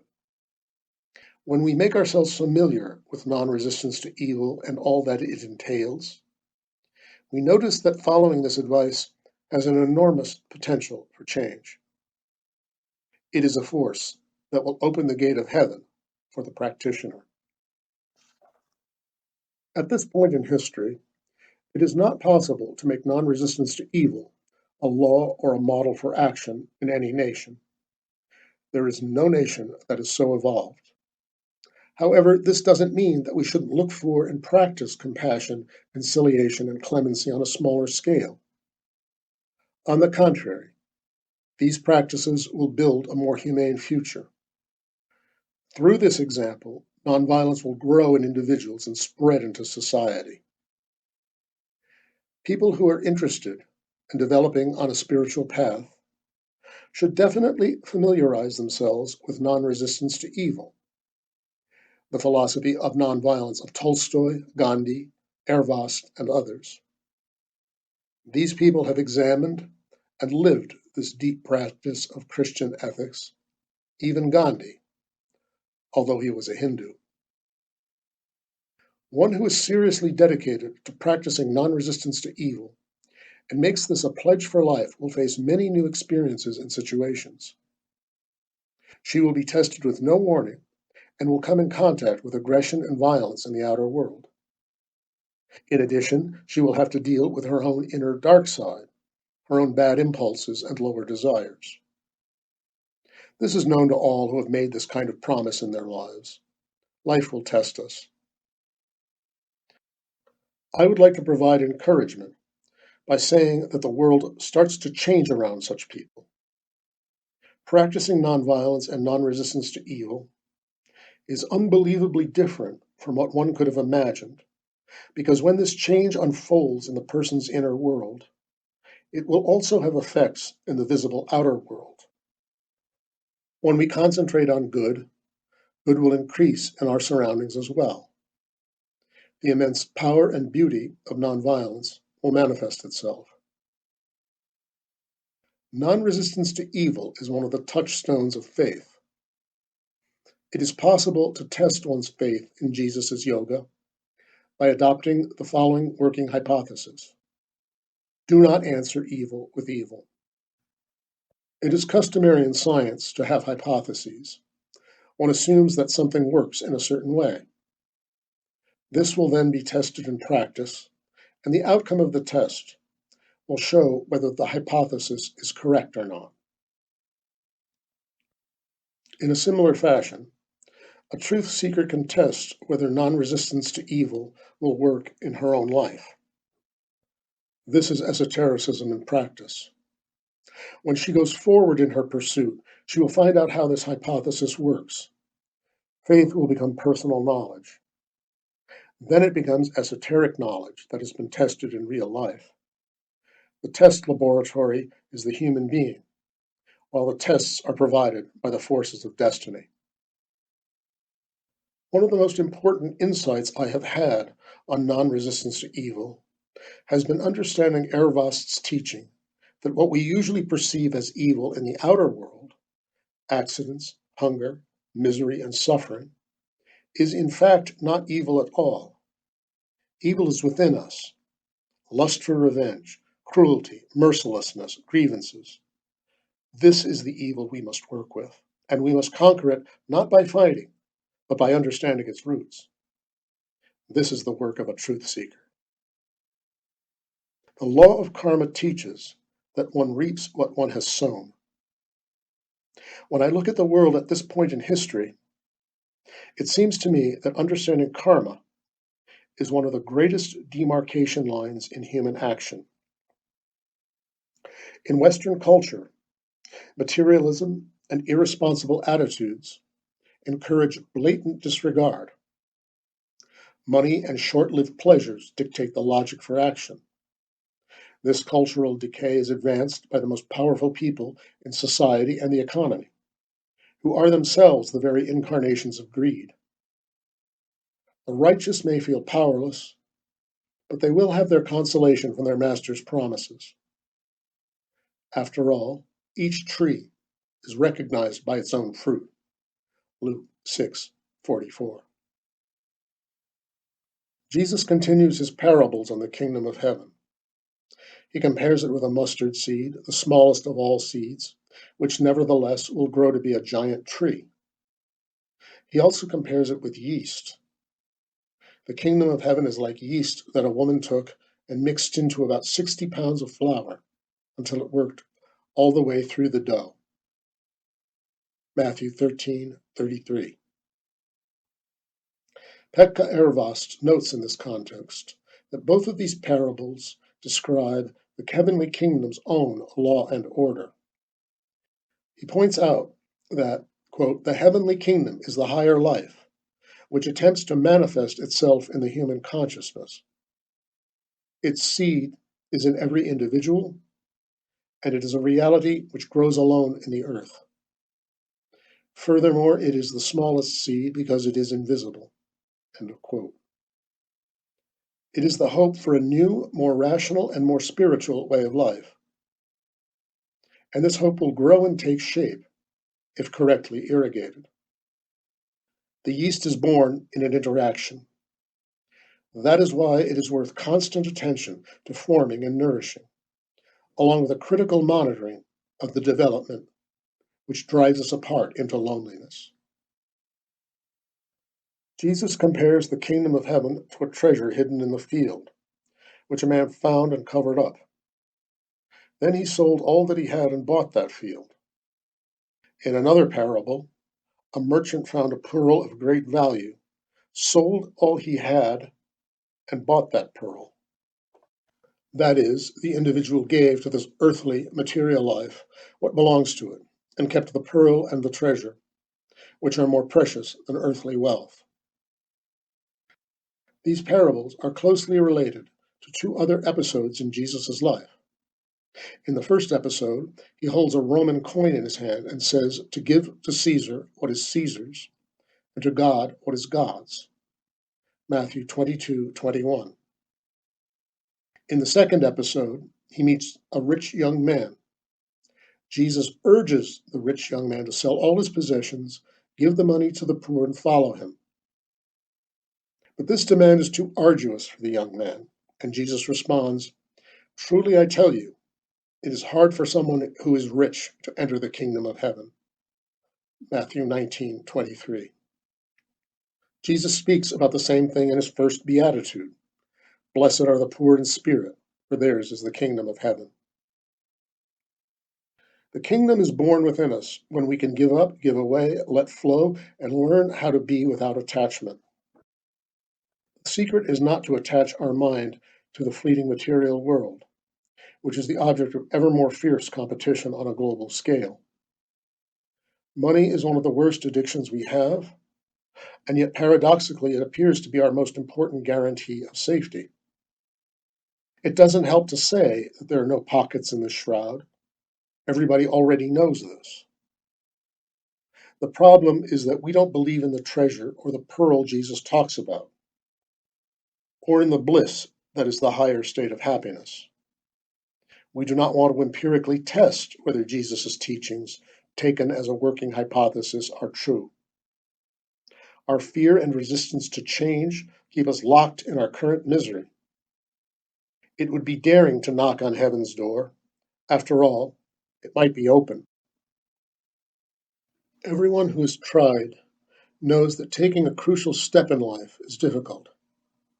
It might be the thing that requires the most courage. But it is extremely important not to give up and to keep trying. The time will come when we will see that the treasure hidden in the field, the pearl, and the bliss are part of the kingdom of light, which will open for us if we free ourselves from the chains of money. Jesus came to teach us how to conquer poverty and the abyss of money, and how to concentrate on more important issues. We are required to have the understanding and ability to change our relationship with money and possessions. It seems that if we learned this lesson alone, we could save our planet from destruction. On the other hand, we don't have to become beggars. Jesus says that the poor in spirit are blessed. This does not mean that we can't have money, even a lot of money. The question has to do with our inner attitude towards money. A rich person can handle a great fortune skillfully as a gift, by understanding that it has been given to him because of his wisdom. Life entrusts money to us to use in a correct way. In a theosophical context, this is called the trial by earth, controlling money and earthly possessions. Jesus addresses the kingdom of heaven again in the 8th Beatitude. Blessed are those who are persecuted because of righteousness, for theirs is the kingdom of heaven. He doesn't say that the righteous will go to heaven after death. He is speaking in the present tense. He wanted to bring the kingdom of heaven here on earth and set it as our goal. He taught it and set his whole life as an example. This was the life of the kingdom of spirit. He offered it in every way for us and emphatically said, "The kingdom of God is within you."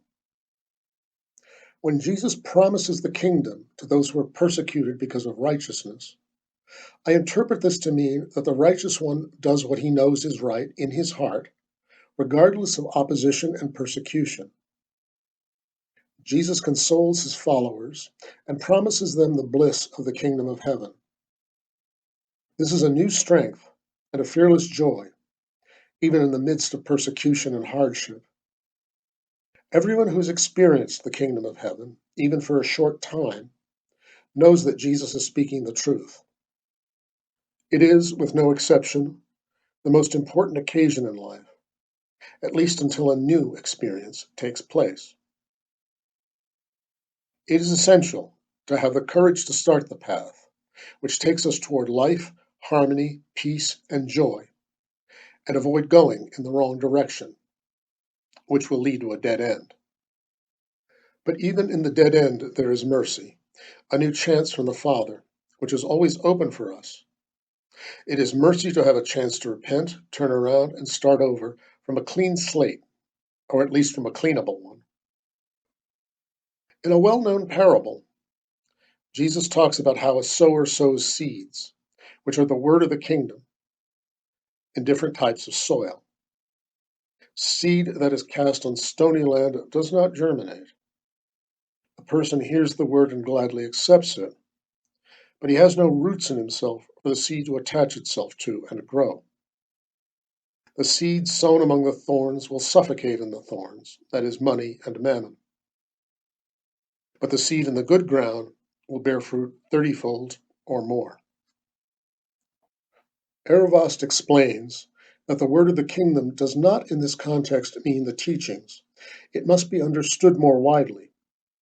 There are many paths to the top of a mountain. There are many mansions in the kingdom. The word of the kingdom can be heard in the human consciousness, inside every human being, says Eravast. Do we listen to this inner voice? Or do we choose not to care about it? Is it suffocated under other things? Why, when we have so many important things to attend to, do we ignore the most important one? Jesus also compares the kingdom of heaven to a net that is let down into the lake and catches many kinds of fish. When it is full, the fishermen pull it up on the shore. Then they sit down and collect the good fish in baskets, but throw the bad away. This is to say that one enters the life and joy of the kingdom of heaven. It will pull up all that is evil and poor in you, but this is nothing to be afraid of. Eravast explains, what is evil in you will be thrown away. You just go ahead on your way and trust the joy you feel. Forgiveness is one of the keys to the kingdom of heaven. Jesus compares the kingdom of heaven with a king who forgave a 10,000 talent debt that a servant owed to him. When the servant left, he met a man who owed him a small amount of money, 100 denarii. The servant grabbed him by the throat and demanded payment. Then he had the man thrown into prison. When the king learned what had happened, he summoned the servant and said, "You wicked servant, I canceled that debt of yours because you begged me to. Shouldn't you have had mercy on your fellow servant just as I had on you?" The parable ends with the master handing the servant over to the jailers to be tortured until he pays back all he owes.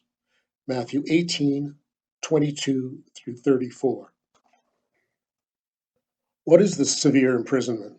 It is the next life, a new reincarnation, into which a human being will incarnate in order to pay off his old debt, his old karma. Having mercy and forgiving are at the core of the Christian ethics. They are the great secrets of the kingdom, or the gates of the kingdom. They have been announced to everyone, yet they remain secrets because we have not been able to put them into practice, failing to understand their value. They are also secrets in that they cannot be understood by talking or comprehending by reason alone. They are opened only after they have been personally experienced and lived. Only then will they become knowledge. This type of knowledge belongs to those we call sages, those who have followed a spiritual path so far that life itself has started to reveal its essence and deepest secrets to them. Jesus promised his followers that they would understand the Holy Scriptures. We all have the possibility of having this insight, of reaching the vast inner treasure within all of us. What Jesus says is also literally true. Every time a person experiences the Christ in herself, she is more able to understand all great religions and holy texts. In addition, she begins to see how the original teachings of all great religions greatly resemble each other. I do not know why this appears to be so hard to realize. Perhaps it is due to a lack of serious thinking on this matter. For instance, seeing that the creator of the universe, God, is the same in every religion. Ultimately, Muslims, Jews, Christians, Hindus, and Buddhists have the same creator. These religions merely have slightly different doctrines. The scribe in us and the urge to be right make us quarrel and fight, not God. Let us come back to the parable addressing forgiveness. When we are unforgiving, cold-hearted, and proud, we believe that we are teaching a lesson to those who are in debt to us, that is, who have wronged us. Not forgiving is based on force and self-righteousness, which in countless situations lead us to dream of payback and revenge. This bitterness could take up years. It creates inner anxiety, and it poisons our lives. We masterfully create a rigid shell around our pride instead of letting go and finding peace. We do not dare to forgive because we believe that forgiving would mean accepting the wrong. This belief is misplaced. Not forgiving amounts to punishing and tormenting oneself. Yet we are prepared to do this to keep from letting go of what we feel to be our right and duty. Actually, this is what our ego feels. It feels that it is our duty to seek for compensation or punishment from the person who has wronged us. We have identified ourselves with our ego, which feels that we will make a moral mistake if we let our debtor go without a punishment. We demand compensation, or at minimum, an apology. Jesus advises his followers to meditate and pray every day, "Forgive us our debts as we have forgiven our debtors." Jesus makes a promise. We will be forgiven our debts if we ourselves can forgive. The initiative is ours. Could it be that we refuse to forgive because we think we don't have any debts requiring forgiveness? Haven't we done anything requiring amnesty? What about our past lives? If not, we can ask whether our refusal to forgive is not ruthless. It is against the law of loving one's neighbor. The following ideal is part of the Christian ethics. Do not condemn and you will not be condemned, Luke 6:37. Or let him who is without sin cast the first stone, John 8:7. When Jesus said this, the stones were left untouched. Another matter is whether I can forgive. Could I, even if I wanted to? I may need to pray for this. In some situations, one can be so intertwined with the ego that forgiveness is out of the question. Also, one may be holding on to the thought that by forgiving, one is condoning wrongdoing against oneself and the community. This question brings us to the borderline between the ethics of the two kingdoms. We have to choose to listen to our inner voice, the word of the kingdom, and set ourselves free by forgiving. We are sometimes reluctant to believe Jesus when he says, "The truth will set you free." Instead, we prefer to stay as prisoners in this earthly kingdom and its conception of justice. Similar issues occur in other ethical questions faced on a spiritual path. Think of the principles of non-resistance to evil and not losing one's temper, and the history of conscientious objection. The line of demarcation has been very strict in the past and still is. Yet the undisputed advice by Jesus in his first commandment is, "You have heard that it was said to the people long ago, 'You shall not murder.' But I tell you that anyone who is angry with a brother or sister will be subject to judgment." Christendom has studied Moses' commandment. We have more or less learned not to kill each other. It is interesting, however, that the Christian church doesn't know what its master taught, but instead teaches Moses' old commandment. Furthermore, it cannot stand behind Jesus' commandment in wartime. Jesus' commandment is more personal. Learning how not to get angry is the yoga practice by which one learns how to control one's mind and attain mental tranquility. As Ervast promises, this practice will gradually lead to sensing and understanding other people's thoughts. Not getting angry is difficult. This is true for all the entrance exams for the kingdom of heaven. When I write these lines, I feel a sting in my heart. Can I live and be this way? No, I cannot yet do so. But I do want to learn, and I know that the thought must be clear first. It precedes action. One must understand the principle, at least to some extent, before acting. Even so, talking and writing about these things are not a substitute for action, not for long at least. This would quite soon lead to a dead end. One must do as one preaches or cease talking. The following teaching of the Master is a life-size thought for me. Not everyone who says to me, Lord, Lord, will enter the kingdom of heaven, but only the one who does the will of my Father who is in heaven. Matthew 7:21. Let me return to an earlier theme, which is related to what Jesus proclaimed after his baptism. The kingdom of God has come near. Repent and believe the good news. Mark 1:15. What does it mean that the kingdom of God has come near? The sages go about this question in the following way. The appearance of Jesus in the world was a seminal event in the history of spiritual life and evolution. Before Jesus Christ, a spiritual seeker had no chance of attaining enlightenment in day-to-day consciousness as we have right now. Instead, they usually retreated from the world and implemented spiritual practices in the mountains, wilderness, and monasteries. The goal is to mortify life and desire and to break free from illusion, Maya, and the cycle of reincarnation. This is the path of the Old Covenant. It is still open alongside the path of the New Covenant, and many people still follow it. Because of the New Covenant, which was born of Jesus Christ, it is now possible to experience enlightenment in a state of ordinary consciousness.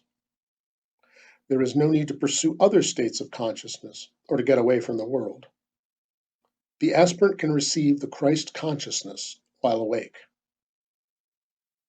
The New Covenant also changed the status of Satan. The Christ defeated death, and at the same time he defeated Satan.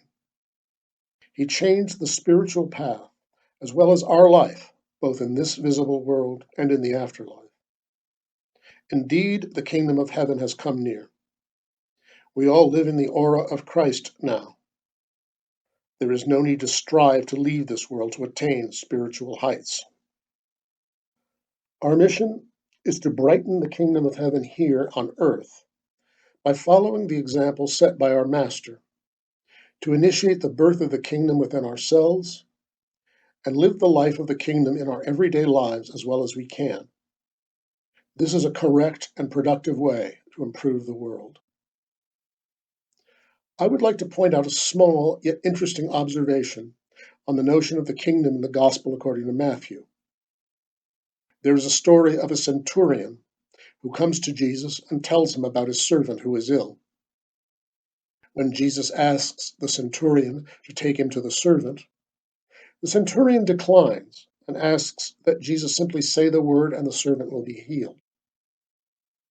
Jesus then tells his followers, "Truly I tell you, I have not found anyone in Israel with such great faith.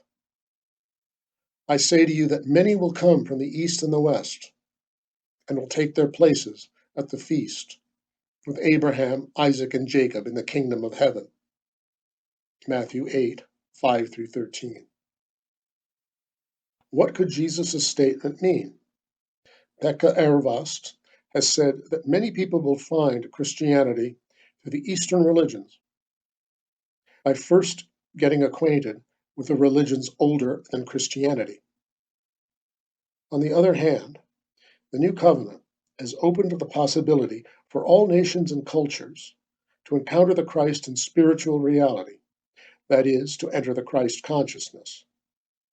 Christ is not just for the Christians or for one chosen nation. In any event, it is our most important task to develop the Christ consciousness and approach it in this Christian world in which we have been born. This teaching should be the focus of study and development in our Christian church. The kingdom of heaven can be taken by a surprise attack right here and right now. This involves the whole of our will. All spiritual aspiration is focused on it. There is no sense of living our lives by waiting for heaven or fearing hell. Instead, why shouldn't we look for the kingdom of heaven, which is already within us and does not come just by saying, Lord, Lord. It comes by striving and trying to do what Jesus taught in the Sermon on the Mount.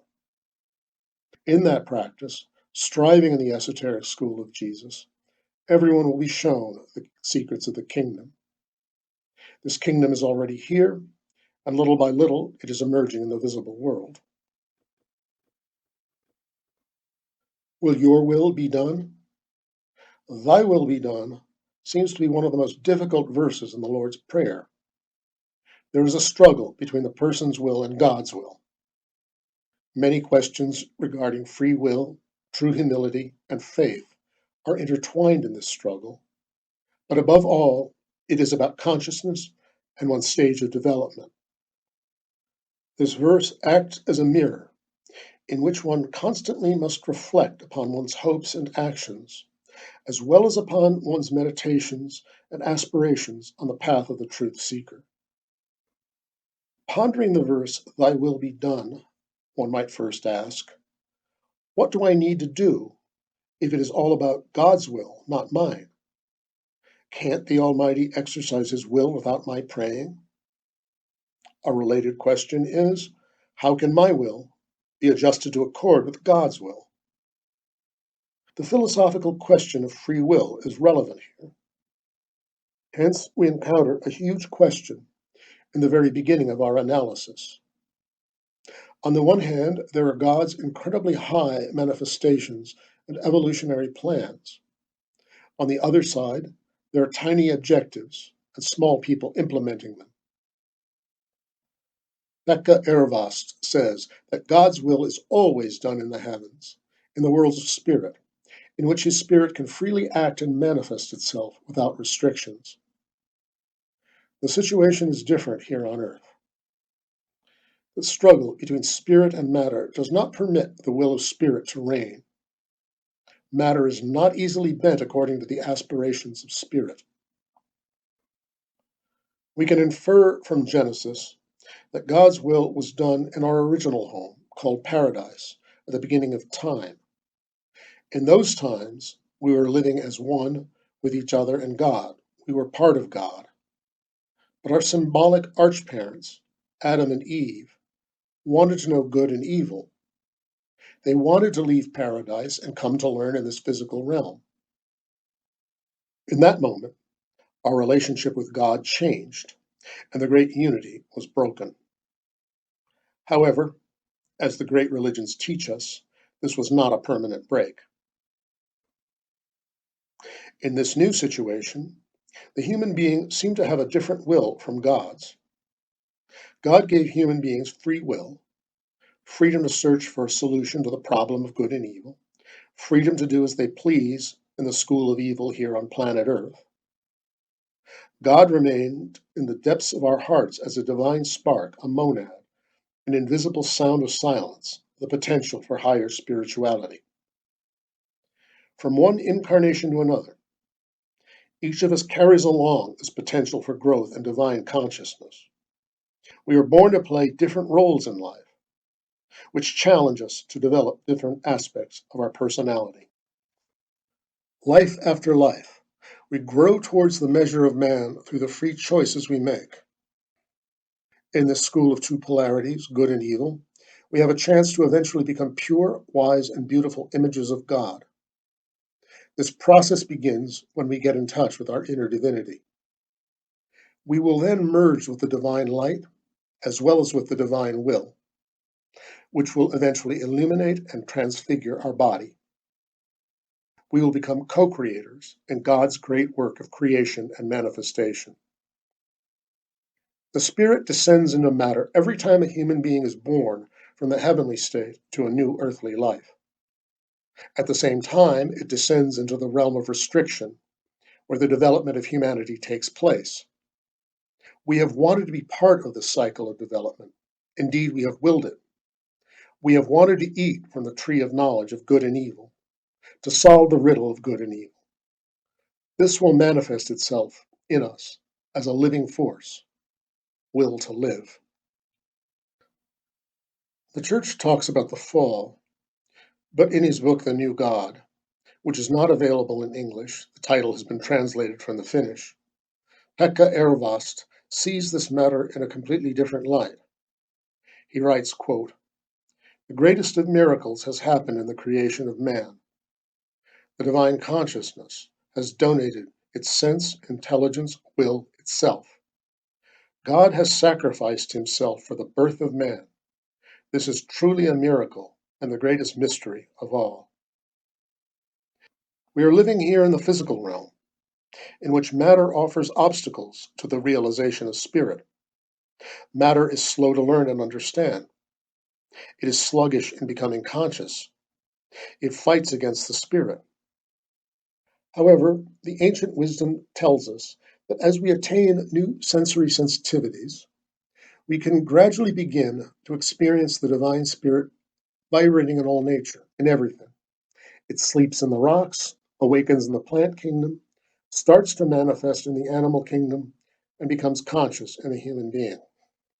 During the vast periods of time since we were first born as humans, we have come into contact with will, which becomes something else besides the mere will to survive.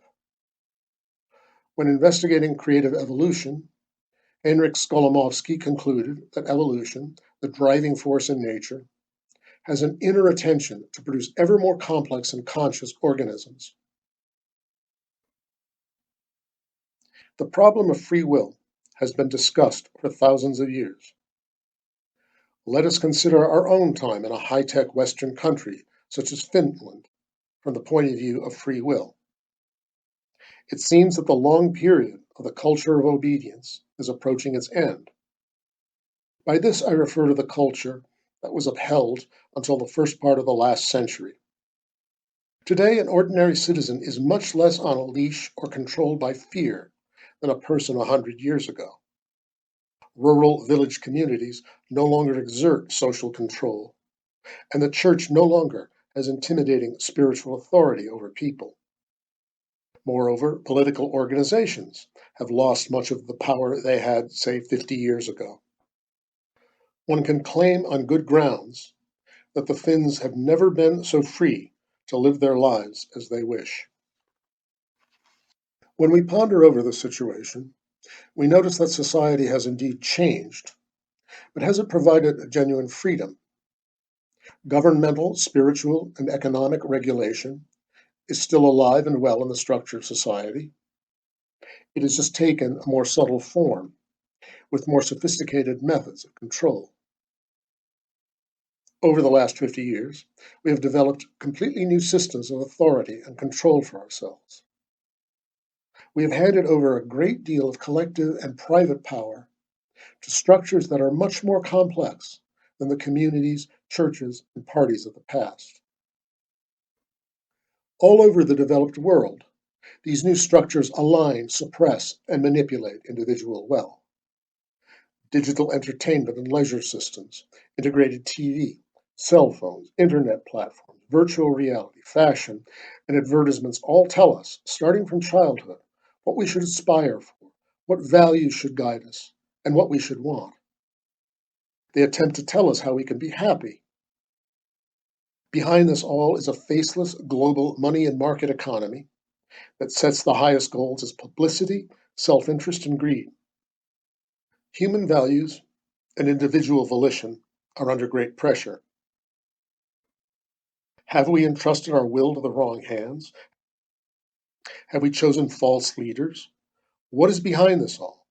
Are we doing this to ourselves?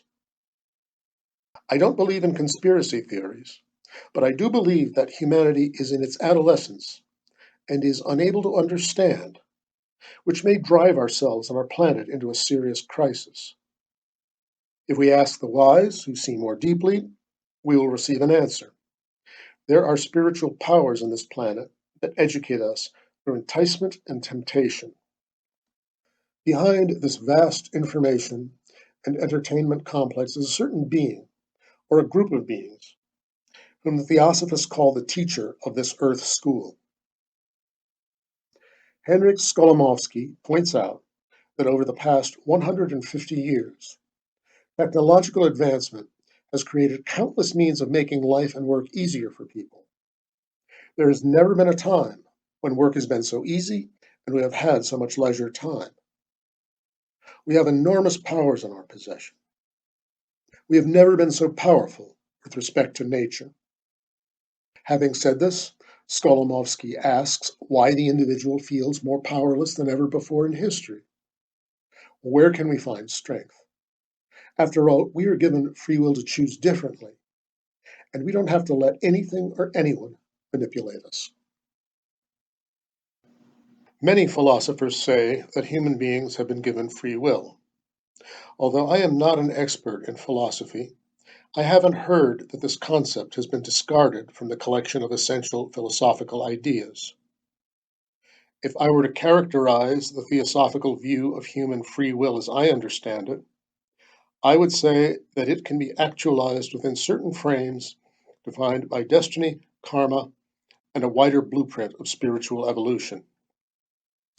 When a human being resumes her development in a new life, after a rest period between two incarnations, at the gate of reincarnation, she sees the opportunities and restrictions of the next life, and the framework defining the borders in which her choices, her own will, can be actualized.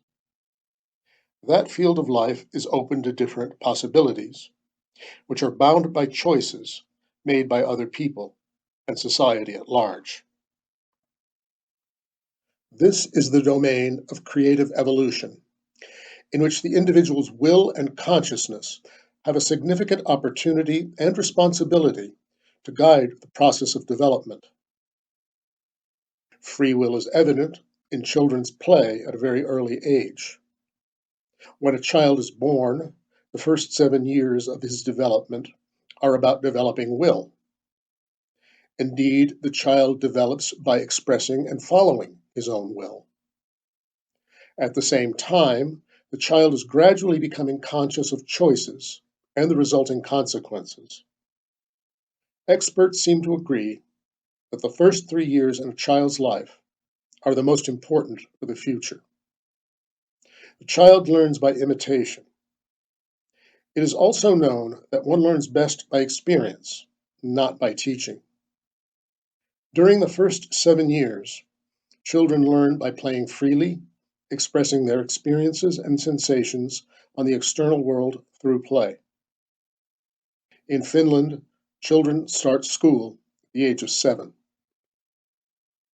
Despite this knowledge, our time doesn't have the patience to respect children's developmental phases. In the midst of the creative development of will, which secures vital energy for the rest of the child's life, laptops and tablets are becoming toys in kindergartens.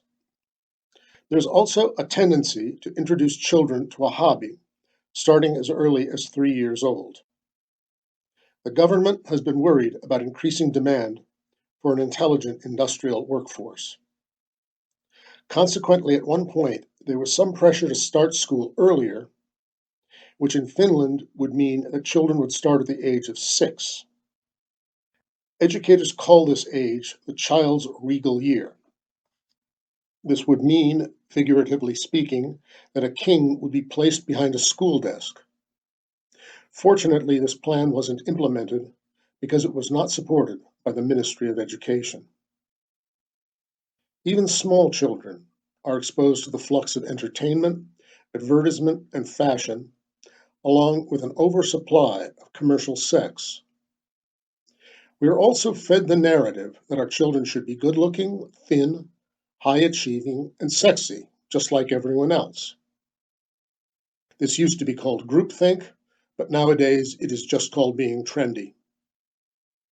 Individuality is the proclaimed aim. But have we ever had consumers, including children, being whipped into herds as much as in our time? Or is individuality only intended for those with enough willpower or money to stand out of the herd. In this state of affairs, free will is under trial all the time. How free can childhood be, or for that matter, the worlds of teenagers and adults? External influence doesn't end with childhood. We face choices in all phases of our lives. Do we have free choice? Is it possible for a trendy person who meets all the demands of fashion in every aspect of life to be free in her choices? If not, who is guiding the choices? If one is asked about this, one answers that all the others are doing the guiding. What is then guiding one's choices? Is it free will? Possibly, but the foremost guiding factor seems to be fear of not fulfilling external expectations set by friends, school, society, and marketing and entertainment systems. There has been recent concern about increasing anxiety among very young children, as well as among school children and adults. What is driving us? Is our free will chained this way? This question can be approached from a different perspective. It has been said that in reality there is no such thing as free will. Instead, lower lusts and desires, selfish urges, and aspirations control our behavior. In the school of desire, a person is mainly at the mercy of her own mind and emotions, such as strong feelings of love or hate, great passion or fear. On the one hand, the person tries to be willing, shaping her own life independently.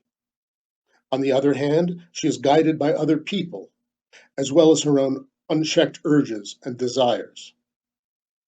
This is the condition in which she is seeking for her own strength from one life to another, trying to gain true control over herself and her evolution. It is true that we must all tread this wide road of life in the midst of the aforementioned contradictions and manipulations.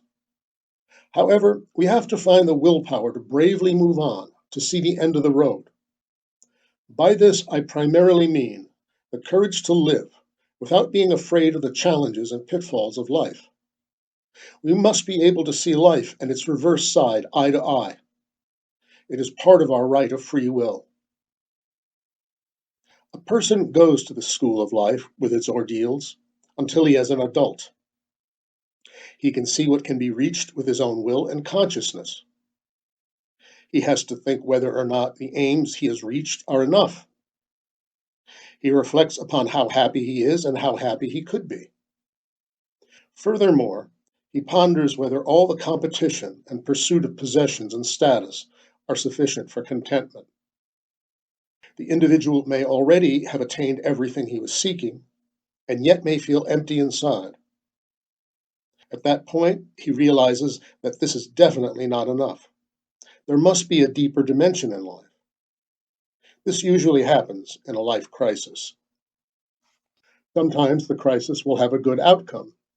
The person may decide to pursue something higher.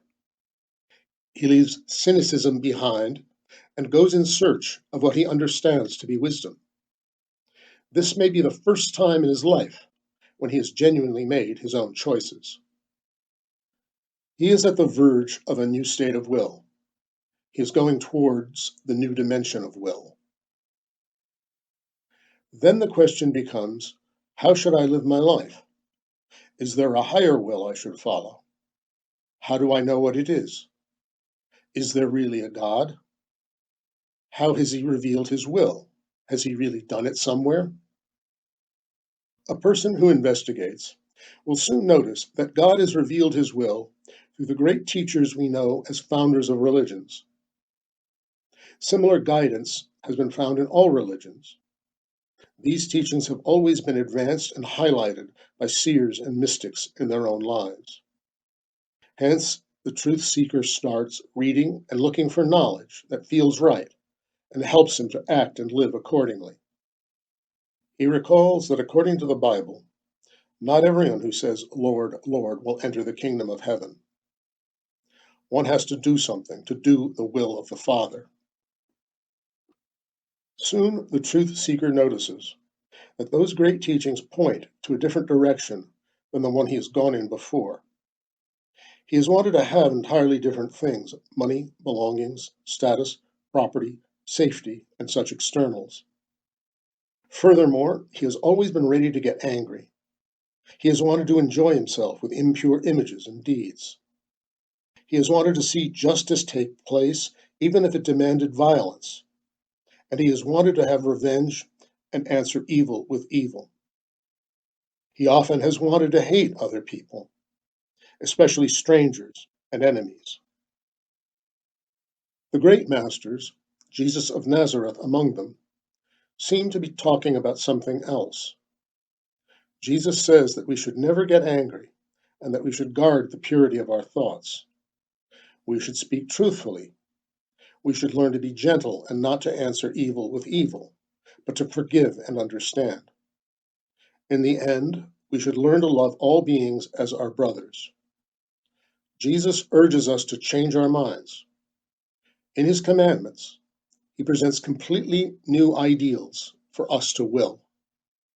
And indeed, this process has to do with will, because it is related to changing our being and consciousness. If a person hears this call, she is at the beginning of the path that truth seekers call the path of purification. She will become a truth seeker herself. She notices that she lacks knowledge. She has not known or cared about Jesus' commandments. She also lacks something in her emotional life. At this point, she doesn't understand anything of God's love, and she has been attached to completely different things. She also lacks will, or at any rate, her will has been directed toward things that have led to illusion and distress. Whenever someone starts to seek for truth in life, it is always an important decision, and it takes willpower. Having discussed the essence of will and the opportunities to express it in our time, I will turn to two other aspects of human nature: knowing and feeling. Western society has lived in the age of knowledge for over 300 years. This age of knowledge, which we are currently living in, was created to oppose the authority of the Church, which was based on a one-sided emphasis on faith. As a result, we have placed scientific, literary, and theoretical knowledge, that is, head knowledge, above everything as the measure of all wisdom. To exaggerate only slightly, we have moved from the tyranny of faith and religion to the tyranny of knowledge. This tyranny has been criticized for over 100 years, since the arrival of Theosophy at the end of the 19th century.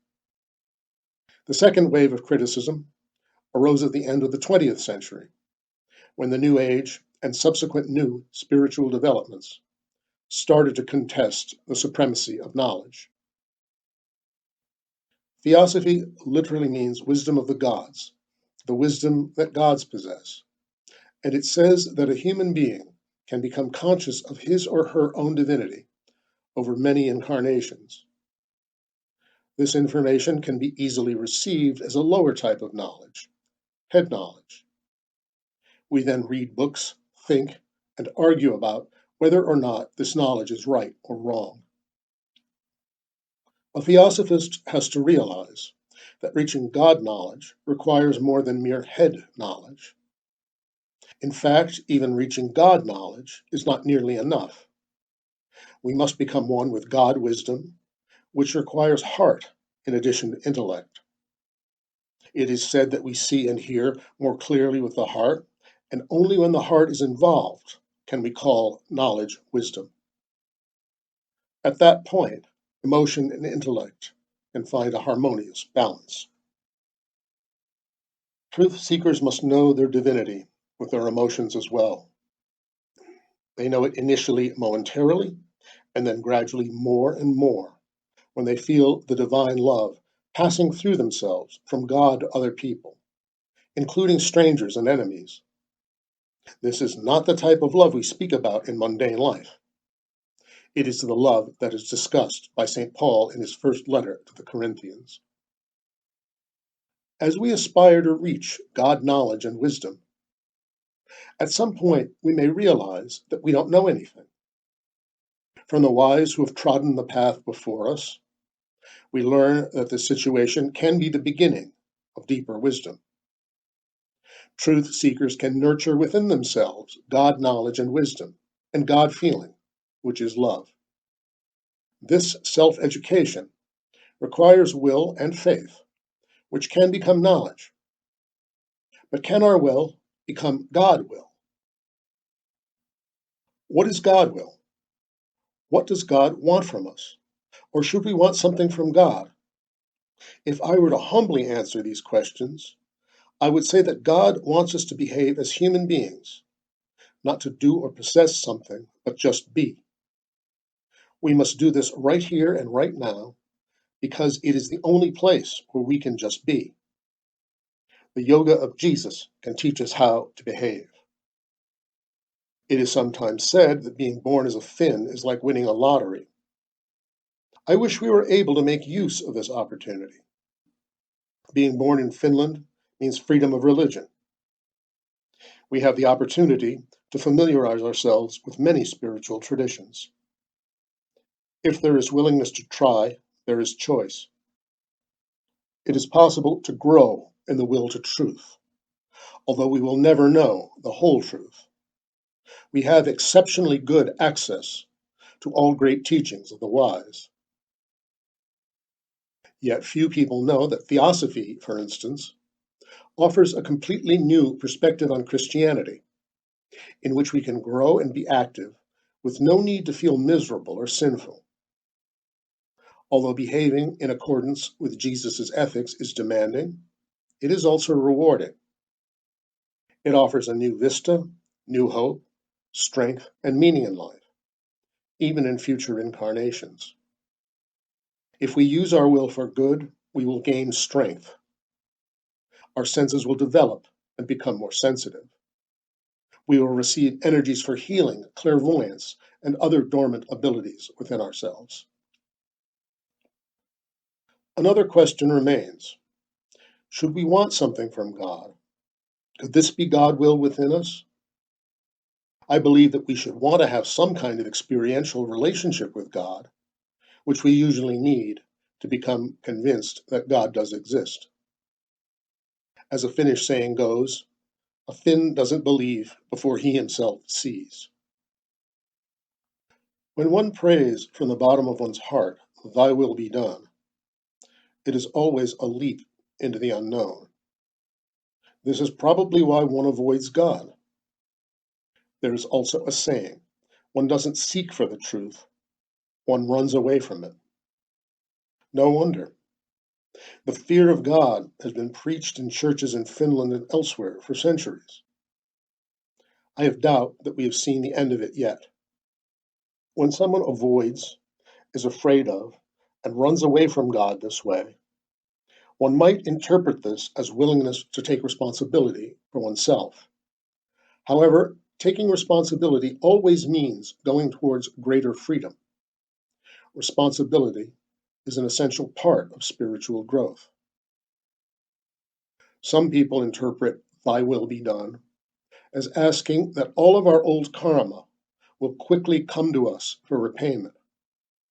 I believe that this represents too narrow an understanding of karma. We must be able to see that the law of karma is not a mechanism for punishment. We have difficulty seeing that God is love.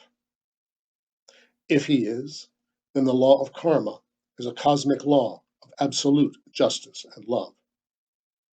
If we understand that love is a central attribute of God, we also understand that grace and mercy are essential features of karma. Jesus himself says, "Blessed are the merciful, for they will be shown mercy." Wouldn't God be merciful as well? Why would God want to crush his conscious child because of some wrong choices? Isn't it merciful to correct our mistakes? I would rather avoid these end-of-the-world interpretations. We have had bad experiences with them in history. Thy will be done is such a hard thing to pray for because our own will has been so weak. It has been hard work training our will on this path of purification, in which we have been trying to follow the commandments of the great masters. It would be odd if, after I succeeded in nurturing a strong will, God would say, okay, now we will learn what it really means to say, thy will be done. We might think along these lines, but we are unable to see what happens in this process because, like everything else in esoteric Christianity, it is paradoxical. As Pekka Ervast had pointed out, when we are able to say, thy will be done, with the right mind and heart, we've placed ourselves in a right relationship with God. When I say, thy will be done, I no longer consider myself separate from God. I understand what Jesus meant when he said, the kingdom of God is within you. Saying, thy will be done, is addressing my own higher divine consciousness, which is in each of us. If we are to stand on our own feet in life, we must become conscious of the divine in us. It is clear that for everyone who's tried to live that saying, thy will be done, it is a frightening leap into the unknown. It demands faith in God's will. It is also the will to believe what the wise have said, that fear can cease in the spiritual path. We have to muster courage to pass through our own fear of God, which has endured for centuries. We must stop running away from the inner call. We have to follow the path of purification to the point where God lets us know that the time of fear is over in our life. This experience of liberation will come to everyone in the form they deserve. The experience of the innermost self is always an experience of true love, which is afraid of nothing. There is no fear in love, but perfect love drives out fear. 1 John 4:18. On the other hand, perhaps the church might paradoxically be right in praying out of the fear of God. After all, it is well known that one calls for the things one is afraid of. However, I do not think that this is how the church has thought about it. This is the ultimate question about free will. Is our will free only after we have given up our own will? After we have let our own will merge with God's? When thinking about this matter, one has to silence the mind and cleanse it of all that is not essential. For one of our greatest problems is that although we would like to hear what God is telling us, we cannot. Our own mind is so noisy and fills our consciousness with so much junk that there is no room for God. If we want to be in contact with the will of God, which is love, strength, and courage, silence is required above all. Willingness to listen, peacefulness, inner quiet, which allow the will of God, our inner will, to resound in us. This will manifest itself as love. It is living yoga and living prayer. It is the silent path of allowing God to enter our heart, into the holy temple of God knowledge, God feeling, and God will. In this temple, eventually only one verse echoes, thy will be done. The mystery of supersubstantial bread.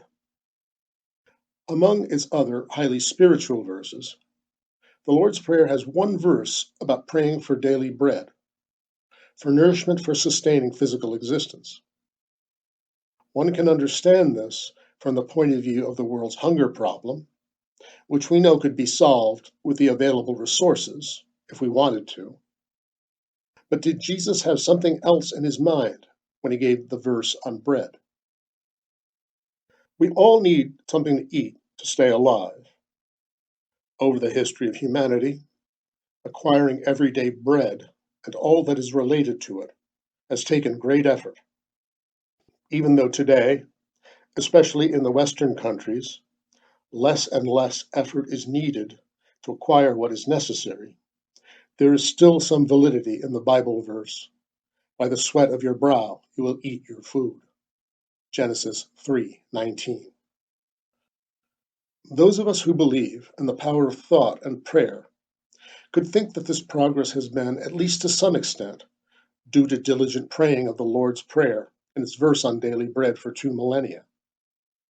Our prayer has been heard. Skeptics and secular people say this progress is entirely due to economic and industrial development. Of course, this is true, as all things have their material aspect as well. At any rate, it seems that the hard work that has been going on over millennia is gradually getting easier. Certainly in the industrialized countries, our time is no longer entirely consumed by sustaining mere existence. There should be more opportunities to fulfill higher aspirations. Whether we do this is another question. My aim is to discuss the notion of daily bread, the bread Jesus talks about in the Lord's Prayer, from a different perspective than is customary. Almost 2 millennia have passed since Jesus gave this prayer and meditation formula to his followers. The Latin version is as follows: Panem nostrum quotidianum da nobis hodie, which is, in English, give us this day our daily bread. This verse doesn't seem to contain any mystical truths, and few people, I believe, have given it any further thought. However, I was surprised when I first read Pekka Ervast's book on the Sermon on the Mount, in which he presents his own translation, commentary, and interpretation of Jesus' address. The book is written in the format of questions and answers. Ervast offers a completely different interpretation for this verse, as well as a different translation. However, this translated has existed for a long time. It can be found in the Latin Vulgate Bible, Panem nostrum supersubstantialem da nobis hodie. This means, give us today our supersubstantial bread, or spiritual bread. The original Greek is epiousion, a rare and obscure word that has been given a number of meanings. Could it be that we are supposed to ask for something else than food in this verse? Not just asking for what keeps us alive, but for what keeps us in contact with the Spirit. I can imagine that Ervast was also surprised when he found this translation in the Vulgate. He justifies this translation by pointing out that later on Jesus tells us not to worry what to eat, drink, or wear. Instead, he urges us to look at the birds of the air and the flowers of the field, which are taken care of by our Heavenly Father. This clearly indicates that we need to worry not about food, but about something else. God already knows what we need. Jesus says, "But seek first his kingdom and his righteousness, and all these things will be given to you as well." Matthew 6:33. Even so, when I think about Ervast's observation from today's perspective, it seems possible to justify the translation daily bread. Jesus often used parables in his teachings. It is natural to view daily bread as a metaphor for the nourishment of spirit. Yet Ervast's interpretation is important. We are free to understand and pray for anything we like. Our needs, as well as our consciousness, are different. A prayer is determined by what we understand now and by what the Sermon on the Mount means for us today. Perhaps we have already evolved far enough to pray for spiritual bread.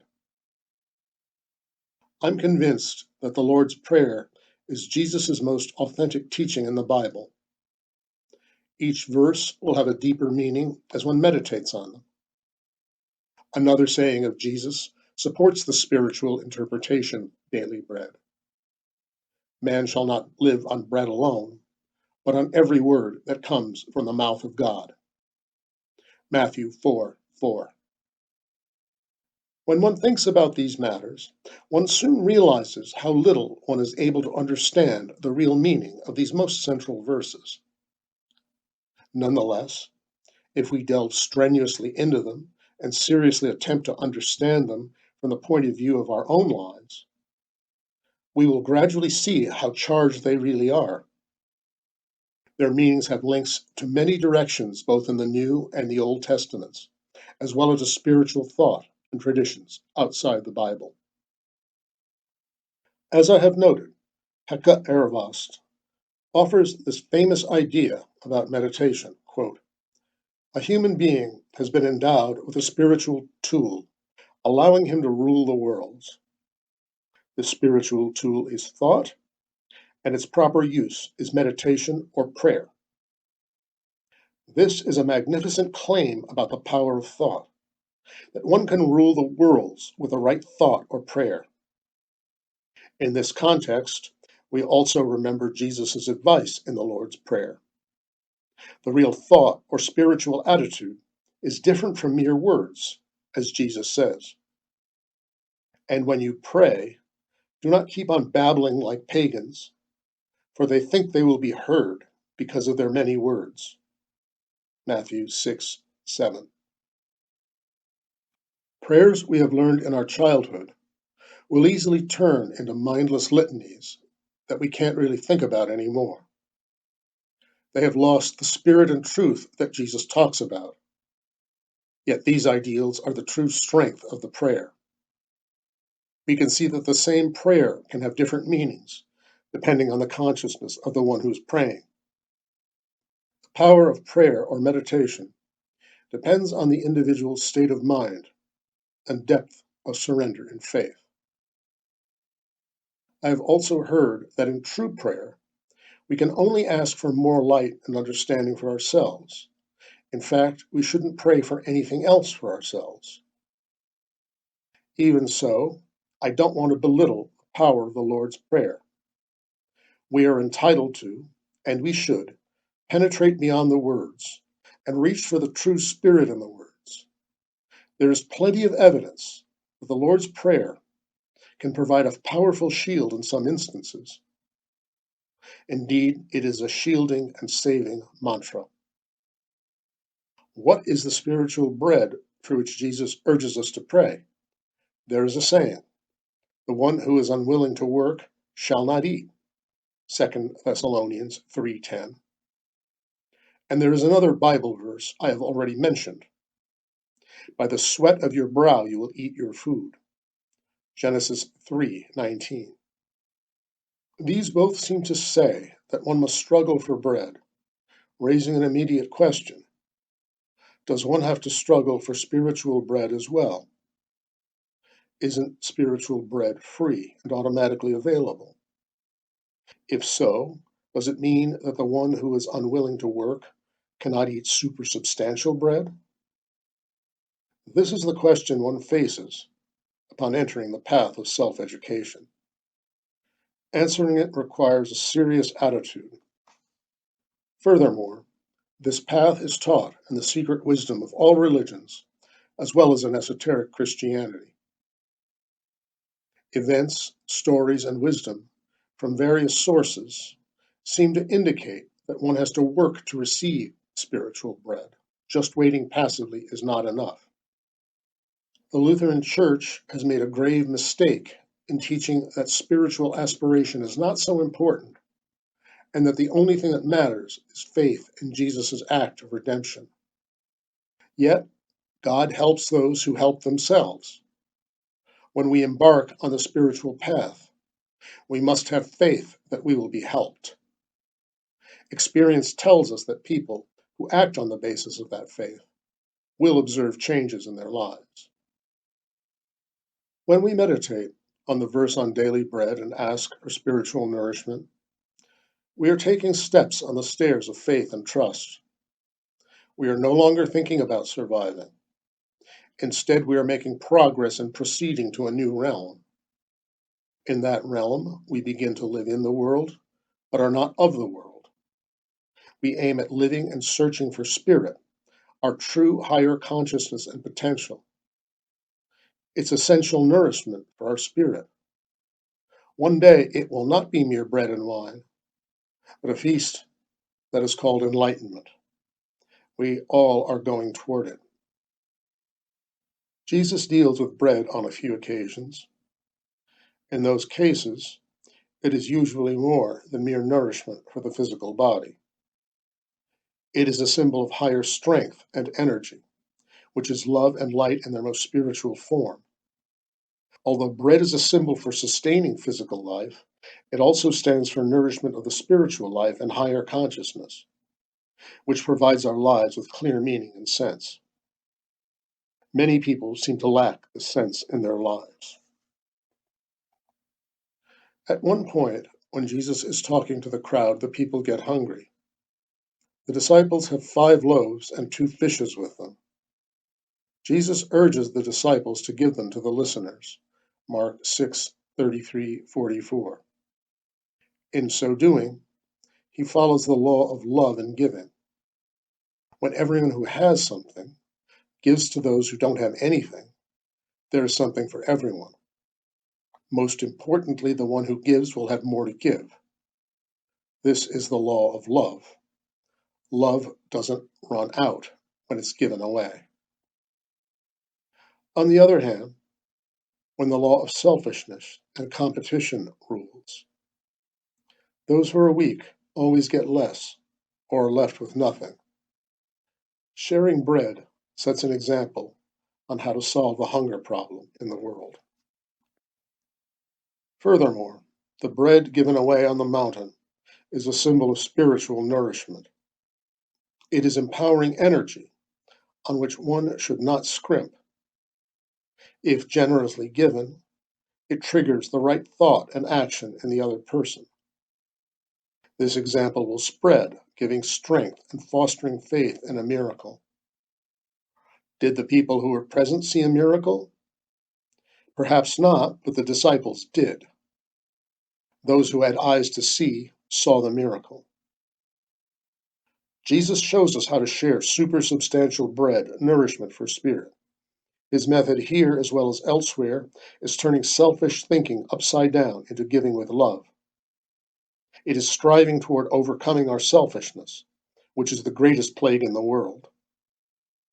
When we begin to overcome our selfishness, the gates of light are opened for us. When the truth seeker believes in this logic and acts accordingly, it starts to work spontaneously. It is the water Jesus told about to the woman at the well. But whoever drinks the water I give them will never thirst. John 4:14. Jesus passed out bread for the last time in his earthly life at the Last Supper. At that point he said, "This is my body given for you." Luke 22:19. According to Theosophy, Jesus' sacrifice of his physical body refers to a high initiation. From an occult point of view, Jesus Christ attained the sun body, or the Sampo body, as it's called in Finnish mythology, after he sacrificed his physical body on Golgotha. This sun body is immortal. Jesus Christ has no need to reincarnate again. The symbolic meaning of the Eucharist is hard to understand, and it is likely to remain a mystery to us. If I were to put it into words, I would say that bread becomes a symbol for the death and resurrection of the Spirit in the Last Supper. It is the allegorical apex of Jesus' earthly teaching work, which he wants us to remember. He installed the Eucharist as remembrance of him. The ritual reminds us of our journey and its higher spiritual goals, loving service and sacrifice. In the Eucharist, bread is consumed, symbolizing the body of Jesus, which at his resurrection was transformed into a light body. Matter becomes light. The physical body becomes an eternal vehicle for spirit. When Jesus says the words of institution in the Last Supper, the disciples do not understand it. Possibly Jesus himself does not fully understand it yet. Only later on, after his sacrificial death, can these words be comprehended. When we participate in the Eucharist, we allow the memory of this transfiguration of matter to enter our body and consciousness. The bread will change. It will become supersubstantial love and light. The Eucharist symbolizes the mystery of this supersubstantial bread. Professor Michael Werner allegedly hasn't eaten for years. He claims that he lives on light and consumes only coffee, fruit juice, and occasionally a glass of wine. At any rate, the idea of light is central in spiritual thinking. In this spirit, there was a seminar called The Wisdom of Light, led by Henrik Skolamovsky in Vihti, Finland, in 2003. The seminar was organized by the Forum Humanum Society. At the time, Skolamovsky was preparing his book, Let There Be Light, The Mysterious Journey of Cosmic Creativity. During the weekend, we pondered on central ideas of the forthcoming book. Skolamovsky's main thesis can be summarized as follows. Everything is light. He considered light to be a central agent of evolution. From this perspective, it can be understood how light is the source of all food. Light is at the core of our daily bread. Let me elaborate on this idea. From our school years, we are all familiar with photosynthesis, utilized by the plant kingdom to replenish itself and constantly produce nutrition. Photosynthesis is a huge step in the visible triumph of light, by which it is transformed into living organisms such as grass, trees, and crops. All higher organisms on the earth receive their nourishment from the plants. In fact, they eat condensed light. In Skolamovsky's theory, the next wave of evolution initiated by light is called logosynthesis. It takes place in a human being who consumes this light in the form of plants or in a more modulated form in meat. This is an indirect way to consume light, which has proceeded one step further away from the first step in the process. In the human being, light is transformed into thought. Logosynthesis originates from the Greek logos, a word that has many meanings, including reason. Through logosynthesis, light has produced human consciousness, through which the universe reflects upon itself. If we think about the relationship of the I to the human mind, we can say that light has created a being in which the universe can be reflected, seen, and even understood. The next great step in the triumph of light is theosynthesis, from the Greek theos, God. By theosynthesis, light has created a fine-tuned apparatus, the mind, which is capable of having an image of God, the supreme light. The yogi, saint, or spiritual aspirant has started on her way to the light and let it works within her in order to unite with the universal center of light and achieve enlightenment. We are all children of light. Skolamovsky's insights on theosynthesis bring us back to Easter and its surrounding events, including the Last Supper and what Jesus said about bread and wine. Jesus speaks in exalted, mystical, and symbolic language when he says, "This is my body given for you. Do this in remembrance of me." The Gospel goes on to say, in the same way, after the supper, he took the cup, saying, "This cup is the new covenant in my blood, which is poured out for you." Luke 22:19 and 20. We allegorically consume completely enlightened nourishment, the body of Jesus, which has gone through all the stages of enlightenment, at least from the human perspective. Jesus Christ is our great example and teacher, our elder brother, as Theosophists say. In his baptism in the Jordan, he was able to receive God's perfect image of humanity. After that point, working intently, he learned how to tune his physical body, ethics, thought, and action so finely that the divine light could completely transfigure matter and sacralize it. These themes require a great deal of thought. I could ask this: does Jesus' advice not to worry about what to eat and drink also include supersubstantial spiritual bread? Doesn't our Heavenly Father know that we need spiritual bread even before we ask for it? This is certainly the case. Supersubstantial bread is always available. There is no shortage of it. However, the problem lies in our readiness and ability to receive it, whether we are able to receive higher knowledge, light, and love. Our state of prayer and meditation, our ability to pray in spirit and truth, will determine whether we can receive supersubstantial bread. That state is directly related to ethical practices, which are needed to tune the receiver of our consciousness. If one asks what receiving supersubstantial bread requires from us, I would reply, tune your receiver. This point of view can be illuminated with this example. Many people wonder why they cannot live in the state of falling in love for a longer time, why the wonderful ecstasy disappears and we go back to our dull, everyday life.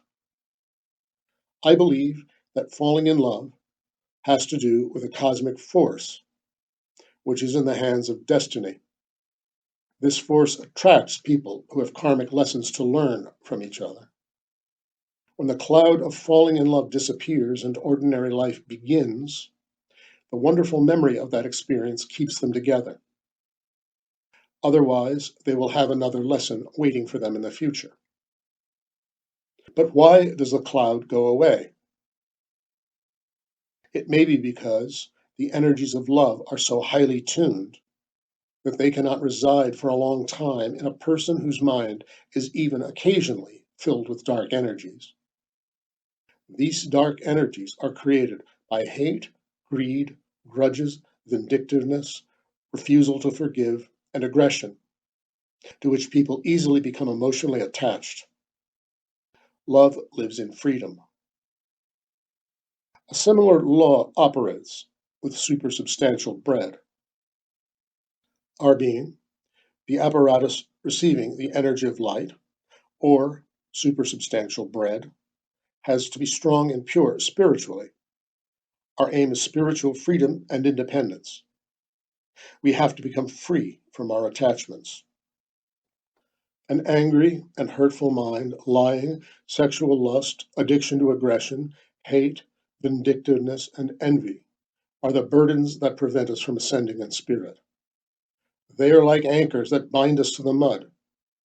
The saying, angels can fly because they can take themselves lightly, describes the matter very well.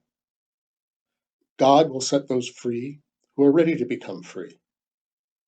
The converse also applies. The person who is filled with anger, bitterness, and negative emotions cannot receive supersubstantial bread. When we pray as Jesus asked us to, in the Spirit and in truth, John 4:23, it tells us about our intention.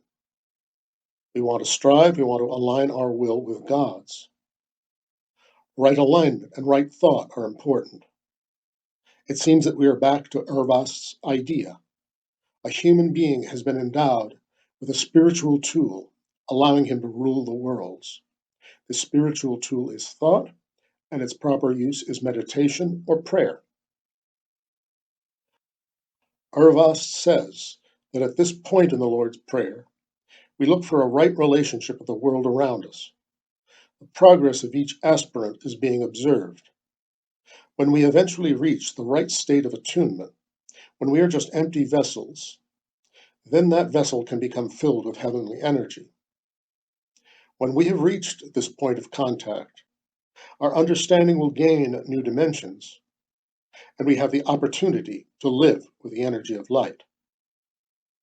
However, Jesus' advice is always worth remembering. But the things that come out of a person's mouth come from the heart, and these defile them. Matthew 15:18. We need spiritual bread, the light of spirit and cosmic energy, to carry on in the school of painful efforts. An old Finnish saying, bread keeps a man on the road, can be interpreted either from the material or the spiritual point of view. This is our experience in everyday life. We can think that the same is true in the case of spiritual nourishment. Spiritual bread keeps us on the path, if we recall Jesus' words, I am the truth and the life. John 14:6. Let us pray for supersubstantial bread in spirit and in truth, which keeps all of us, men and women alike, on the path to the truth and life. The most significant problem of our time. Throughout the Sermon on the Mount, Jesus teaches us new attitudes for our lives and way of being. He sees the bonds in our minds to which we are attached, and with his teachings and example, tries to show how we could be set free from those bonds. These bonds are attitudes, hardened ways of behaving, and models for thinking and acting that we have received from our culture. It is usually hard for us to ponder upon their significance in our lives, let alone to question them.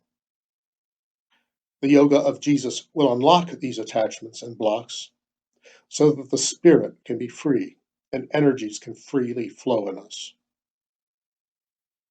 We call Jesus Savior, and rightly so, since this is what Jesus did. However, the Church has monopolized this concept and wants to interpret it only in terms of the redemption. That is, Jesus died on the cross for our sins. According to the Church, just by believing this, we are saved and will go to heaven. I will not address this doctrine of salvation any further here. I just want to pay attention to Jesus' role as a savior in terms of his spiritual teachings. Jesus provides us with an example of what we should do in our lives. One important teaching addresses the way we should react to unfairness and insults. Jesus teaches us to pray in the Lord's Prayer as follows, and forgive our debts as we also have forgiven our debtors. Matthew 6:12. Here he shows us the direction of spiritual growth and liberation. We will be free if we follow this path. He says, the truth will set you free, and clarifies, I am the way and the truth and the life. We will see this path of freedom when we learn to forgive, to let go of negative emotions and their dominance. In this freed inner space within us, we can experience forgiveness for our own wrongdoings and evil deeds. This is the forgiveness promised by Jesus in his prayer for those who want to forgive. Our energies are unable to flow unless we learn how to let go of our negative emotions, but we want to hold on to them, to keep them inside us and with us. Even if we don't want to do so, we do not know how to let go of them.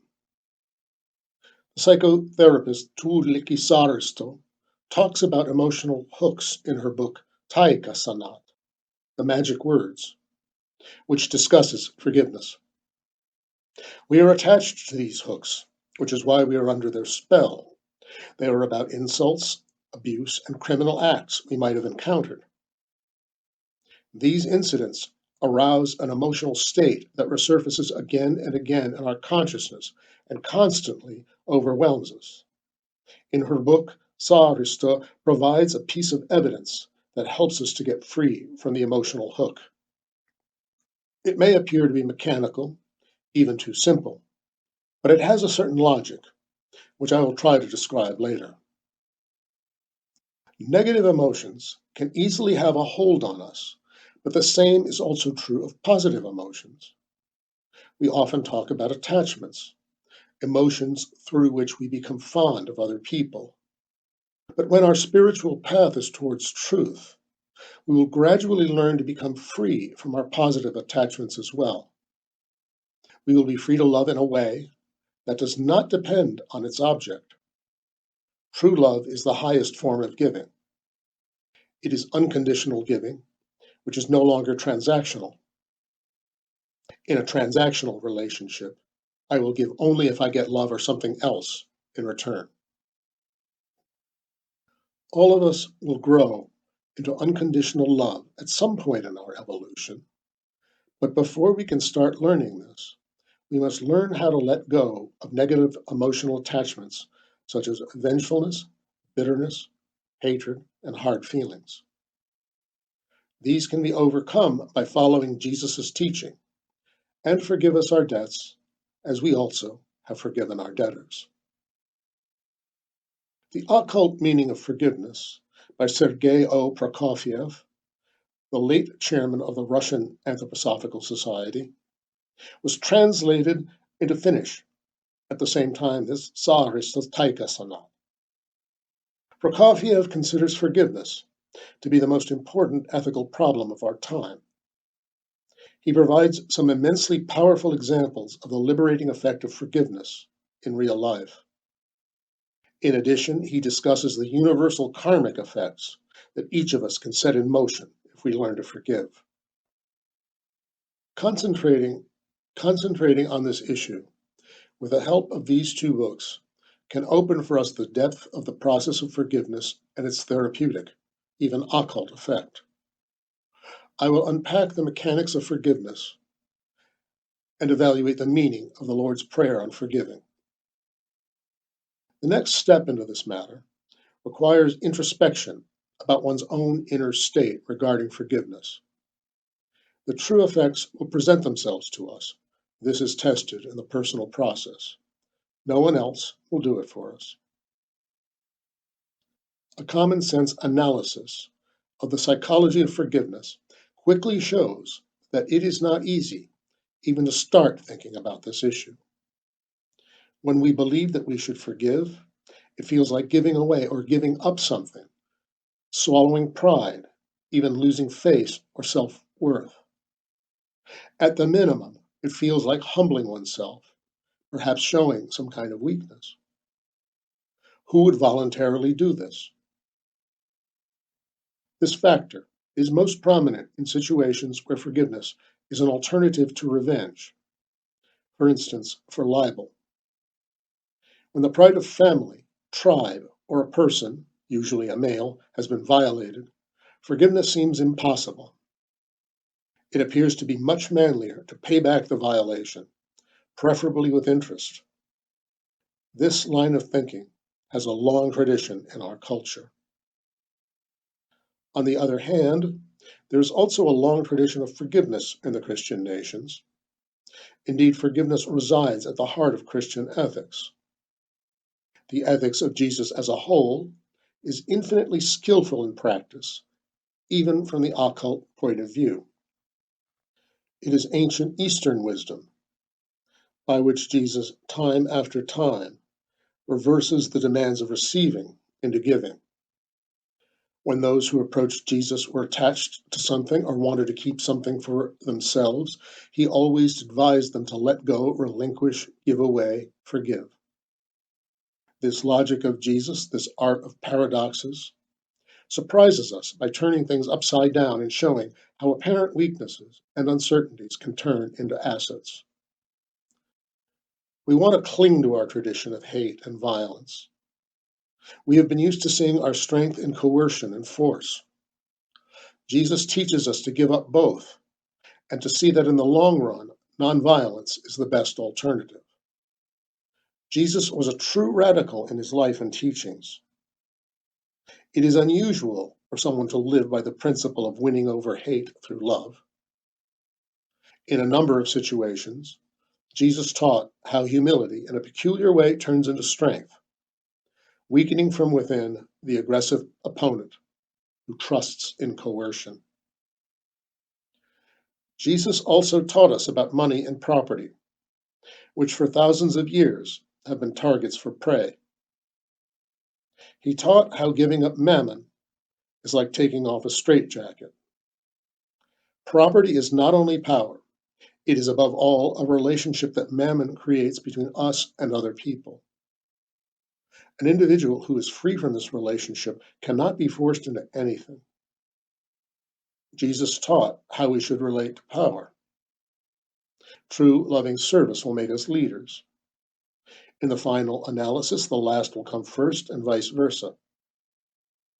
On the last day of his earthly life, Jesus showed how complete nonviolence, turning the other cheek, sacrifice, and forgiveness defy and conquer death with the power of love. The life of Jesus was a paradox. His radicalism was death-defying from the very start. It is not hard to see that he wanted to demonstrate that there is no death. Indeed, this is what he did. With his teachings and actions, Jesus established the new covenant, whose cornerstone is non-resistance to evil. He placed grace and forgiveness in place of judgment. Jesus changed the Old Testament image of God. The vengeful Yahweh became a loving Father. At the same time, Jesus reversed old notions almost completely by luminously saying, "Do not think that I have come to abolish the law or the prophets. I have not come to abolish them, but to fulfill them." Matthew 5:17. From the beginning, it has been difficult for the Church to accept the paradoxical logic of Jesus. The patriarchal and authoritarian societies of the Middle East and the Roman Empire could not take this new prophet, who preached the brotherhood of humanity and the equality of the suppressed, women, and all who are less fortunate. Once enough time had passed after Jesus' death, the Church gradually de-emphasized his radical teachings in order to make space for dogmatism, which was better suited to the interests of the state and those in power. An image of God was established closer to that of the Old Testament patriarch, who ruled more with fear of hell than with mercy and love. The Church quickly came to realize that Jesus' teachings are too demanding for it and its members. According to the Church, clemency was not the right way to keep the crowds at bay and in obedience to the Lord. Consequently, one of the key pillars of mercy, the doctrine of reincarnation, was declared heretical at the Second Council of Constantinople in 553. The Church has preferred to build on the doctrine of redemption and the forgiveness of sins as the cornerstone of Christianity. This doctrine presents the choice between heaven and eternal damnation as a key ethical incentive. The Church made an alliance with the state and has constantly been forced to give up its principles when the state's power ambitions have demanded it. Consequently, the Church regards Jesus as more a redeemer than a teacher. For a long time, it has been in an awkward situation, being compelled to belittle individual ethical thinking and aspirations. In regard to forgiveness, it is emphasized how sinners are absolved rather than forgiving others or what could unfold from that. The Church has not understood that when we are able to forgive others, we will also forgive ourselves and will be freed from our own lack of forgiveness. It seems that we have had a poor understanding of what Jesus promises us in the Lord's Prayer. He says that if we are able to forgive others their debts to us, our Heavenly Father will forgive us. The initiative is ours. We must understand and learn to be free from this burden of hatred, bitterness, false pride, vengefulness, the desire to deliver justice, and the vicious cycle of retribution. One or more of these feelings are always behind an inability to forgive, which will become a real burden and haunt us. Jesus promises that if we can forgive, we will be free from this burden, and at the same time, we will be forgiven our own old debts. The Eastern wisdom calls these old debts karma, which comes to us from our past lives. It is worth noting that the original Greek of the Lord's Prayer talks about debts, opelemata, rather than trespasses, which is the word used by the Church. For us, it is important to calmly think about the nature of these debts which manifest themselves in different ways that we may not recognize as debts. The debt always resides in between the relationship between us and the other person. And as we have seen, the debt always burdens the one who incessantly demands compensation, retribution, and revenge. That is, I must be the one who is given amends. This attitude is not easy to spot. The burden of insult or even of crime is usually carried by the one who has been wronged. The wrongdoer may not even remember what happened and could even be dead. The debt burdens the victim, not the wrongdoer, and it feels like guilt. This creates a peculiar, yet common, psychological setup. It is as if the victim were somehow guilty for what happened. One could even conclude that with a crime, the guilt is absorbed by the person who is able to do so, who is often the victim. The wrongdoer often doesn't see any need for remorse. It is difficult to be free of emotional hooks, such as bitterness, lust for revenge, and grievances. We cannot forgive. This is how the wronged person suffers and relives the same offense even for years. It happens every time the memory of the unpleasant situation surfaces in the victim's consciousness. Pekka Arvast unfolds this complex issue from a karmic point of view in his book, The Divine Seed. He reminds us that we all have a debt to life. This includes the fact that in the heavenly state, when we were at the gate of rebirth, we were allowed to have a vision of our next incarnation. In that heavenly state, we accepted our destiny and promised to try our best to make the next life similar to the vision. Yet in the course of our lives, we stumble and fall and cannot fulfill the heavenly promise. We wrong others and ourselves in many situations. This debt has been accumulating over many incarnations. In bright moments of our lives, we may be allowed to feel true happiness, that is, heavenly love. In these exalted moments, we get close to the heavenly state and see the enormous beauty of life, as well as the limitless love and grace that surround us all the time, although we usually don't see them.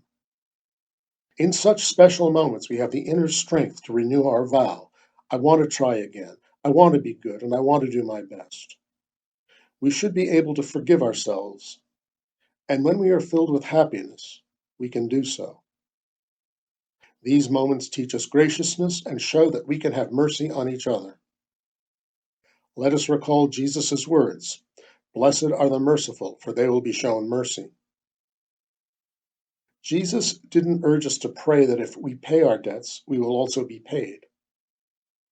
This appears to be self-evident. The debt can be about money, but it can be about other things as well. Everything we give to other people, such as money, goods, property, and services, can create a liability for debt in our own mind. When I give love to someone, say my son or daughter, it can prompt a thought that I should receive love in return. The statement, "I have loved you so much," is no doubt familiar to many. Often we are unable even to give a present without expecting something back. We might even think, am I being stupid when I give a present to that person? She might not even be grateful, or perhaps she will just take advantage of my kindness. These thoughts poison our minds and prevent us from experiencing the true joy of giving. When we give with a right mind, we don't necessarily believe that everything we give away will come back to us manifold. This kind of giving is always an act of love, and each act of love will remain as a permanent entry in the book of life.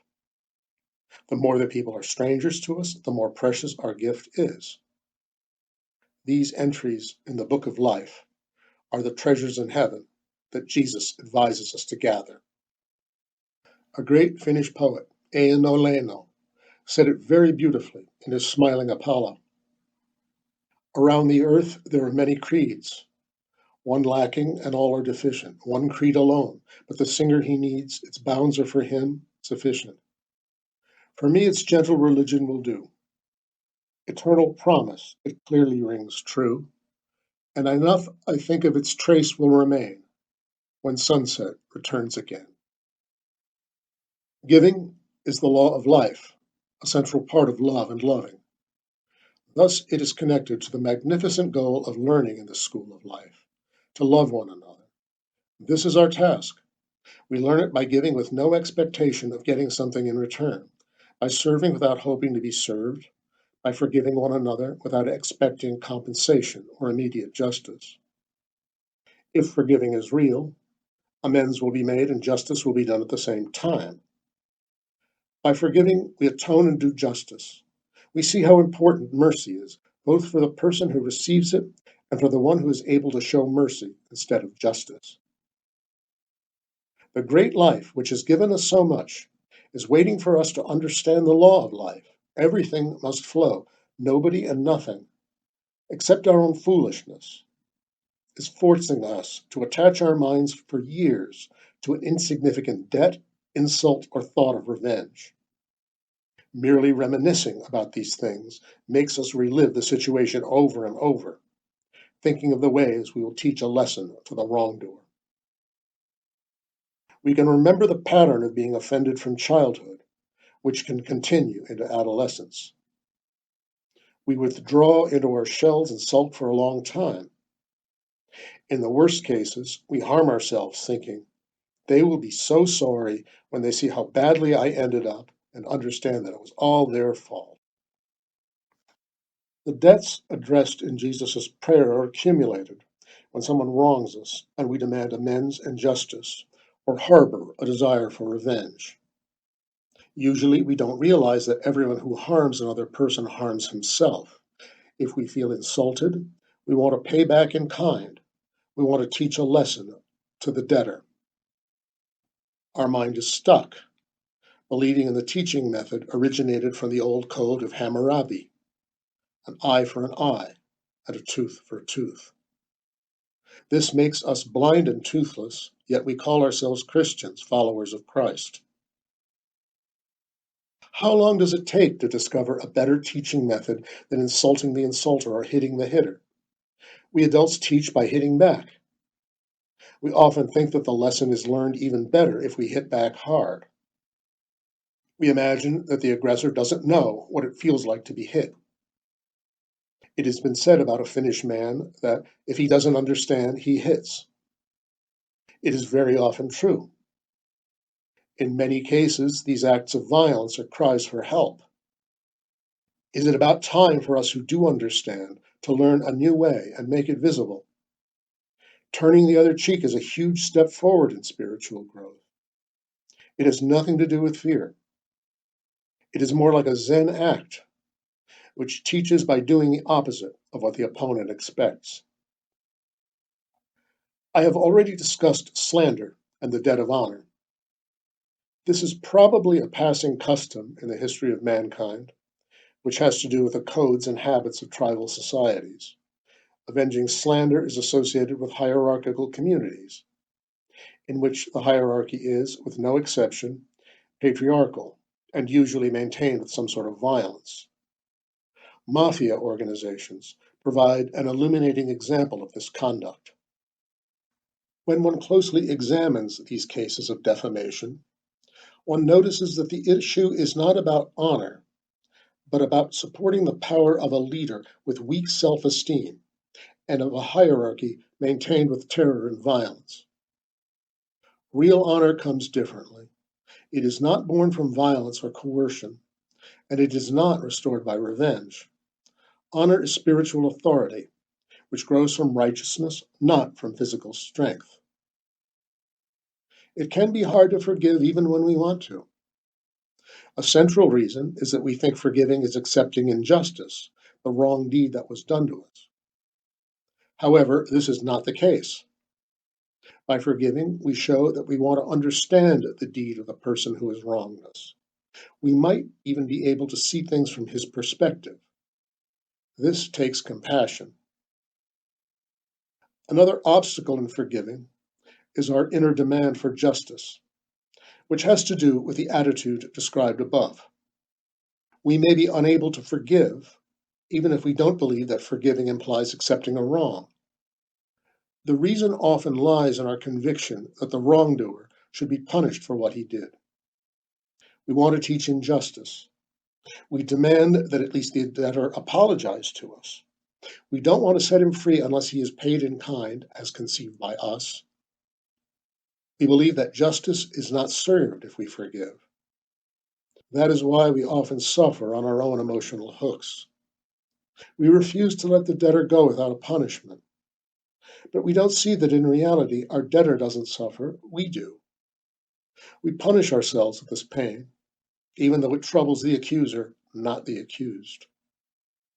The demand for justice is based on the belief that everyone will not get what he is due. Because we are not familiar with the law of karma, we don't believe that it will take care of the situation with the immutable vigor of a natural law.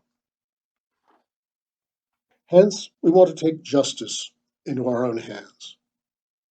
It is always easier to serve justice than to show mercy. H.P. Blavatsky, co-founder of the Theosophical Society, wrote in her Key to Theosophy, quote, "The chief point is to uproot that most fertile source of all crime and immorality, the belief that it is possible for them to escape the consequences of their own actions." Jesus urges us to forgive in order to make us think what it means in practice and to make us follow this advice in our lives. I personally recall a small incident about a money debt that weighed me down for a long time. At the end of the 70s, a man came to my office as if he were an old acquaintance and asked me to lend him 250 Finnish marks. At first, I thought I could not give that kind of money to a stranger. I had seen him a couple of times, and he hadn't made a good impression on me. Then he suggested that we could write a promissory note. I wanted to help, and I thought that because of this note, he would pay the money back. I lent him the money. Afterwards, my colleague said, "We hope that you didn't give him any money. He never pays it back." I answered that it was okay because we signed a promissory note. My colleagues responded with sarcastic laughter. "Oh, that makes a difference. You have absolutely nothing to worry about then." On the agreed date and time, I was waiting for this man to pay his debt. Nothing happened. I met him much later in a restaurant and asked whether he remembered that I lent him 250 marks. "Yeah." "Well, could you pay me back?" "I have no money now." "When will you have money?" "I have no idea." I realized that he had no intention of paying me back. It bothered me for a long time. Who would file a court case over 250 marks? This incident happened a decade ago, but I still noticed that every time I thought about it, my adrenaline levels soared and I got angry. How can a person be so treacherous, so disgusting? He should at least be beaten up to make him learn a lesson. While preparing an article, I stumbled upon Jesus' verse, "And forgive us our debts, as we also have forgiven our debtors." I started to think that this was something that must be done, but how? Before long, an acquaintance gave me a small booklet from Alcoholics Anonymous called Father in Heaven. I read it with interest. This booklet advises how to make a decision to forgive. One needs to go in solitude and quiet down. Then one says a familiar prayer, followed by these quiet words, translated from the Finnish version of the booklet. Quote, "I will freely forgive X, the name of the person. I release him and let him go. I will completely forgive him this matter at hand. As far as I'm concerned, this is over. I will give all the bitterness to Christ. X is now free and I am free. I wish him success in life. This case is closed. The Christ truth has set us both free. I thank God." After this is done, you can resume your activities. Do not repeat the instructions. If the matter comes back to your mind, let it go. You will notice that it will come back less often until it is forgotten or becomes insignificant. I followed the instructions in the booklet. It worked. I stumbled upon my debtor. He almost slipped away in the street, although he clearly recognized me. Nevertheless, I turned around and went over to greet him in a friendly manner, asking how he was doing and so on. I smiled internally while doing this, since I had conquered my bitterness. I felt light. I had also forgiven myself for my lack of forgiveness, which had continued for a long time. I gradually started to understand the theory behind what happened to me.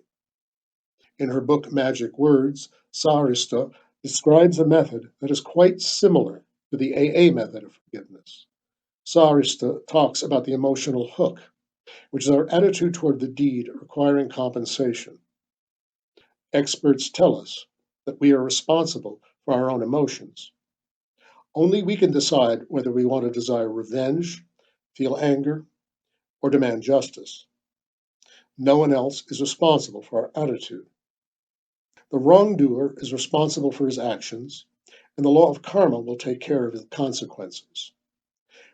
But it is the person who is wronged that has the emotional reaction. No one else is responsible for that, and no one else can liberate her from it. Sarista provides a simple exercise for forgiveness, which is implemented in the evening before going to sleep. When the book was published, it attracted quite a lot of attention and interest. Sarista held workshops based on her book. She observed that the release of emotional hooks as a result of the forgiveness exercise often manifests itself as more lively dreams. I remember a study group in which I participated. In one meeting, a woman told us about a dream in which she was invited to visit her friend in Madrid. When she arrived, a reception was arranged in a yard, which was decorated with beautiful flowers and bushes. A group of friends came to meet her, and she was told that they had prepared a gift for her. The gift was a beautiful white house in the inner garden. The woman noticed in her dream that withered weeds were growing through an iron fence from the next door yard. She started to root out the neighbor's weeds. However, a voice in her dream told her not to do so. Instead, she was advised just to take care of the tidiness of her own yard. About a year before she passed away, an Estonian healer and clairvoyant, Lou Levilma, visited Helsinki in the Forum Humanum lecture series. I talked with her before the lecture and asked what role forgiveness plays in healing. She responded that it is essential in almost all healings. She provided an example in the lecture about an old man who was brought to her by his children. The man was completely exhausted. Vilma examined him and soon realized what was the matter. She asked the man, "Tell me, who do you hate?" Surprised, the man admitted that he had indeed hated his neighbor for 30 years.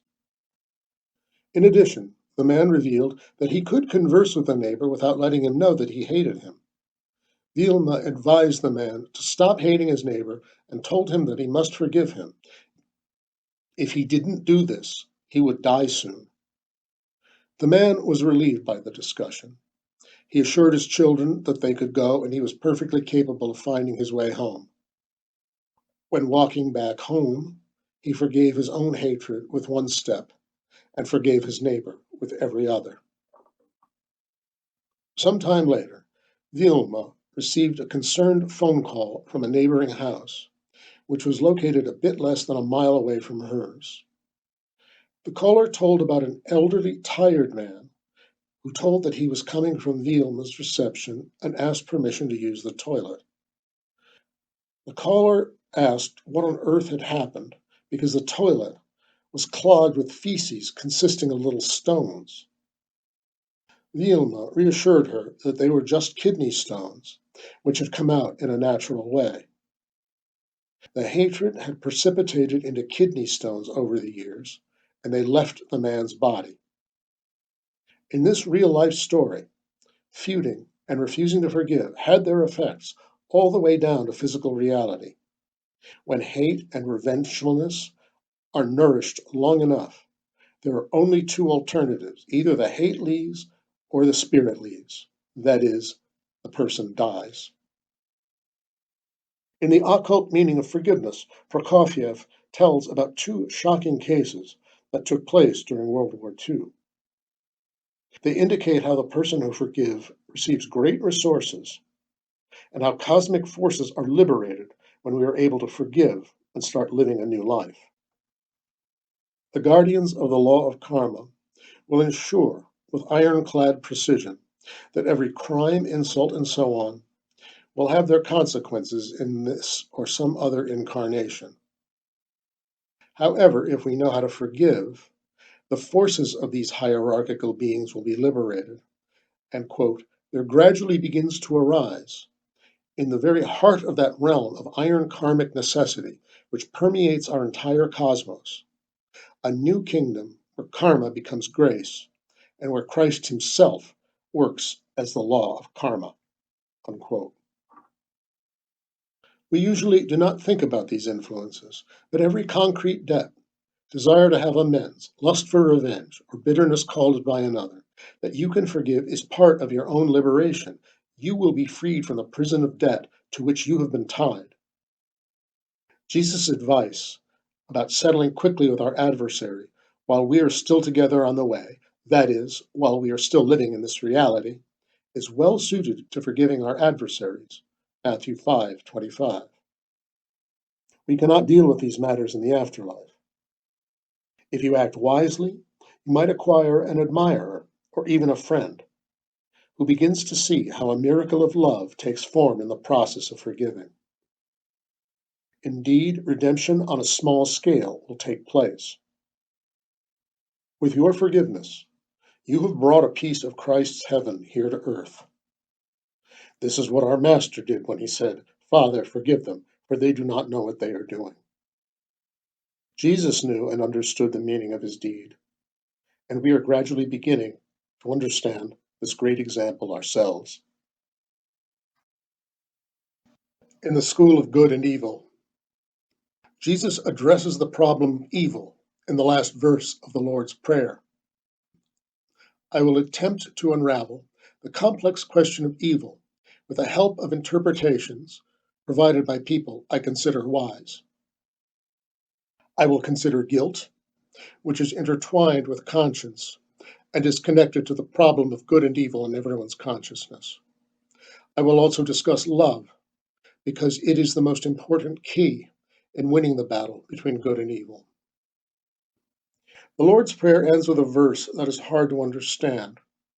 And lead us not into temptation, but deliver us from evil. Pekka Ervast explains this as follows. At the end of the prayer, the human being attunes to a right relationship with his own lower self. We are used to thinking that temptations come to us in order to teach us to overcome them. Our aim is to learn to control our lower, lustful nature and become masters in our own house. If this is the case, a reasonable question arises. Why does Jesus urge us to pray not to encounter temptations? Are there temptations we should not face at all? Each person who has seriously decided to follow the ethical code of Jesus or some other great teacher and has started the path of purification, in so doing, asks to see his own condition, his weaknesses and strengths more clearly. This request is answered very soon, and what emerges in consciousness is not always nice to observe. If the aspirant does not give up at this point, he gradually realizes how he is tested with temptations taught by suffering and supported and strengthened by providence and higher energies.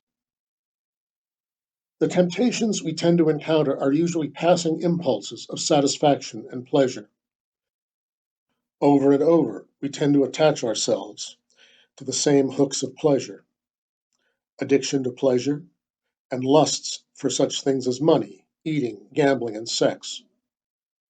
There are also subtler temptations, such as the lust for power and fame. These are sometimes called mortal sins. This doesn't mean that these lusts and addictions immediately lead to death. Instead, they cause us to die and reincarnate again until we have gained victory over our lusts and addictions. From the theosophical perspective, the wages of sin is a new life. Compare with the wages of sin is death, Romans 6:23. A truth seeker learns on the path of purification how to regard the temptations created by lust and addictions.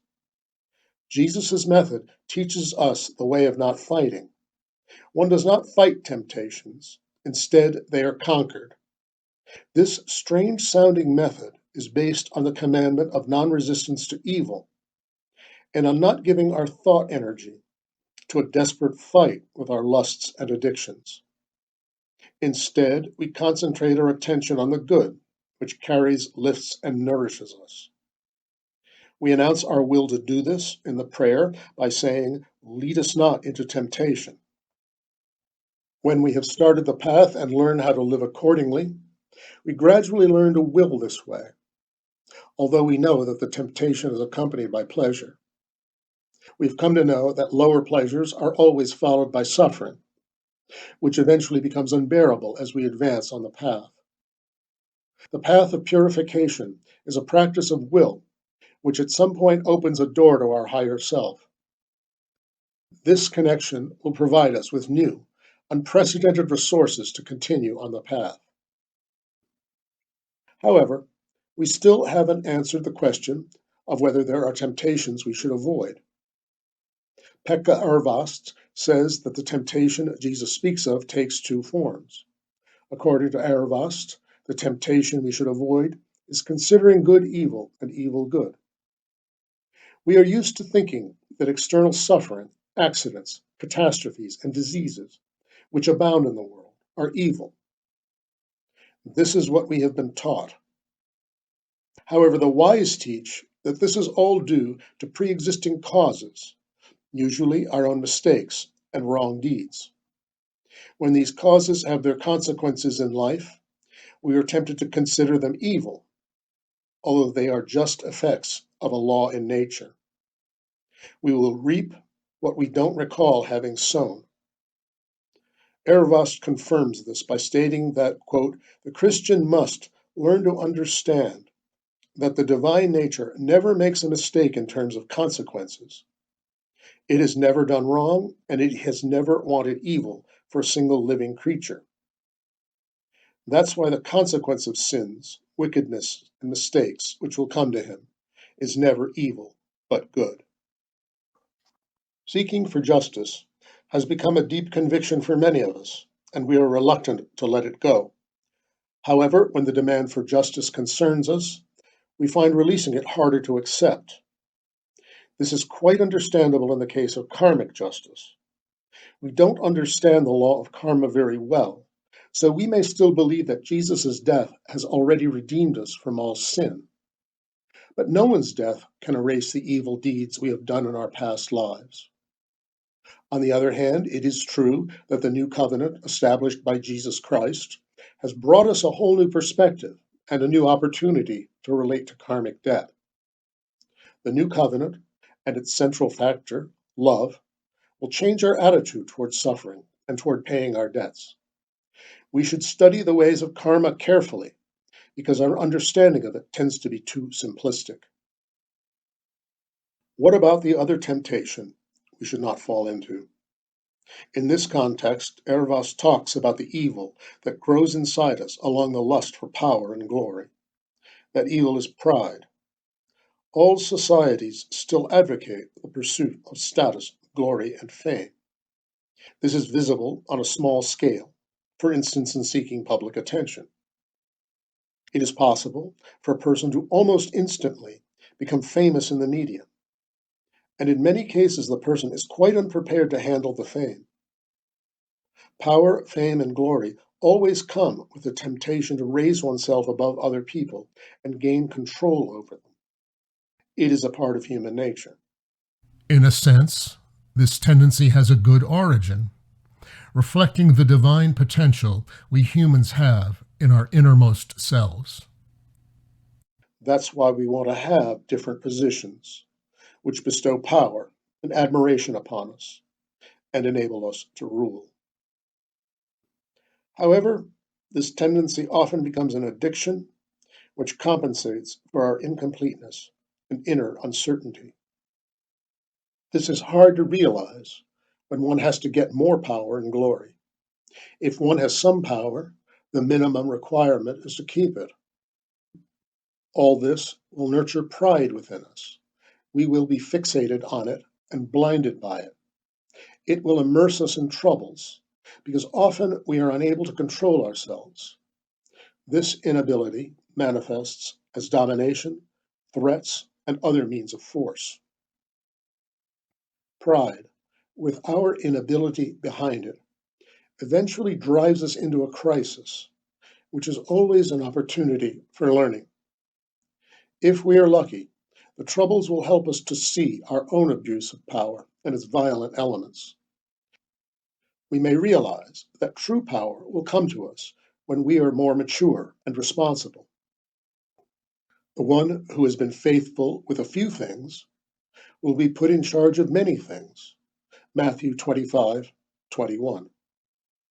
This is a promise Jesus made, but we seldom have the patience that it entails. This is related to a common problem in our time. Over the centuries, we have become used to thinking that we have only this one life and we should have everything possible in it. Power is always accompanied by temptation. Pride and a feeling of superiority provide us with pleasure, which props up our unstable self-esteem. Jesus taught us to identify the paradoxical nature of power. Having more power requires some surprising qualities, such as wisdom, self-criticism, patience, and humility. That's why Jesus advises us to first become subjects of power ourselves. Whoever wants to be great among you must be your servant. Matthew 20:26. We know that power corrupts, but the status provided by power is often a greater temptation than the danger of being corrupted by money. Truth seekers are looking for a different kind of power, one based on love. They know that love cannot boast or be proud. In the end, all power that is not based on love is violence.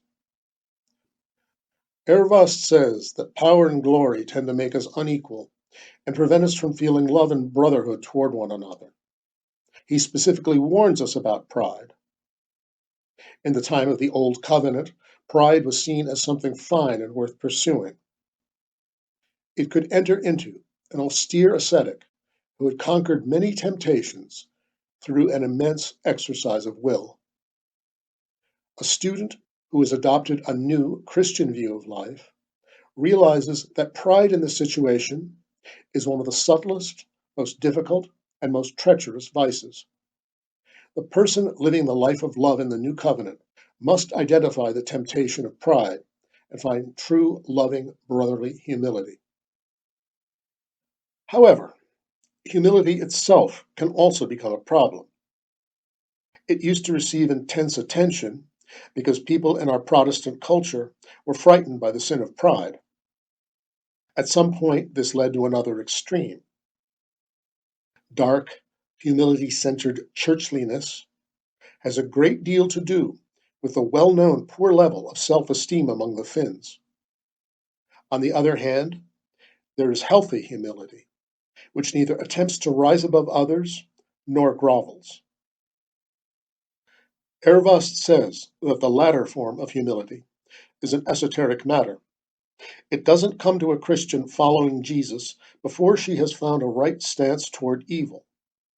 Ervast sharply analyzes the problem of humility and points out, quote, when one concentrates too much on humility as the opposite to pride, humility may become to him as great an enemy as pride when it changes him into a Puritan who runs away from joy in life, science, and art. This is how misunderstood humility has turned people into Pharisaic pretenders and fiends who walk looking at the ground, but their heart is full of devils. End of quote. True humility is not learned by humiliating and oppressing. A healthy self-esteem is the basis for true humility. In the last verse of the Lord's Prayer, we ask the Father to deliver us from evil, which is within us, even though we are keen on seeing it outside of us. A profound delving into the question of evil unfolds a central problem of being human, which doesn't exist for other living beings on this planet. The questions of right and wrong, good, evil, and guilt are issues of morality. These questions can be posed only by a being who has woken up in his I consciousness. Different religions depict the birth of I consciousness with allegorical stories.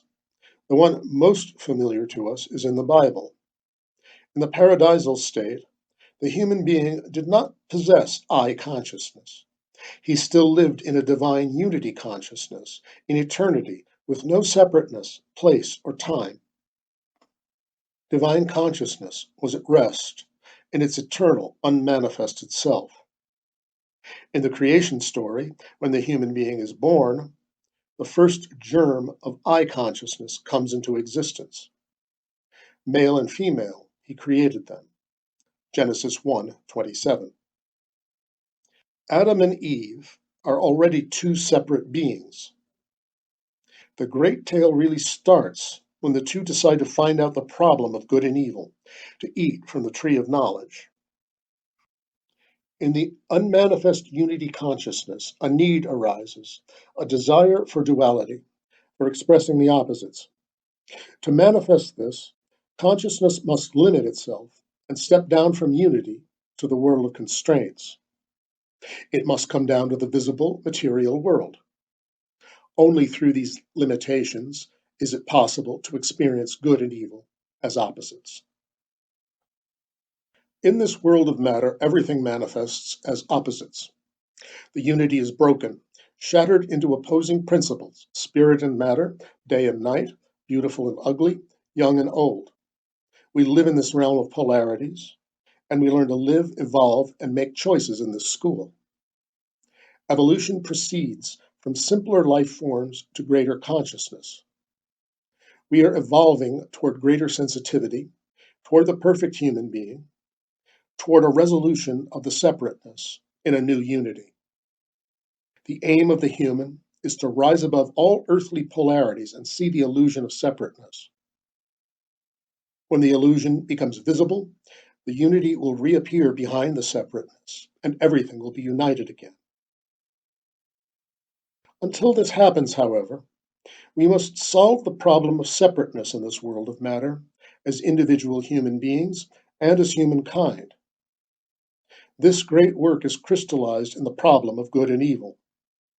According to Theosophy, the long evolutionary path toward perfection from one life to another is the school of good and evil. Sages of all religions in all times have talked about the teachers of this school, the rulers of evil and the seducers, against which many religions, like Christianity, still wage relentless war. On the other hand, Theosophy has always taught that devils, fallen angels, Lucifer, Satan, Ahriman, and other spiritual manifestations of evil have to be seen as our teachers in the school of good and evil. If we could get rid of evil, we'd be separated from our teachers. It is often the case that a student begins to understand the teacher only when schooling has nearly been finished. The religion's fight against evil fosters the notion that evil is an independent challenger and opposer of good and God. There is also a deeply held view that evil could be an absolute like God and could even win the battle, even over God. Theosophy, however, has always considered evil, Satan, Lucifer, and other spiritual forces as executors of God's plan of evolution.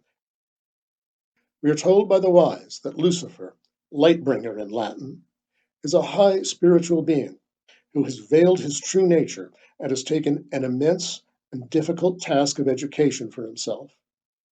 He tempts and seduces us in various ways to selfishness and other evils, in other words, to sin.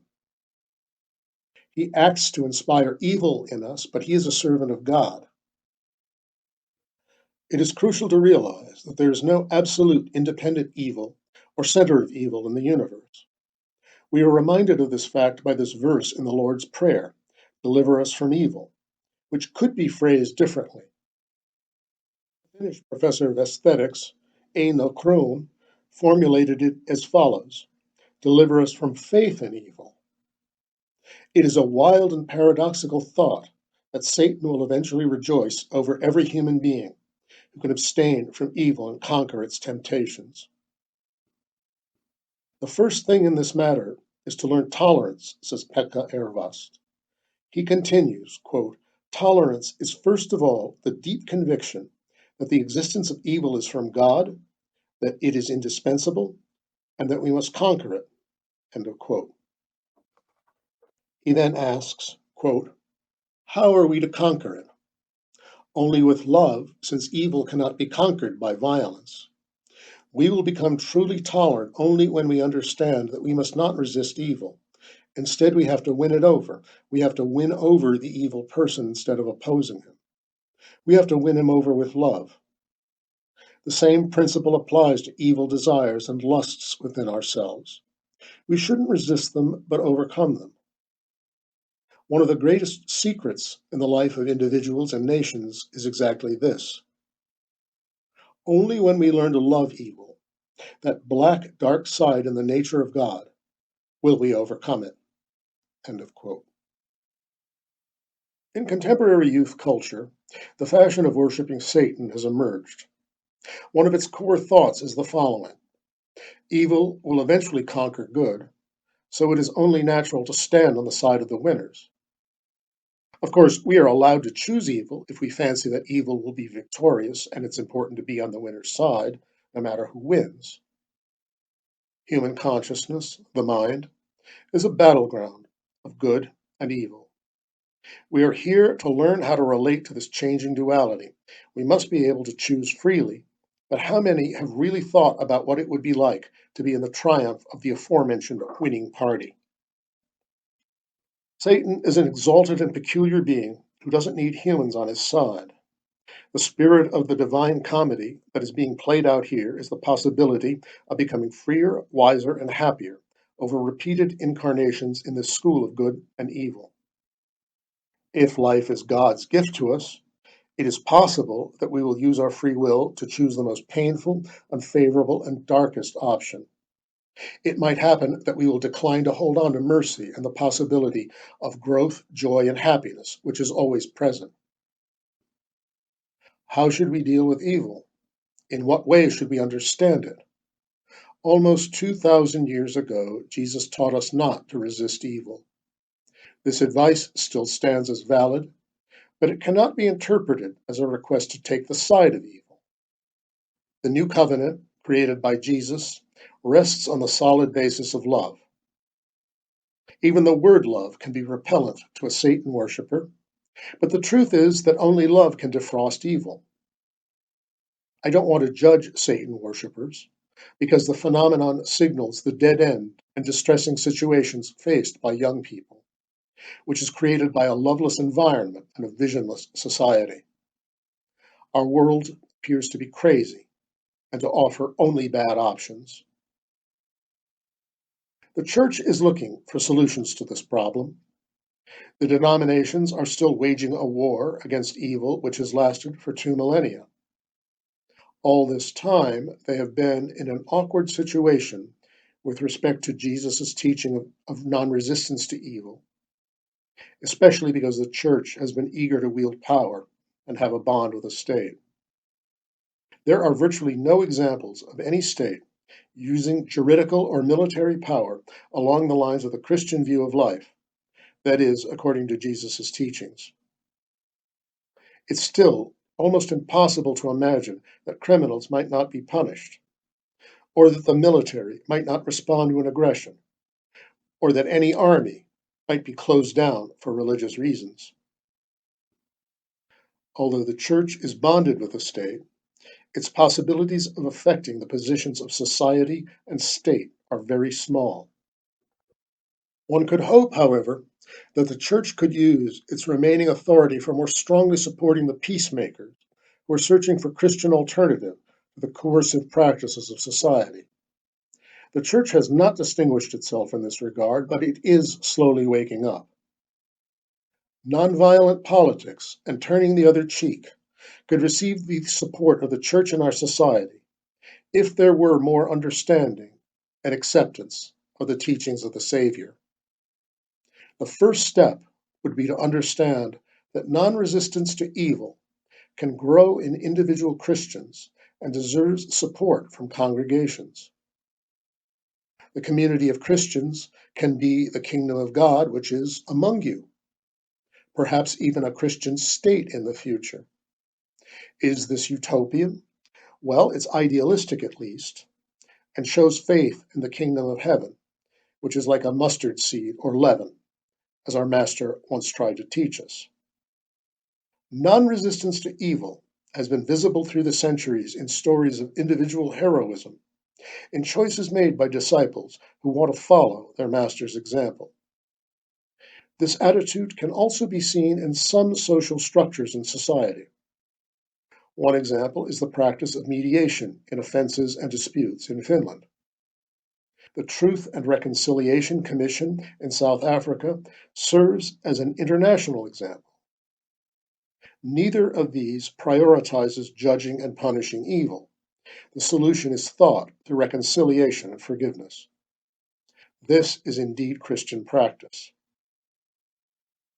Jesus' commandments, including non-resistance to evil, aim at ingraining a new kind of attitude, thinking and acting in the spirit of the new covenant.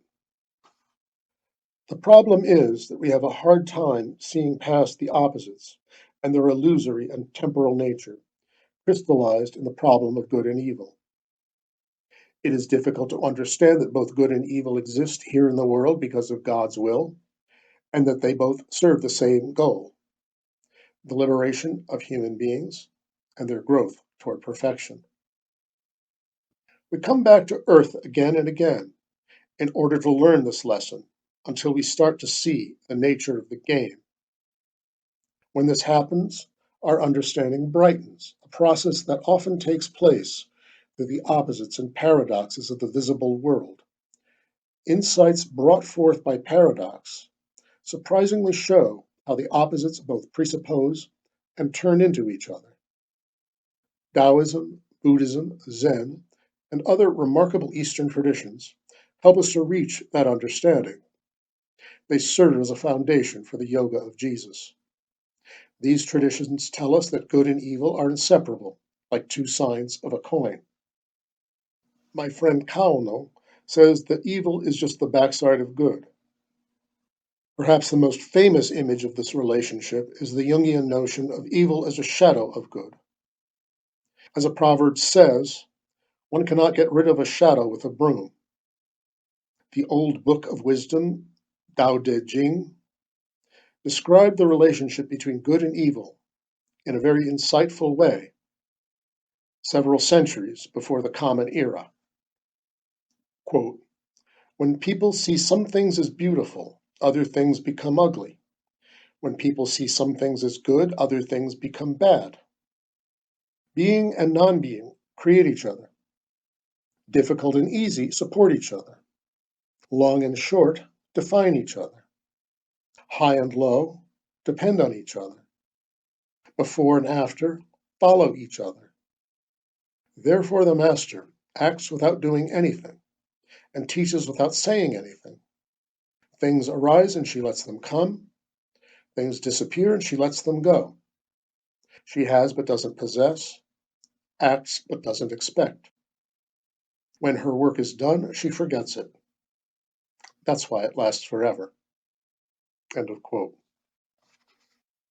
If good and evil are so interconnected, how is it possible to overcome evil without considering good from a new perspective? When one takes a look at world history, it is evident that immense numbers of atrocities, murders, and evils have been committed with good intentions. At the time of this writing, a leading Western country that calls itself Christian, has for years been harnessing its military power in order to root out evil in Iraq. All of this is, of course, for a greater good, but it seems that this is causing total chaos in the country that is helped this way. The violent means developed by science are employed to resist evil in contemporary international politics. It seems that the tough lessons of the previous century have not been enough for us. In her column, I Will Boycott, Nevertheless, author Tula Lee Navares writes, day by day, it becomes clearer that there is no more outdated, destructive, far-reaching, insane, and ineffective way to use resources than to make war in order to solve problems. It is laborious to understand the logic of overcoming evil, but it is possible to see that evil cannot be conquered with evil. Examples abound in history. The active operation of evil can be constrained and controlled, but it doesn't seem to go away. It is merely encapsulated. It grows bitter and dwells in vindictiveness, but it does not disappear. When constrained, it gathers strength for a new attack. Our system of justice has been harnessed for keeping external evil at bay. Jesus saw evil and the suffering it caused in the world because of perpetual greed, lust for revenge, murder and power, and the inability to forgive. All suffering and external evil in the world remind us of our own undeveloped and indifferent character. That's why Jesus places his hope in the awakening of the individual, in his ability and willingness to see good and evil with new eyes and start to overcome evil within himself. The evil Jesus talks about is within us, not outside. The first and most important question in this work is this: where can we find that which is truly good within us and can melt away evil, finishing the grueling battle that has been going on for centuries? This question is the start of the real quest for making the world a better place. In this quest, we will be occupied by the issue of suffering and its meaning. I already pointed out that the person who has started searching for truth will one day understand that suffering is paying back the old karma, and that eventually it is a blessing in disguise. It may be hard to accept this kind of thinking. A question might arise: don't we repay our evil deeds in a purgatory which purifies us before we can leave Hades and rise to heaven in our afterlife? I understand this to mean that we will have to purify ourselves in purgatory in order to withstand the higher energies in heaven. However, this doesn't eradicate our karma. The suffering we have caused in our past lives, as well as our good deeds, will come back to us in a new incarnation in the form of consequences requiring redeeming or providing reward. This is why Jesus teaches us to store up treasure in heaven, that is, the treasure of good deeds. The heaven of our spirit will store them as happiness, joy, and the ability to love in our future incarnations.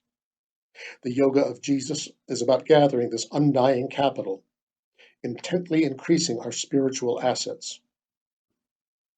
That which is truly good, the growing energy of love, can be used to understand and overcome evil. It is no longer a matter of the pleasure and good of our lower self or ego. As we calmly observe our inner world in yoga or meditation, we see that when we are talking about what's good for the ego, the motivation eventually turns out to be selfishness and self-interest. We often call it our own will, less often our own desire, which would be a more appropriate expression. The crazed monkey of mind must be calmed down with practice. It has to be silenced so that it can listen to higher wisdom, the voice of the heart. The yoga of Jesus is silencing our minds so that the sound of silence can be heard. This sound of silence will patiently wait until our mind is calm. It speaks what is truly good. It speaks the language of love.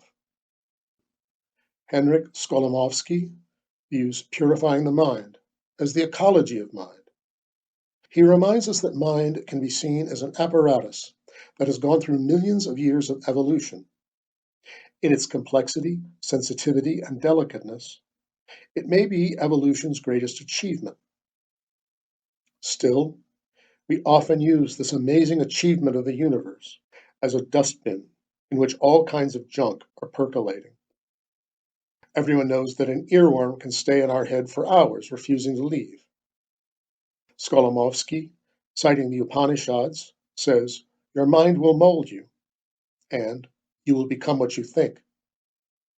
When you think pure and harmonious thoughts, or just stay quiet, you will prepare yourself for love, which will stay for good."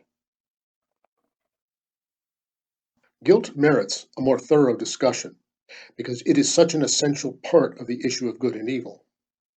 Guilt is the system that keeps us awake and alert to good and evil. We have our own personal ways of dealing with it. If we use guilt as a reminder, we can see it as a driver for spiritual growth. We can also reject its message if we want to sleep or are too tired to wake up. Guilt has origins similar to those of good and evil. When we came down from unity consciousness, all these polarities, such as evil and good, guilt and innocence, were manifested. When God said, "Let there be light," the first polarity emerged, light and darkness. And since then, all of visible reality, which is based on polarities, came into being. Guilt is an essential part of spiritual evolution, of developing toward higher consciousness and perfection. Guilt is there to remind us that we haven't reached our goal yet, that we must continue striving forward. Guilt arises as a reaction to wrongdoing, acting against our conscience and committing to evil. This emotion can spring from two sources. First, it is born when the person is disappointed in expectations set by herself or others. Initially, she may feel guilt for not doing as she was told. She hasn't obeyed or met the expectations. The moral code has been formed within since childhood by family, relatives, community, and life experiences. It often happens that others define what is right and wrong for us and how we should act and behave. Second, we also have inner knowledge, which is called the voice of conscience, the voice of God within a person, or the higher consciousness. When a person listens to that voice, she has another code, the inner way of identifying right and wrong. These two codes, external and internal, may conflict, which can increase the burden of guilt. The situation is familiar to all of us, and it is always topical on the spiritual path. We are living through an interesting transition time with respect to guilt. There is both an element of incrimination and guilt that arises from within. My own generation carries the remains of the long-standing era that was controlled by external authorities, both secular and clerical. Until the rupture of the 1960s, we lived under external authority, which always let us know whom we should obey.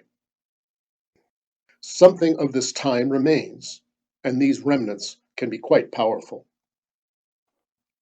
The old way was about raising a child to obey and to be nice and humble. The elder always knew what is right, the children didn't. The child's own will was uprooted. It wasn't appropriate to praise children.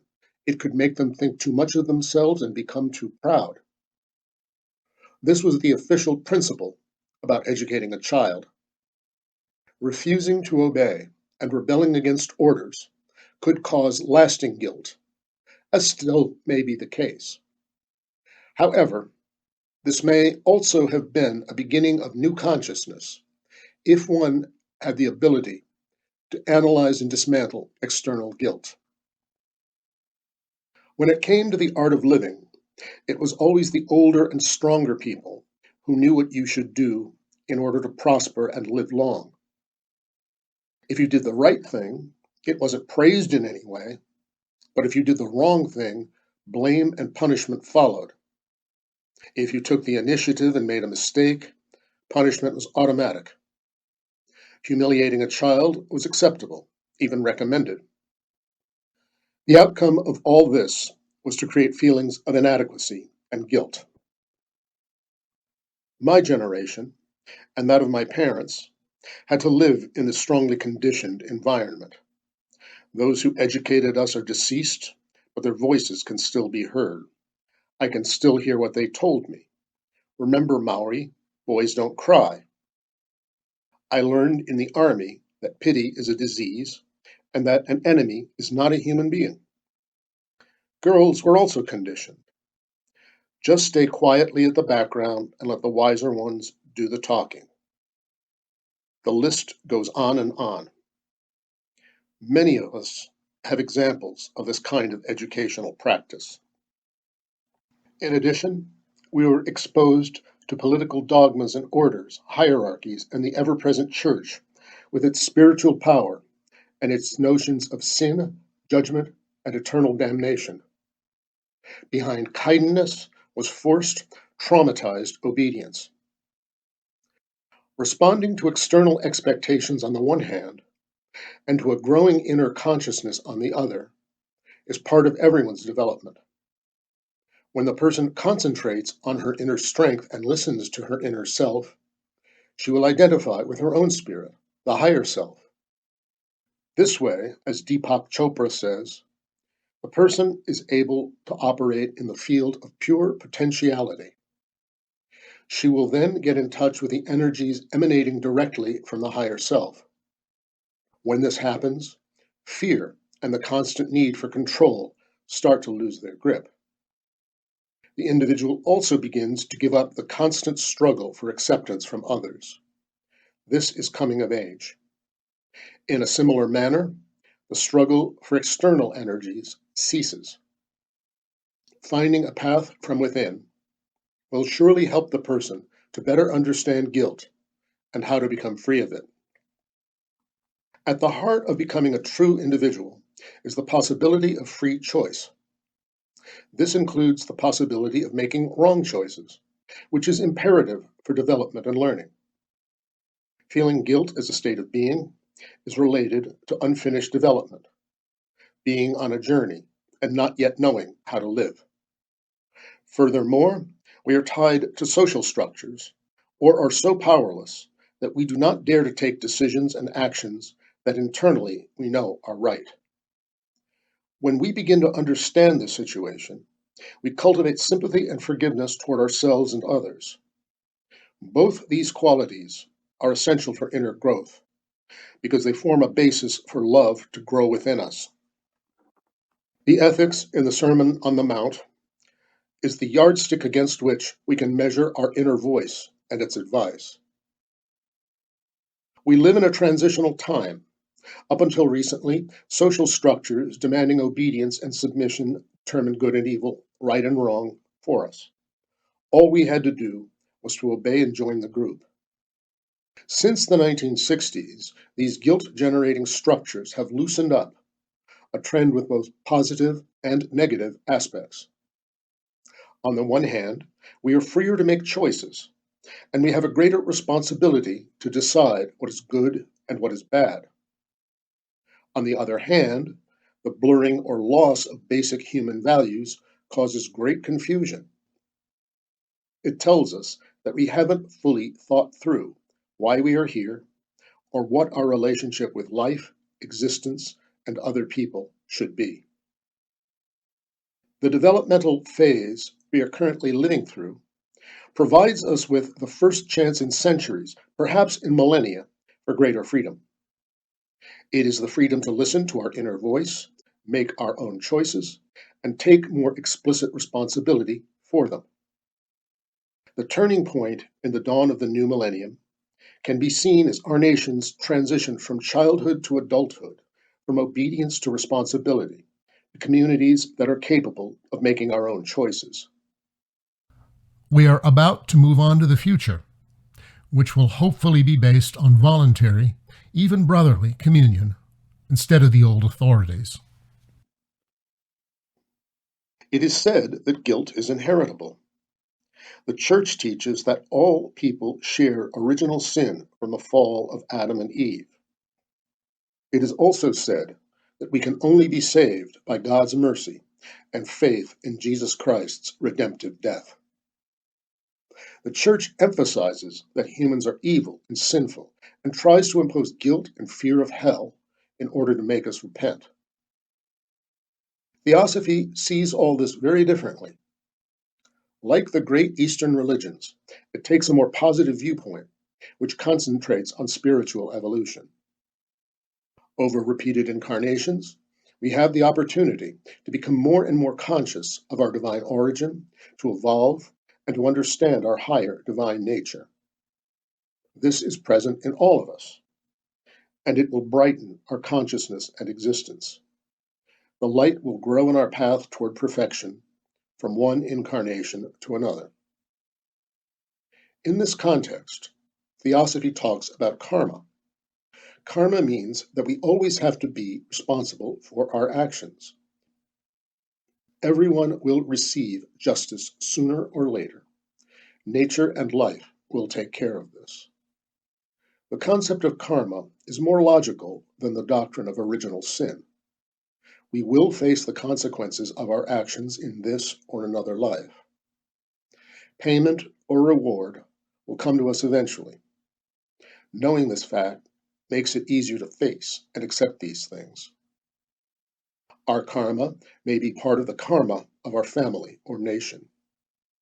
We are responsible for creating that karma as well.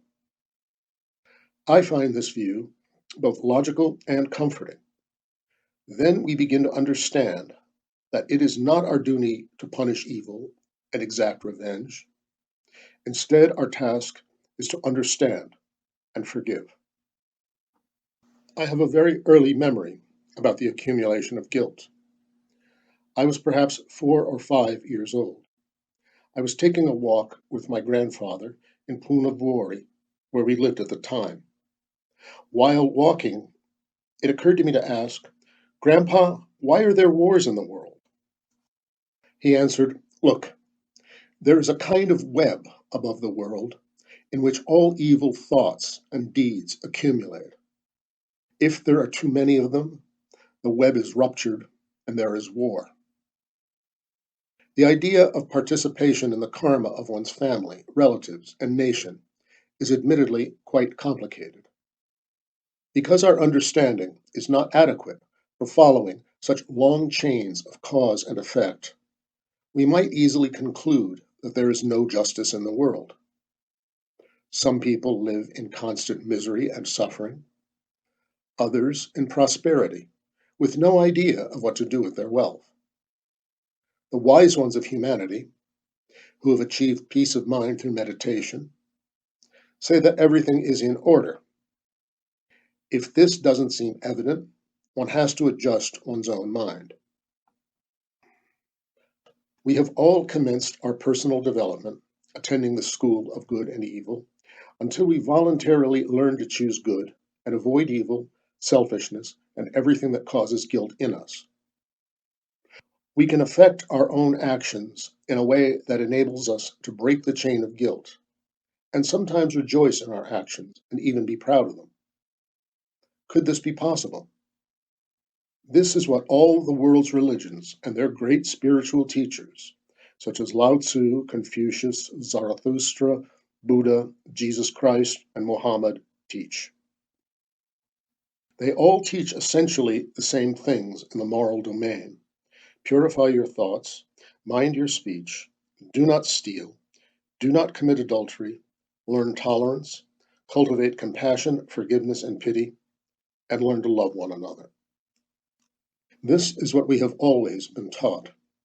There is no shortage of ethical teachings. We usually know what is right and wrong. The problem is our stubbornness and spiritual laziness. We do not want to believe in these teachings. We don't believe that anything would change if we followed them. Or we may not believe that we are able to live by them. Perhaps we are too lazy to even try. We are comfortable in the current situation and stop trying altogether. Yet it is of paramount importance to try. The great maxims are easily forgotten in the heat of everyday life. We don't have the strength to think about ethics. So we do what we have always done: make choices based on what appears to be beneficial for us in the short run, and then wonder why we are not happy or balanced, and we feel guilt. Guilt is an emotional reaction, signaling that we have done something wrong. Let's ask ourselves how we deal with guilt. How do people usually cope with it? Unreflective people don't feel much guilt at all. They ignore it, relying on prevalent morality and opinion, which support their thinking and actions. They want to believe they have done the right thing. Not caring about ethical justifications, they justify their actions by relying on groups that may even accept violent actions toward the less fortunate and minority groups. This is the "I just did what I was ordered to do" kind of mentality. The person running away from truth doesn't want to face his guilt. He avoids it, pushes it into the background, and thinks that his reaction is normal, since this is what everyone does. He refuses to look at himself in the mirror. Instead, he comes up with excuses. It often happens that this kind of person buries his guilt, which surfaces from time to time and nags him. On the other hand, people who acknowledge their guilt fall into different categories, depending on how honest they can be toward themselves. Such people usually try to get free from their guilt. They regret, make amends, and ask for forgiveness. There are also people with a highly developed sense of guilt, along with a great sense of responsibility. They work actively with their guilt. Usually these people are writers, moral philosophers, or other benefactors of humanity who hold up a mirror to other people. One can find deep thoughts from them. For instance, quote, "There is no happiness for me without happiness for all people, el vicenervo," or "I am guilty for all evil that takes place in the world," Tolstoy. One can find deep thoughts from them. For instance, "There is no happiness for me without happiness for all people, el vicenervo," or "I am guilty for all evil that takes place in the world," Leo Tolstoy. Hiding or minimizing guilt has consequences. We hide our guilt, not wanting to process it. Sarista talks about a similar thing in her book on forgiveness, Magic Words. The person is trapped on an emotional hook. Guilt, as well as hate or the feeling of being offended, is so strong that this unprocessed feeling consumes one's energy and vitality. Guilt is an expression of the laws governing our inner reality. Each of us, if we are healthy, has an internal ethical code which lets us know when our actions are right or wrong. Possibly also, a faint feeling of guilt is a distant remembrance of the moment when we entered our new life and accepted its overall course. I have already addressed this in the context of forgiveness. Before we are born, we are shown our forthcoming life and its opportunities as they might develop. At that moment, we promise to do our very best, as Ervas notes. We accept our life. Later, however, we don't always have the strength to keep our promise. We fail to do the right thing, or we make an incorrect choice. At this point, we faintly, perhaps unconsciously, remember our promise, and we feel guilty. A person may find herself in a hopeless position, with no way of getting free from guilt. Think of a murderer, or parents who've lost their child to drug abuse. What kind of guilt might they feel? Guilt and remorse don't raise anyone from the dead. Whom could one possibly ask for forgiveness? The Lord's Prayer has a verse on forgiveness that gives us an opportunity to work this kind of guilt. The guilt tormenting us can be redeemed by learning compassion and mercy, and by refusing to demand revenge or amends from those who have caused us suffering or are otherwise in debt to us. In this way, we all have a chance to liberate wrongdoers from their guilt by forgiving, by letting mercy take the place of the demand for justice. A more familiar way is that the person regrets and tries to atone for his action through suffering. For instance, Raskolnikov in Dostoevsky's novel Crime and Punishment. In this case, the person voluntarily accepts suffering, or otherwise atones for his deeds and thereby frees himself from guilt. He understands and accepts the educational nature of suffering. There is atonement in this very act of acceptance. He sees that the suffering to which he voluntarily submits, which we would superficially regard as evil, is not evil at all. It is a consequence of our own actions. When we do evil, we must voluntarily take responsibility for our actions, or karma will make us suffer. Karma teaches us through suffering. It can also teach us through good. Whenever we see evil, we can always ask what lesson suffering is trying to teach us. Gradually, we begin to see the means of alleviating suffering in the world. When talking about karma, one has to be careful.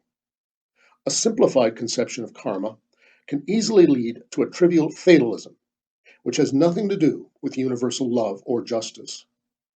We too readily think that if someone encounters a loss, an accident, or a disease, they deserve it. It is their karma. We may say this even though we have no idea of the reasons behind the misfortune or its message. The chains of karma are complicated and have roots in distant times and situations. They can also be due to the karma of our family or nation. It is good to think before judging.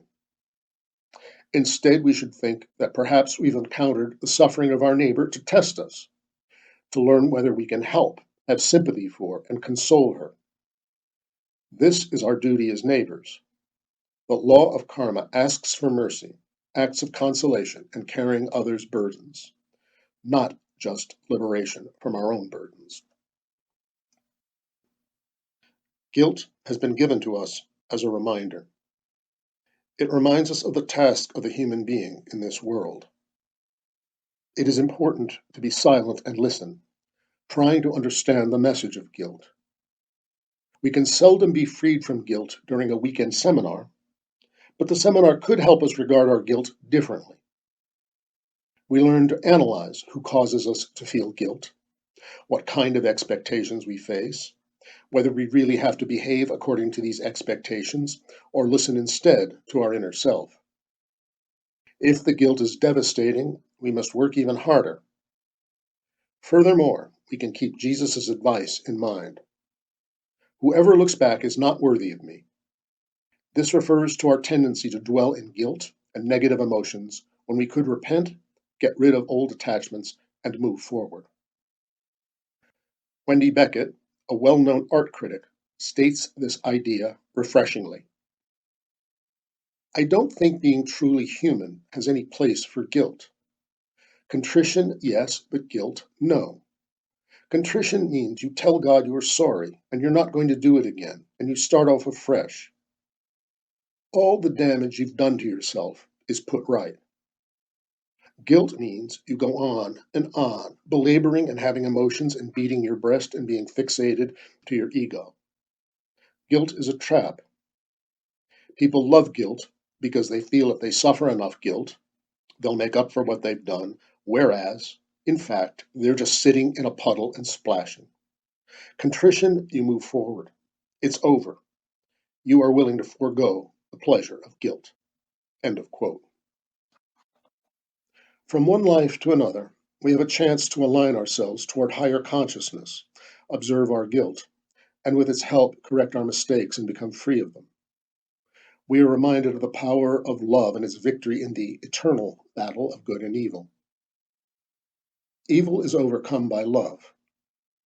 But what kind of love can do that? It cannot be the love we talk about daily, or which is addressed in hit songs. If one tries to understand love in a larger perspective, one can view it as a divine or cosmic, all-encompassing energy which animates and upholds all life and functions in the universe. It keeps the universe together. If it were taken away, the universe would disperse into cosmic dust. I am fascinated by the definition of love as a cosmic energy, permeating everything from galaxies to atoms. Human beings are like light bulbs. The purer the filament, the brighter the bulb. Our role is that of a light bulb cleaner. Our mission is to become the light of the world. It is said that love is blind. The statement has some truth to it, although it refers to falling in love, which is only the first step to true love in our lives. Falling in love is like a gift, which we can have more than once in a lifetime. Although that gift is wonderful and makes our heads spin, it also reflects a higher state of love, all-encompassing bliss, which in its higher stages can become a permanent state. Falling in love erases all evil from its object, although without love, we see evil everywhere. Falling in love allows us, for a short period of time, to see the object of our love, as well as other things around us, through rosy lenses. That wonderful feeling opens our locks and bolts. Falling in love can be seen as momentary, or perhaps as a more long-lasting state of opening. As long as it is present, we can reach a childlike state of basic experience. For a while, we are shown how the world looks when it is at its best, that is, when love reigns. Perhaps the cynics say that love is blind only because the state of love avoids all calculations. The more I think I understand love, the more convinced I become that we are led to situations that provide us with something to love. Learning to love begins with one person. This is the work of destiny and karma. Theosophy talks about the lords of karma, who use the attraction of love to bring us people who have something to teach us about good and evil, right and wrong. In this way, people who are challenging and important accidentally appear in our lives. They are our training partners as much as we are theirs. The world works so that the human race increases in population through love. This is also how we grow as humans. Falling in love and love are closely related and easily confused, because the universal energy of love, which manifests itself at all levels in a human being, is related to creativity. It manifests itself in falling in love as sexual energy. It is an instinct driving us to unite, become one, and achieve fulfillment. It also brings us toward creating new life. This union can be seen as a symbolic reflection of the lost unity consciousness. We addressed earlier how the euphoria of love doesn't last. The person is not pure enough. Love is a fine cosmic energy which cannot live long in consciousness. There are many points in spiritual evolution in which one can come in contact with cosmic, divine energies. All religions aim at this contact, which powers the evolution of the individual. This power is enhanced by acting lovingly even in demanding situations, but it is not given to a person whose motives are not pure, because this power acts as a destructive force if it is used for impure, selfish purposes. I believe that love, in all its forms and stages, is a reflection of unity consciousness. It draws us together and attempts to raise us above separateness. It can be seen in falling in love as well. When the rosy cloud evaporates, we start to look for a new object of affection. It is like a drug, although we fear that its effects will quickly fade away. We are also attracted to a new beginning by the sex drive and its mechanism of pleasure. Desire, which is lust, is different from will. Lust is driven by the pursuit of pleasure, the good of the ego. Eastern philosophies talk about overcoming lust because it is always followed by suffering.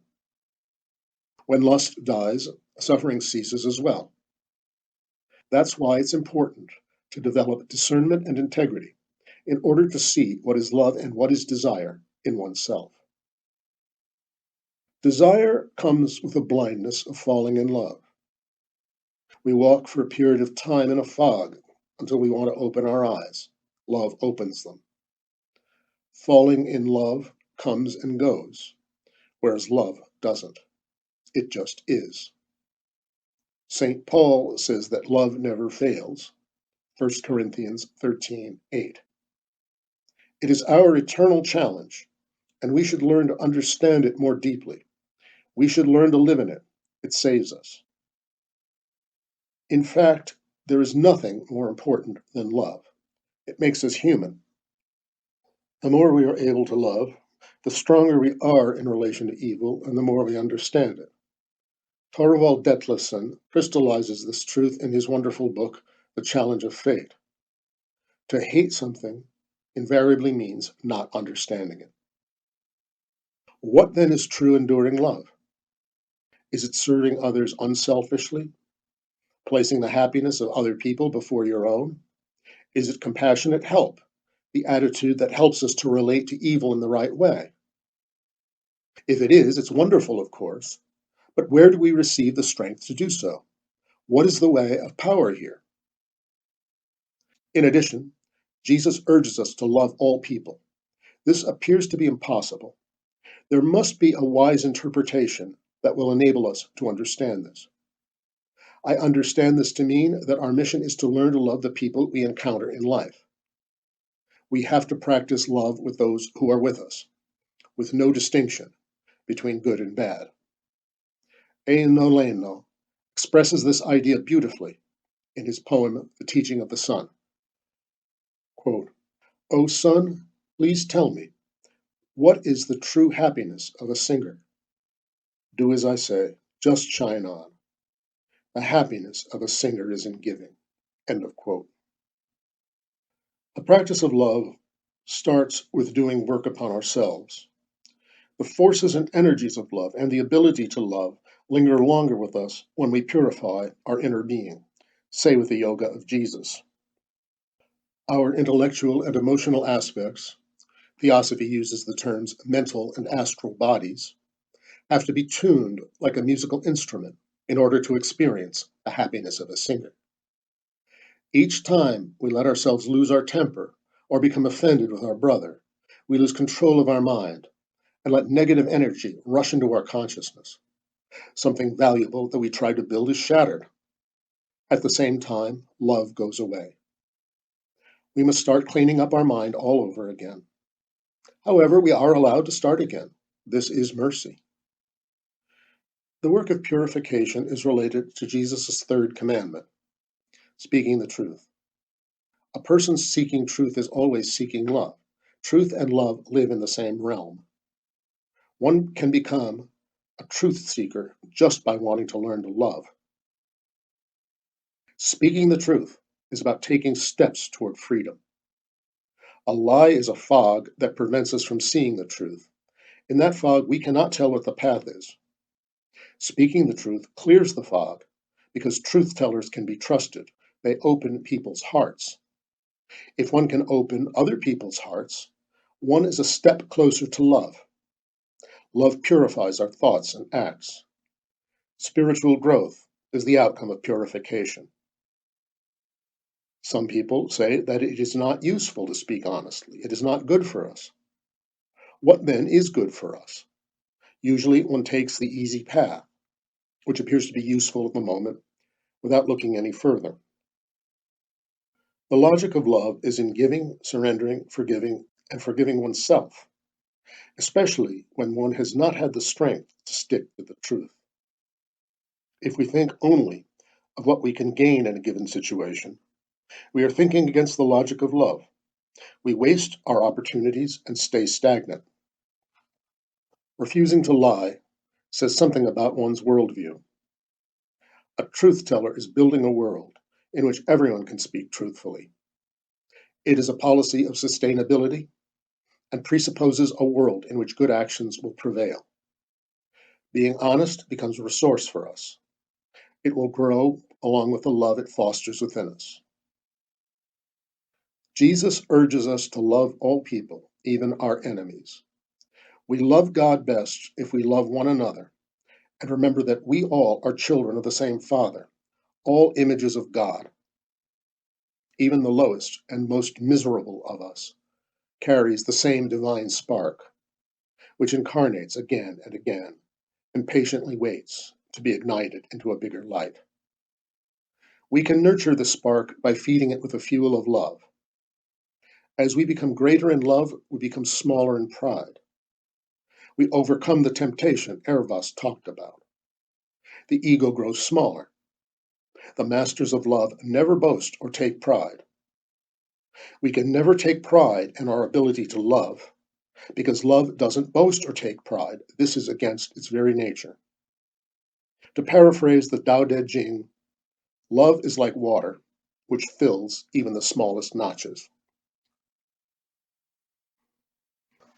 5. The inexhaustible wisdom of the Sermon on the Mount. In this final chapter, I will address topics on the Sermon on the Mount and esoteric Christianity that have not been discussed earlier. I will continue using Pekka Ervast's book on the Sermon on the Mount because it opens avenues for thought and challenges us to see new and easily ignorable aspects of the sermon. The most important sermon in Christianity is problematic in many respects. First, it is tied to its own time, addressed to people living in a very different social and cultural reality than ours. Second, it is open to many interpretations. One can easily look for loopholes. Its ethics is hard both to understand and to apply in everyday life. The Sermon on the Mount should be understood as a whole. If I were able to view this text with the eyes of the Holy Ghost, I could see it as a whole. However, I'm just an ordinary person, so I'll have to be content with a method of science, analyzing the text in parts.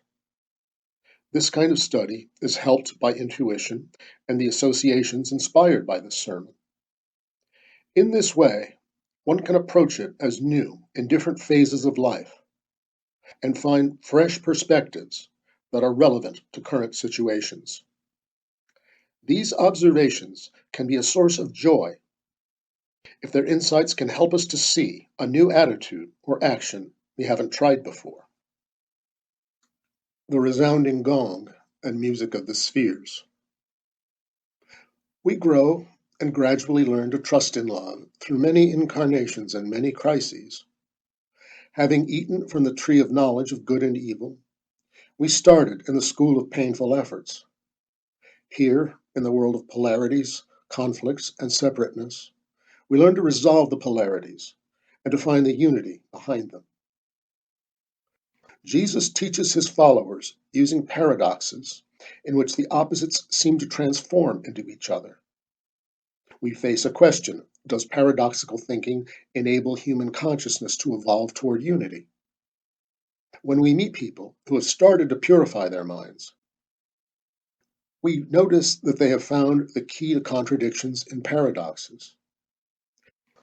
They see beauty in and through ugliness. They understand that suffering is a blessing in disguise. They believe that by giving away and giving up before they must, they can have everything.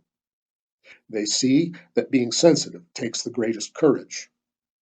They treat malefactors with compassion and love, because they know that in the end there is no other solution. They understand that true love is born and becomes stronger by giving. It doesn't ask what's in it for me. When people start to see paradoxes, they learn that there is a microcosm within that is like the macrocosm without, as above, so below.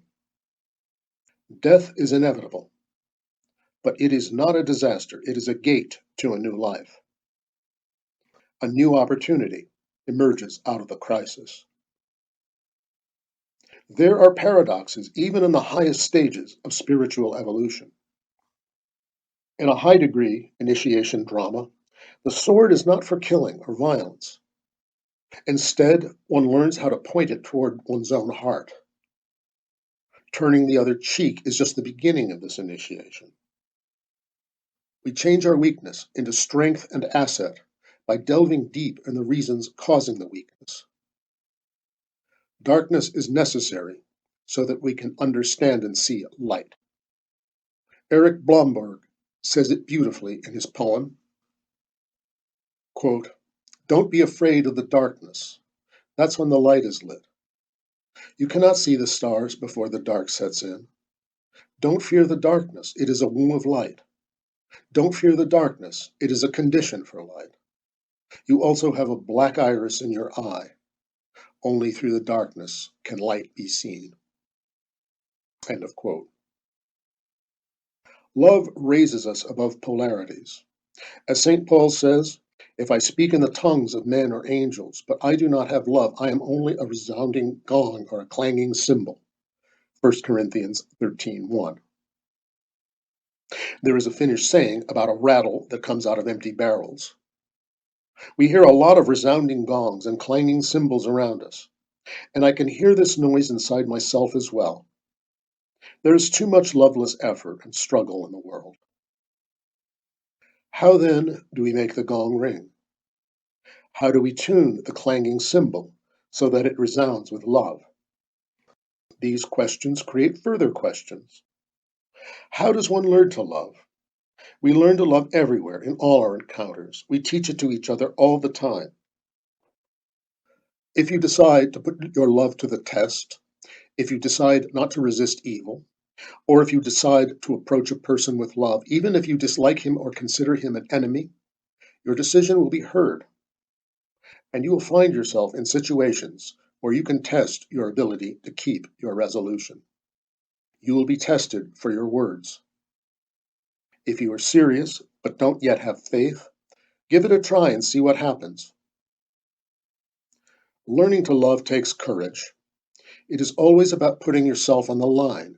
Every time we earnestly try to talk about love, act lovingly, or experience love in art, we have to reveal what is most vulnerable in us. We give up all the structures we have set up to protect us. Possibly we will be hurt in these situations where we have opened ourselves. However, we shouldn't keep records of wrongs. We should persistently prepare for a new attempt, remembering that giving, not receiving, is the most important thing in love. Sometimes we may lose our strength and energy, our courage fails us, and it feels as if we have failed, even when we have tried our very best. Again, determination is invaluable.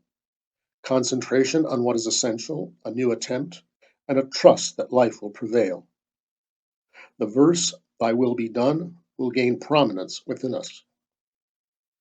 We may struggle with faith, but this faith is not just believing that something is true.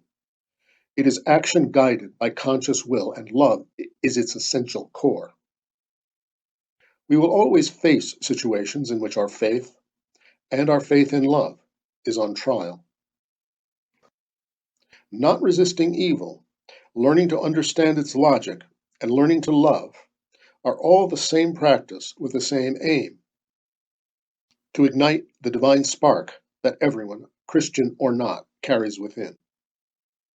It is the highest self, the Christ within, as the Theosophists say. When this state is open, the person is able to feel the greatest love that can be felt on earth. This union is described as nirvana, moksha, or samadhi. Western mystics and alchemists talk about the cosmic or mystic wedding, which is a great festival of love. I submit that people in all religions aspire to have contact with their higher selves. A truth seeker who enters the path of purification and begins to study the basics of expanding love may encounter moments of smaller or greater cosmic love. These will give the seeker more understanding, trust, and strength. Understanding is an important outcome of learning to love. Trust fosters faith, which will be transformed into knowledge on the path of purification. Conscious search and struggle can begin in the midst of everyday life, on the playground or in the mall, while we are learning love with those who are closest to us. There is no need to be isolated from humanity when reaching for cosmic consciousness. Jesus Christ was such a great spiritual teacher because he could bring a model of divine love to us so brightly in his life and teachings. He brought it into everyday life where the common people live.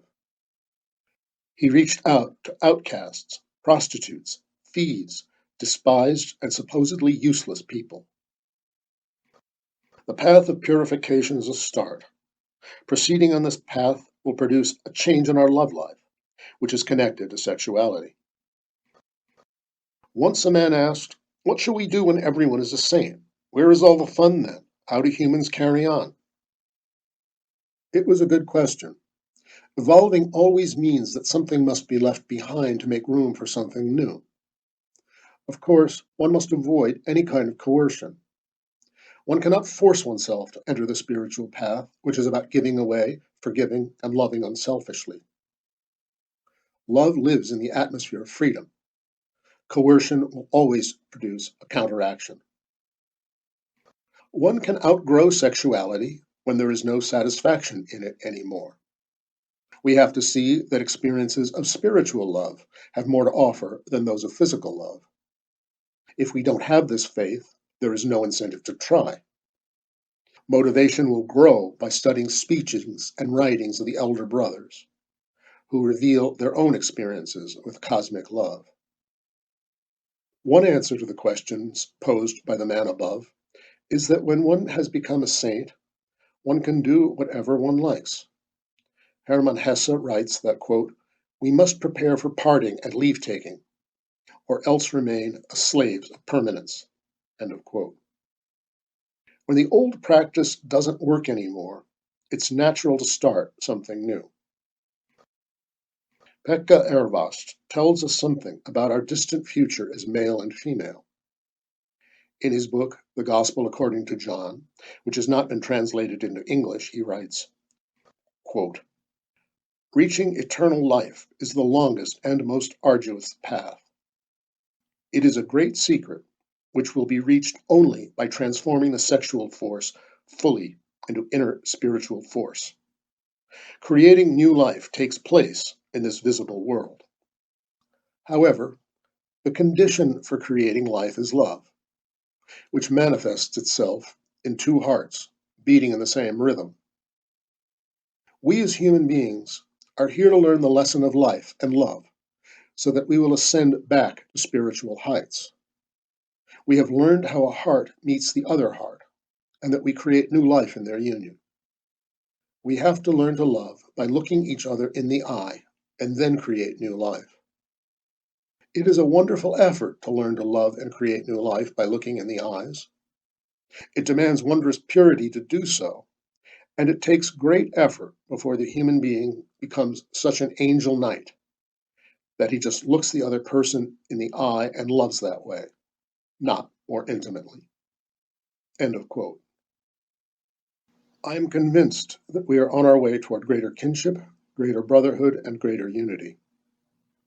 At this point in history, I'd say that we're playing in an orchestra with only solo instruments, resounding gongs, clanging cymbals, and empty barrels.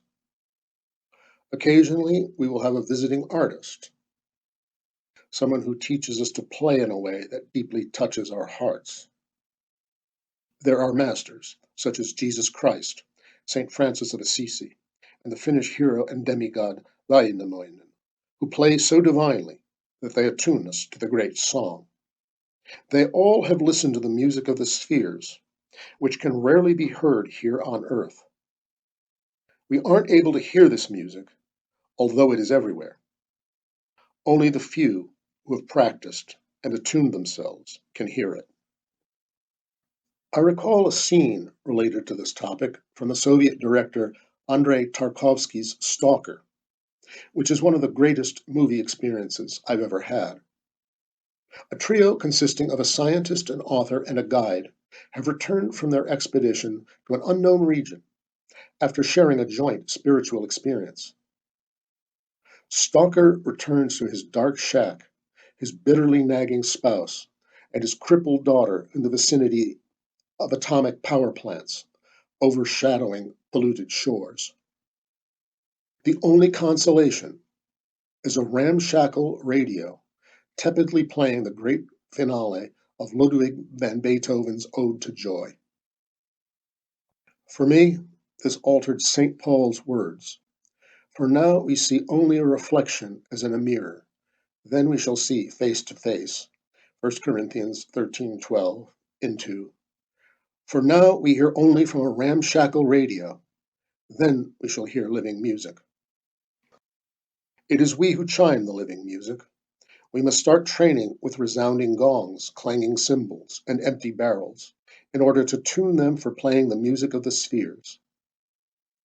The universal music, as described by the great composers or initiates such as Plato. This is about tuning the instrument of each and every one of us. The instrument is us. It must be kept in good shape, and it must be loved, because this instrument is unique in the cosmos. It has to be tuned to play as purely as possible. It has to be tuned with love and for love. Otherwise, there will be no harmony. All this is possible. The band of the universe is waiting for new players, who are slowly graduating from the Music Academy of Telos. There is room for everyone in the band of the spheres. We all will eventually play in that band, and the jams will be heavenly. The salt of the earth and the light of the world. After starting with the Beatitudes, Jesus' sermon continues as follows. You are the salt of the earth. But if the salt loses its saltiness, how can it be made salty again? It is no longer good for anything except to be thrown out and trampled underfoot. Matthew 5:13. In this passage, Jesus encourages and supports his disciples. What is the salt of the earth? 2 millennia ago, salt was a valuable substance. It was sought in the ground, dug up, and purified. It was a well-guarded treasure. Salt is used to preserve food from spoiling. One such food is bread, which we have seen Jesus talks about in the Lord's Prayer, referring both to material bread and to spiritual bread, that is, food for the spirit. Jesus also reminds us that man shall not live on bread alone, but on every word that comes from the mouth of God, Matthew 4:4. Jesus needs the salt of the earth, that is, his followers and disciples, to preserve spiritual bread, which comes from the mouth of God. Salt is a substance that serves best when it's used for the right purpose, to preserve supersubstantial spiritual bread through the ages. It is also possible to think of the salt of the earth as a powerful flavoring, which makes earthly life more flavorful. It turns dull life into something delicious and enjoyable. Supersubstantial bread, combined with the salt of the earth, makes life good. Ervast approaches this topic from another perspective and talks about Attic salt, which refers to subtle wit. Ervast notes that the Latin word for salt is sal, which can also mean intelligence or sharpness of mind. Hence, it is possible to interpret Jesus' words on salt as saying, you are the intelligence of the world. Ervast, elaborating on this thought, says, quote, Jesus' followers are far from being simple, kind, but stupid. They are, on the contrary, the most reasonable and acutely intelligent among men. But their intelligence does not stultify or kill other people's intellect. It is no noisy fireworks. It animates, it cuts to the quick, it lends power and savor to the soul's nourishment. It is the uniting link between the higher and the lower self. It brings heaven on earth, light into darkness. End of quote. Salt, losing its saltiness, means losing one's strength or skill through neglect or lack of practice. Then it is like a candle that has been lit but veiled. Jesus talks about this in the following way: You are the light of the world. A town built on a hill cannot be hidden. Neither do people light a lamp and put it under a bowl. Instead, they put it on its stand, and it gives light to everyone in the house. Matthew 5:14-15. What is the light of the world? It seems to be more than the salt of the earth. It is something that affects the whole universe. The sun is the source of light in our world. God causes the sun to shine for the evil and the good alike. Matthew 5:45. The source of life resides in the sun. It is the source of all plant-based food on earth. From the occult point of view, the sun is the spiritual center of our planetary system, an immense alliance of intellect and love, which makes our existence possible. Jesus' reference to the light of the world reminds us of sayings on light in other parts of the New Testament. The light shines in the darkness, and the darkness has not overcome it. John 1:5. Addict's salt is a symbol for intellect in the same way that light is. One can talk about the light of reason as well. However, there is also a dimension of love related to the idea of light. The light of the world is not just cold reason. It's also the light of love, wisdom, and truth. When Jesus calls his disciples the light of the world and the salt of the earth, he is charging them and his other followers with a huge task of advancement as well as with responsibility, foreshadowed by enormous spiritual visions for the light bearers. Jesus concludes this part with the following words: In the same way, let your light shine before others, that they may see your good deeds and glorify your Father in heaven. Matthew 5:14. He reminds us that praise belongs only to the Father. There is no need for the disciple to look for kudos or praise. Jesus returns to this topic later when he talks about good deeds and fasting. Be careful not to practice your righteousness in front of others to be seen by them. If you do, you will have no reward from your Father in heaven. So when you give to the needy, do not announce it with trumpets, as the hypocrites do in the synagogues and on the streets to be honored by others. Truly I tell you, they have received their reward in full. Matthew 6:1 and 2. Great tasks and responsibilities are always accompanied by the temptation of pride. A person who advances and receives the light of spirit and spiritual powers can explain things correctly and wisely. Her efforts have enabled her to receive knowledge and abilities that other people marvel at and envy. At this point, the danger looms near. The disciple must always take great care to remember that all wisdom, faculty, and spiritual skills have been given to her for more adept service and the ability to love her fellow humans. If we have the faintest idea of this service, we realize that there can be no swaggering. Jesus adds, Then your Father, who sees what is done in secret, will reward you. Matthew 6:4. He gives the same advice about prayer. But when you pray, go into your room, close the door, and pray to your Father who is unseen. Then your Father, who sees what is done in secret, will reward you. Matthew 6:6. The disciple's inner spiritual life, prayer, and fasting will be reflected in his external life. The question is always about motives. Why do we follow various spiritual practices? What are our aims? What are we trying to achieve? We ask these questions from ourselves, and these questions are asked of us. I would say that right meditation and prayer create an inner consciousness which guides external behavior in such a way that there is no need to constantly question one's motives.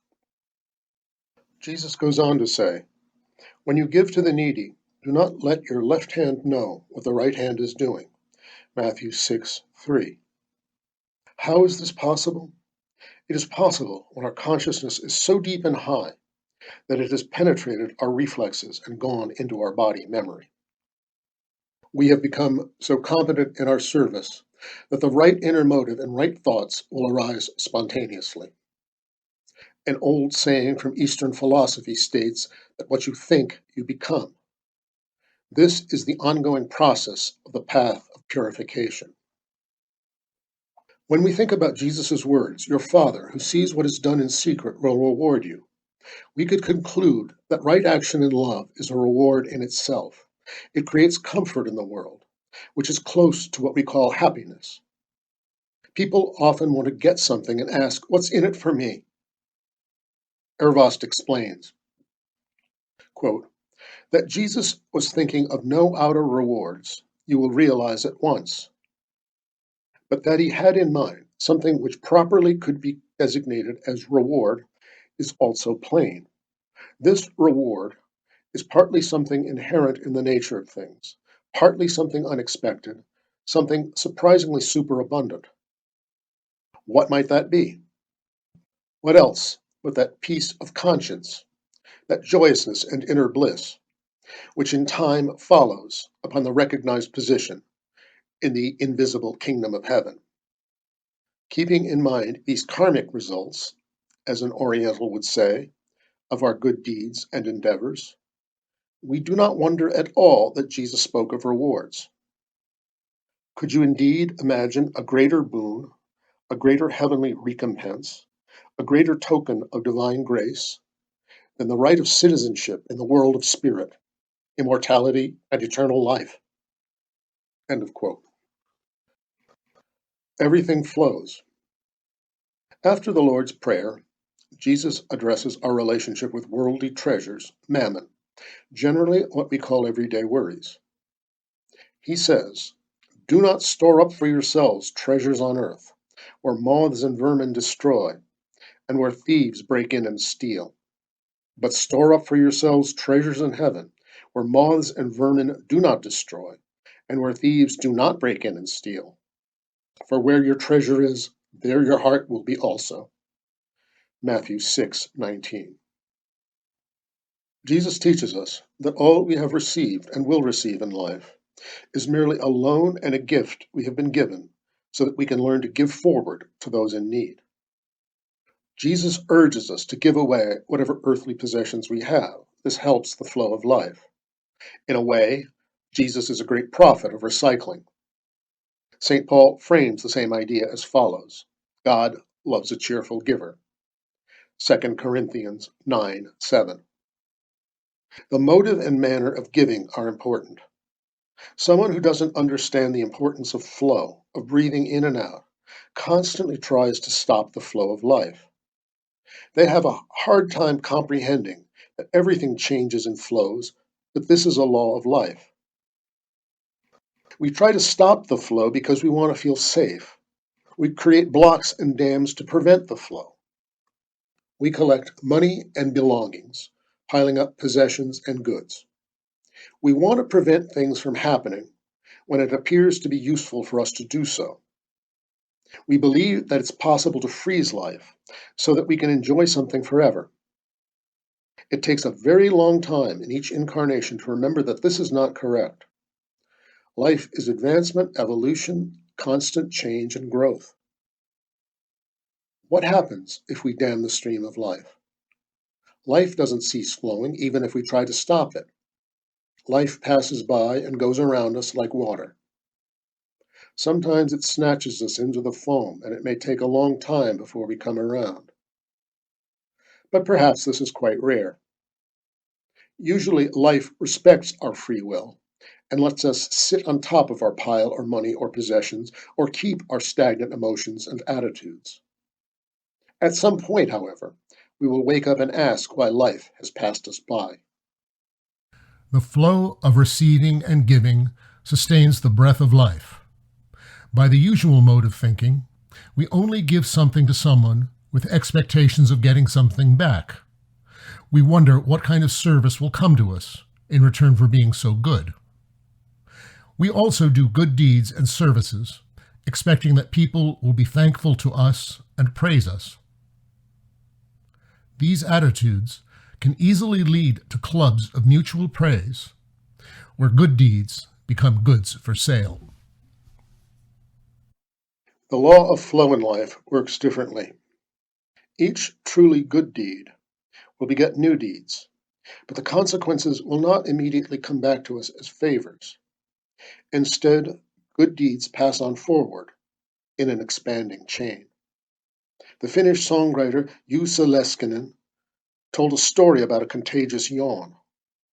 What if it so happened that a yawn passed across the globe so that eventually we got back the yawn we initiated? According to one theory, yawning is due to lack of oxygen. Similarly, we could extend Leskinen's idea to cover good deeds, which foster the intake of spiritual oxygen. Unconditional love is the way spiritual life works. Love lives and breathes in the flow of life.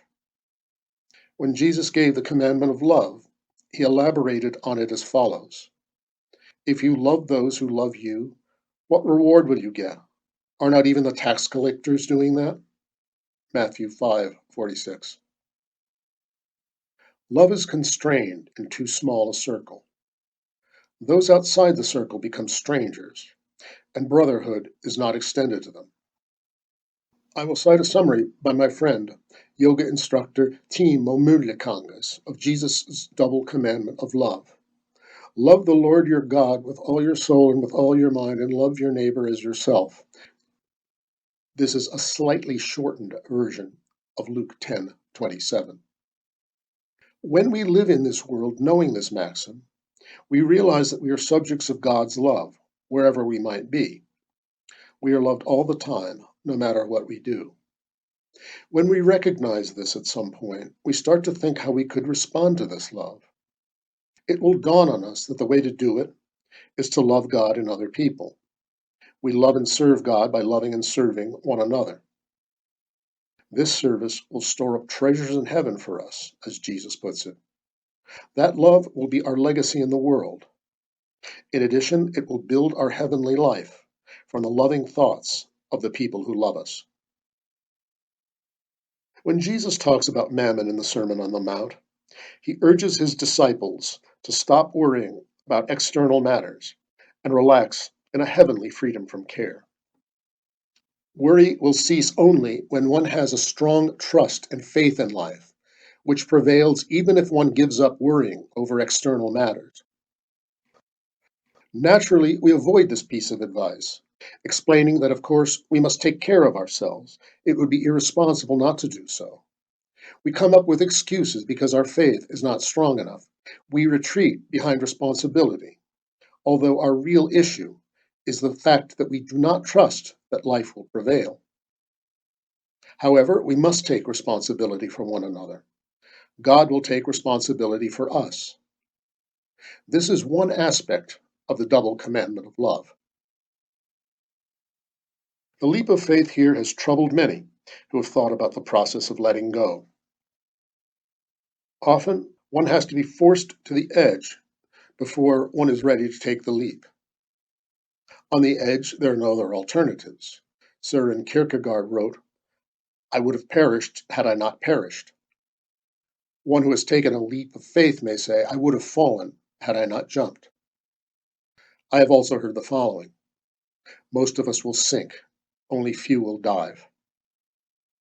Jesus ends this passage by saying, Therefore, do not worry about tomorrow, for tomorrow will worry about itself. Each day has enough trouble of its own. Matthew 6:34. This short verse offers a lot to think about, and I have a feeling that it will become important for those who are looking for truth in our time. One must live now, not in tomorrow, which is uncertain, nor in yesterday, since it cannot be lived anymore. We must live now and make this moment into a continuous now.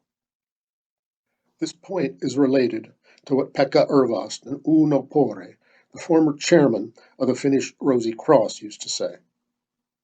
The kingdom of heaven will be won over by a sneak attack. Without thinking or fearing about the consequences, one must leap into this moment and take hold of the truth right now. Of course, a devil's advocate would see an invitation to irresponsibility here. One could take this as permission to live without any regard to future generations or the teachings of the past. Some of Jesus' maxims may be related to his teachings on treasures in heaven and our relationship with mammon. One such verse could be the following: "The eye is the lamp of the body. If your eyes are healthy, your whole body will be full of light. But if your eyes are unhealthy, your whole body will be full of darkness. If then the light within you is darkness, how great is that darkness?" Matthew 6:22-23. Ervas states that reason or intellect is the light in the body. When the reason is bright, the whole body is healthy. Purity in thoughts springs forth as a right way of life. I'm sure that Ervas is right in his interpretation, but this verse reminds me of the saying, "The eyes are the mirror of the soul." What happens inside us can be seen in our eyes. We cannot hide our thoughts when our eyes betray us. A disciple who has followed the path of purification and has had spiritual experiences will receive the powers Jesus is referring to. These powers affect other people by flowing through the eyes. That's why Jesus stresses the meaning of purity in thoughts and motives. In my opinion, this is related to the verses in which Jesus talks about his disciples as the light of the world. By the same token, this passage seems to be related to Jesus' warning on the false prophets at the end of the sermon. Watch out for false prophets. They come to you in sheep's clothing, but inwardly they are ferocious wolves. By their fruit you will recognize them. Do people pick grapes from thorn bushes or figs from thistles? Likewise, every good tree bears good fruit, but a bad tree bears bad fruit. A good tree cannot bear bad fruit, and a bad tree cannot bear good fruit. Matthew 7:15-18. A false prophet is known by the lack of light in his body.